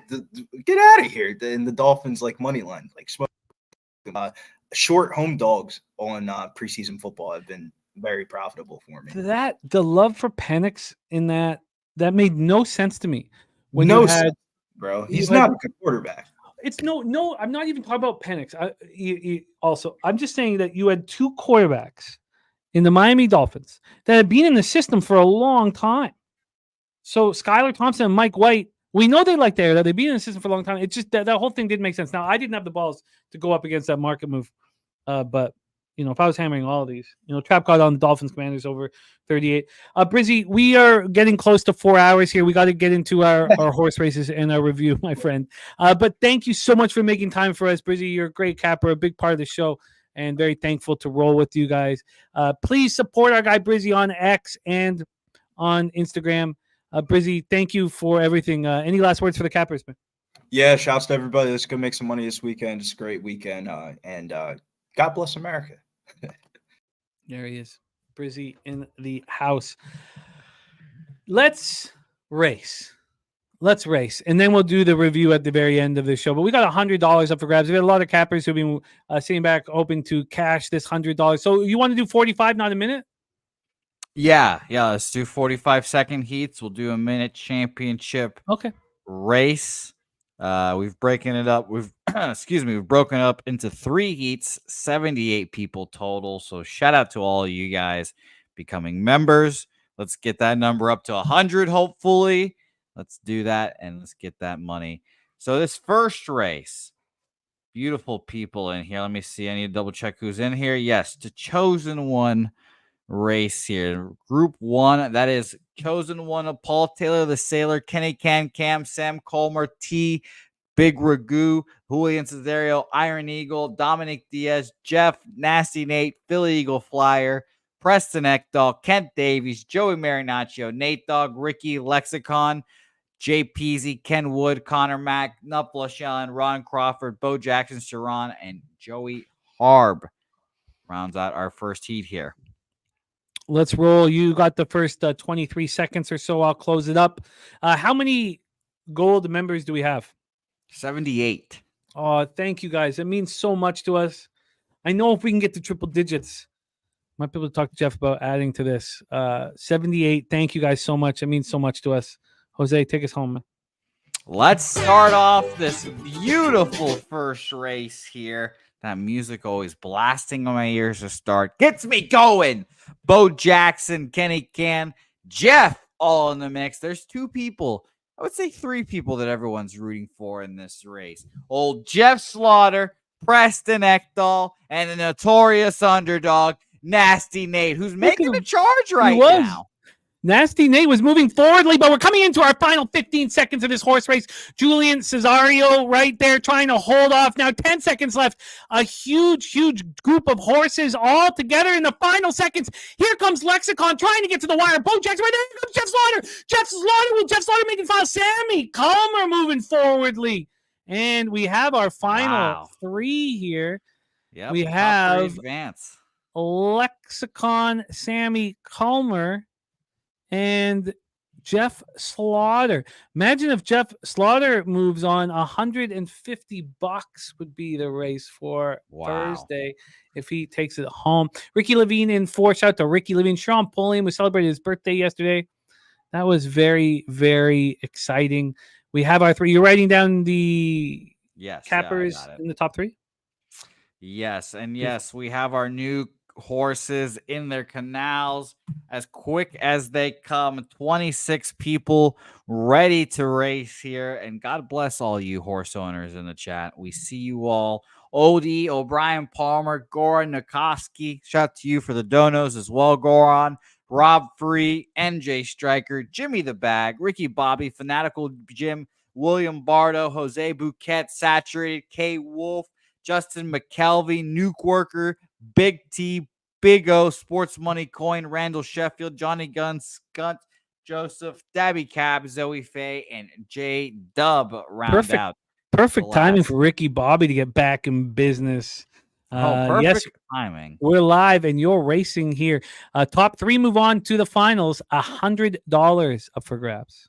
Yes, let us start. Ricky, good luck. Great timing. Randall Sheffield and Nuke start off in the lead early. It's going to be an interesting race. A lot of familiar names in the chat here. A lot of familiar names. It'd be a shame if old Jose Bouquette can find his way into the finals. Who is in the back all the way? Is that Mr. Joe Thompson? Who is it? I don't know, but Jimmy, this is electric. Goran and Kovsky forwardly moving, trying to get to the lead. Jose Bouquette has said lead. Can Jose make it into the finals? Coin right there as well.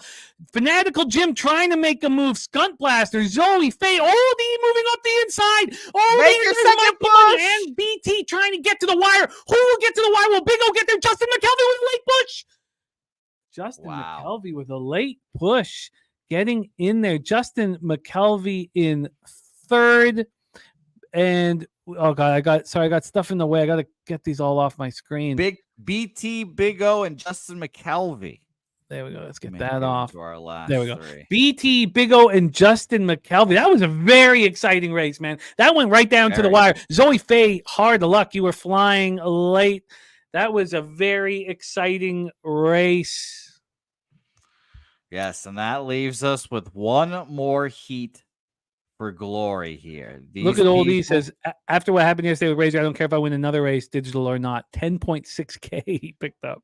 What a guy. I mean, couldn't happen to a better guy. I love Oldie, man. I love seeing you guys get that paper, man. Yeah. I mean, honestly, after a day like that, how can you complain? Shout out to you, Old E.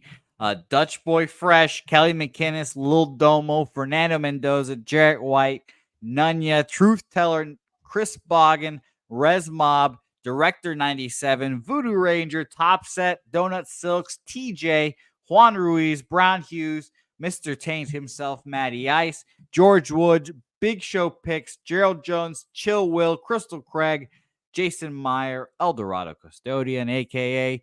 Billy Friedrich, Juan Chavez, and I believe our newest member himself, E. Burke, also in this race as well. Respect. And look at that Cuban Connect on the Owls as well. I'd love to see it. Yes, this is going to be a very fun race here, Jimmy. Great to see 45 Kevin seconds. K is business as well. Kevin K, what up? And Truth Teller looking for his first victory here with the horses. This is exciting. We have 6 horses who have made it into the finals. Who will be the final 3? $100 up for grabs. This is going to be a fun one, guys. Let's race here in beautiful, beautiful San Antonio. Yes, this is 45 seconds for glory. Yes, this is the top 3 to get into the finals. Yes, this is $100 on the line. Who wants it more? TJ, Topset, Nunya, even Dutch wants it in the mix right now, Jimmy. Matty Ice right there, but Nunya has the lead right now. Voodoo Ranger trying to make a move as Kelly McInnes. Kelly McInnes trying to break his streak. Is it possible, or will he buckle under the pressure? Kelly McInnes trying to find the finish line. Can Kelly McInnes change the story? Kelly. Can Kelly McInnes change Kelly. the story? No. Kelly, no. Oh, my God. Kelly. You had it. It was in your hand. Oh, my God. Kelly. I couldn't believe how long he was holding it for. He held it for like 15, 20 seconds. He led 3/4 of the race. Oh, it just wasn't moving. It wasn't moving. And Crystal Craig with the paper. Juan Ruiz is a 2-time champ. Juan Ruiz is a 2-time champ. Wow, look at our final 9. Let's go to a minute. We're going to a minute. Wow, that was too funny. Look at our final 9 racing for $100. Nunya, Juan Ruiz, Crystal Craig, Justin McKelvey, Big O, BT, Lexicon, Jeff Slaughter, and Sammy Calmer. Wow, watching Kelly fall off. That was tough. That's a tough I couldn't believe how long he was lasting. I was like, oh, he's going to do it. Yeah, I thought, Kelly, I really thought you were going to finish the story. You're going to have a chance to finish the story at least. There's my guy, Juan Ruiz. I got a chance to hang out with Juan Ruiz in our low bag Summit of Champions in Miami. And what a quality dude. Juan Ruiz looking to pick up $100. One of these 9 horses will pay out $100. And if it's Slaughter, really one of the next 8, right? Because Slaughter wins, there's 150 on Thursday. JTEL says anytime they hold the lead that long, it's bound to go downhill in the last seconds. But wasn't that, Jose, wouldn't you say that's the longest we've seen a lead held for? Yeah, I really thought. Yeah. Kelly.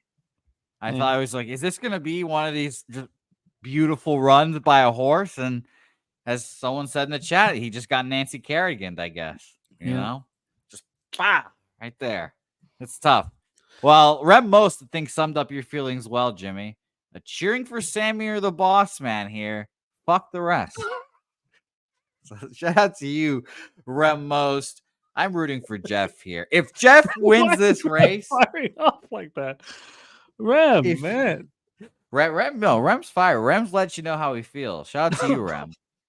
But here's the thing: if Jeff wins $150 horse race, how could you not be a part of that if that happens? Like Mally Mal, Textiles, the aforementioned JT Eel, Rem, all of you guys would have to be gold members if that happens. So let's run these horses and let's find out the run for $100. Woo! It's a beautiful time here. Crystal Craig taking an early lead in the front, but no one's showing their cards yet. No. Everyone's keeping their hands close to the vest, putting their cards up and seeing they see 2 aces, perhaps. Are we just going to see deuces? Crystal Craig pushing. But BT she's been up front there, for 25 seconds. Nunya and Jeff Slaughter just lying in wait, Jimmy. Just lying in wait. I like to show a little. I like to know my horse is alert. Crystal Craig has seen that. All of the horses within 3 lengths of each other. Who's going to take it home? Who has late pace? They're all lined up here. Justin McKelvey moving forwardly. BT has it right now alongside Nunya. Juan Ruiz right there. $100 up for grabs. Who's going to get the cash? 6 seconds left. It's all coming down to this. Big O making a move. Crystal Craig making a move. Go, Jeff Slaughter!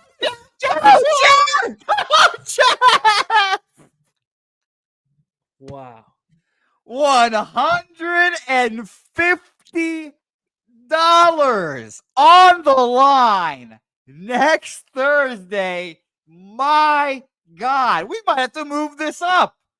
How many Jesus times has Slaughter won? Christ. How many times has Slaughter won? I mean, he wins more than anybody else. Woo! Woo! Man, $150. I better see some gold memberships ran the fuck up. $150, an opportunity at greatness. We might have to do like 10 heats. We might. Oh my God! Wow, $150 next Thursday up for grabs. I thought Crystal Craig was going to come out and grab it. Big O was right there. BT. Crystal Craig was ahead for the first 30 seconds. That's longer than we usually see. Look at everybody within 2.5 lengths of each other. Wow, man. But got even someone like, what if Kelly McInnes won the $150 race? What if he was just saving it all up and just wanted the pot to get real nice and his horse will come through for the clutch? Maybe we'll see Nasty Nate come through for a victory. Oh, man. Wow. We need horses, dude. We need horses. Of course. $150 up for grabs next Thursday. Jose, thank you for taking care of all that. Thank you to all our gold members for supporting us. That was very fun. Very, very fun. Billy said Slaughter going to win on Thursday, too.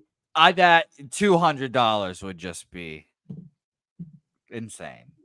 Let's do our final review of action. 2-0 Cubbies Jays. You know, I might have been worth what inning is that? It's the top of the third. That might have been worth an immediate under bet. But that's all done. That's all done. You know, the live account. The live Pinnacle account? No. I use 365 for the live. It's just better. It's just such a nice job of it. But how crucial is it when we get to Razor's birthday, opening night, NFL, and all the you need the live account it's not as important as our pregame action, but it's yeah, I know, I agree. It's right there. I mean, I definitely doubled up my account with USA Live Action for sure. And by the way, Ron, don't think I didn't know that Venezuela's in the Little League World Series. Don't think I didn't notice that. I actually actively hate the Little League World Series, but if I can throw Venezuela into some parlays, don't fucking think I won't. 20 days to NFL. Don't forget to get in to and shout out to Swig, by the way. Yeah, look at that. 1.6 thousand 1.6K comments to pull PODs from. You're the man, Swiggy. You are the man. Billy Friedrich says 49 days until NHL. Just let me get through the day in the black. That's all. And I want to bet these Tie Cats. I've had a really strong run when I've gone up against everybody. The Tie Cats and the Bombers is going up against everybody. I like it. So don't forget, poker tournament next Friday and the Friday after. Jose and I will be co-hosting. You know what, Jimmy? Can I do this now? Yeah. I will put a $50 bounty on my fucking scalp for the poker tournament. $50 bounty on my scalp. Come and get it, Dex. Wow. Come and get it, Saturated, Nasty Nate, Pete, all of you. I dare you, because guess what? I am a great online poker player. So come fucking get it. I will then put a $50 bounty on my head.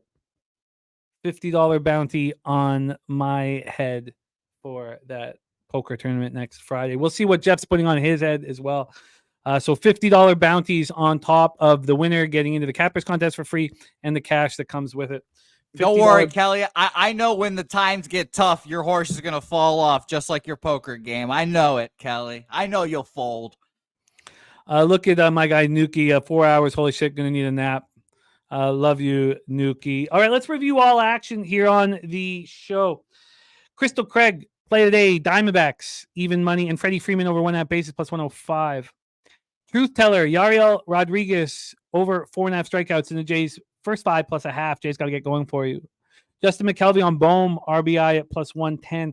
Pig Milk play today. Diamondbacks first 5 alt line minus a half at plus 145. Joe Thompson under play today is Nats, Phillies over 9. Miami Mets over 8.5. He's also on. Then we have Clint Starley, diehard MMA podcast. He gave us Casey O'Neill, Tai Tuivasa, and Duplessis. LJ from H-Town is on the Astros minus 1.5. Troy Torrance on Phillies minus 1.5. Cubs money line. Reds first 5, considering the Mets. Gerald Jones play today. Nola over 5.5 Ks minus 135. Viper on the Orioles minus 1. Yankees minus 1. Spreadsheet play today. Dog from our Ron Crawford is the Mariners. Jose on him as well. Slatsy on the Owls. So am I. But he's also got a half unit on Rambo receiving yards over 58.5. Nuke Worker, the Gamma Ray play of the day is the Owls minus 120. Jose's on the over 9.5. I forgot you were on the over 9.5 in this one. Yeah, live that's why I asked what inning. Live it's at 8.5 right now. If it got down to 7.5, I would have considered a live bet of the over. But we'll see. All right. Let's roll here. We have Cabby on the first 5 over 5 in Royals Reds. Stayed off Yankees, Tigers. Jose's on the Mariners. Tank play today. Seattle, Pittsburgh. First 5 under 3.5 minus 125. I got that at minus 120. I got the under 7 at minus 115. Oh, you got a runner on, by the way, which is good for you there. Let's see what it is right now. MLB. The under 7's minus 125. I like that. Show me a 3. 3.5 still minus 130. Oh, it's gonna be stressful. That's what you say, like at a blackjack table as well. You just call them for 3s and shit. So shout out to you. That's funny. It's gonna be stressful. Strategic investments coming to us from the Dominican Republic. He's on the Orioles money line. Bohm over 1.5 bases at minus 122 for Dabby Cab, and Justin McKelvey stacks play today. Also RBI plus 110 for Bohm. Jose's on the under 8 minus 123 in Arizona Tampa. BJ's best bet was a Rays money line. Jose's on the Red Sox at plus 154. The team total over 3.5 minus 115. Lamont Williams max bet is Philly minus 1.5. Cabby's on Burger over 1.5 bases at plus 115. Morgan Spooner on the Mets team total over 6.5 at plus 210. Lindor over 1.5 bases even money. Lindor over 2.5 bases plus 200. Mets Marlins over 8.5. Daniel Hernandez, Danny Dog play day. Royals money line. Jose. Oh, sorry. And then that Philadelphia game I'm on the first 5 over 5 and the full game over 9. And I'm extremely concerned about it. Let's just see what's going on with that total. Now the over 9's minus 120. But the first 5 still juiced to the under. I don't get it. I'm on the first 5 under 4.5 in Minnesota, Texas Rangers. I got that plus 101. It was minus 107 when we last looked. And I got the Rangers minus 120. Jose's on the Rangers minus 118. Dunks 3-leg Friday footy parlay. Real Madrid, Liverpool, Manchester City, all plus 252. Razor sharp picks, gamblers first glance. Houston White Sox under 8. DC Capper bookie buster play today. Astros minus 1. Rob Freeze play today's Bregman over 1 at bases at plus 135. Noli knows is on the Tribe first 5. And the only thing I'm adding here is the Dodgers in the over. Jose's on the Rockies at plus 150. I'm going to sit with it for a second. Jose's on the under 8 in Braves Angels minus 110. I'm on the under 8.5 minus 120. Let's get that, man. Then Voodoo Ranger is on Burger for a walk at plus 250. Nola for the win at minus 110. Bohm RBI at plus 105. Teoscar Hernandez Ribby at plus 130. Waldron 6 or more Ks at plus 140. And Luis Robert stolen base at plus 300. Odds Bunch says I need Mother Nature to let me in, but I got Gilbert for 7.5 Ks and Skeens for 9.5. I'm on the Owls minus 2.5, minus 105. The line's moving against me. I'm ready to battle. I'm going to be on the Ticats here shortly, and I'm going to wait on the Bombers, but I will be on them. Brizzy gave us the under 157.5 and minus 112 in Storm Dream. Strategic investments on the Storm minus 8. Brizzy on the over 173.5 in Mercury Fever. Stacks play day number 2 is the Fever team total over 88.5. Wings money line at plus 195 for Brizzy. I wish that the NBA play of the day from Ron Crawford wasn't on the Sun minus 5.5, but I still am interested. When anybody has a big dog and they take him on the money line, I'm interested. Wings plus 6 and over 162 is a plus 255 SGP for our guy, Justin McKelvey. Thank you guys so much for all that you do for the show. Jose, all the hard work you put in behind the scenes and on camera. Thank you. Nuke Worker on the Ticats money line. I love that. You know how we roll when we're against the world. Voodoo Ranger adding Arrighetti a win at plus 135. Mally Mal, Saturated, Old E, Wrong, Crawford, Swiggy. Thank you guys. Kelly McInnes, Rem Most respecting you there. Can you believe that? You guys have come a long way. You've come a long way. I need to screenshot that. I would do that. NJ Striker, Billy Friedrich, Textiles, JT Eel, Justin McKelvey, Nordy, Juan Ruiz. Thank you guys. Gerald Jones, all of you guys and all of your support. Crystal Craig, thank you guys.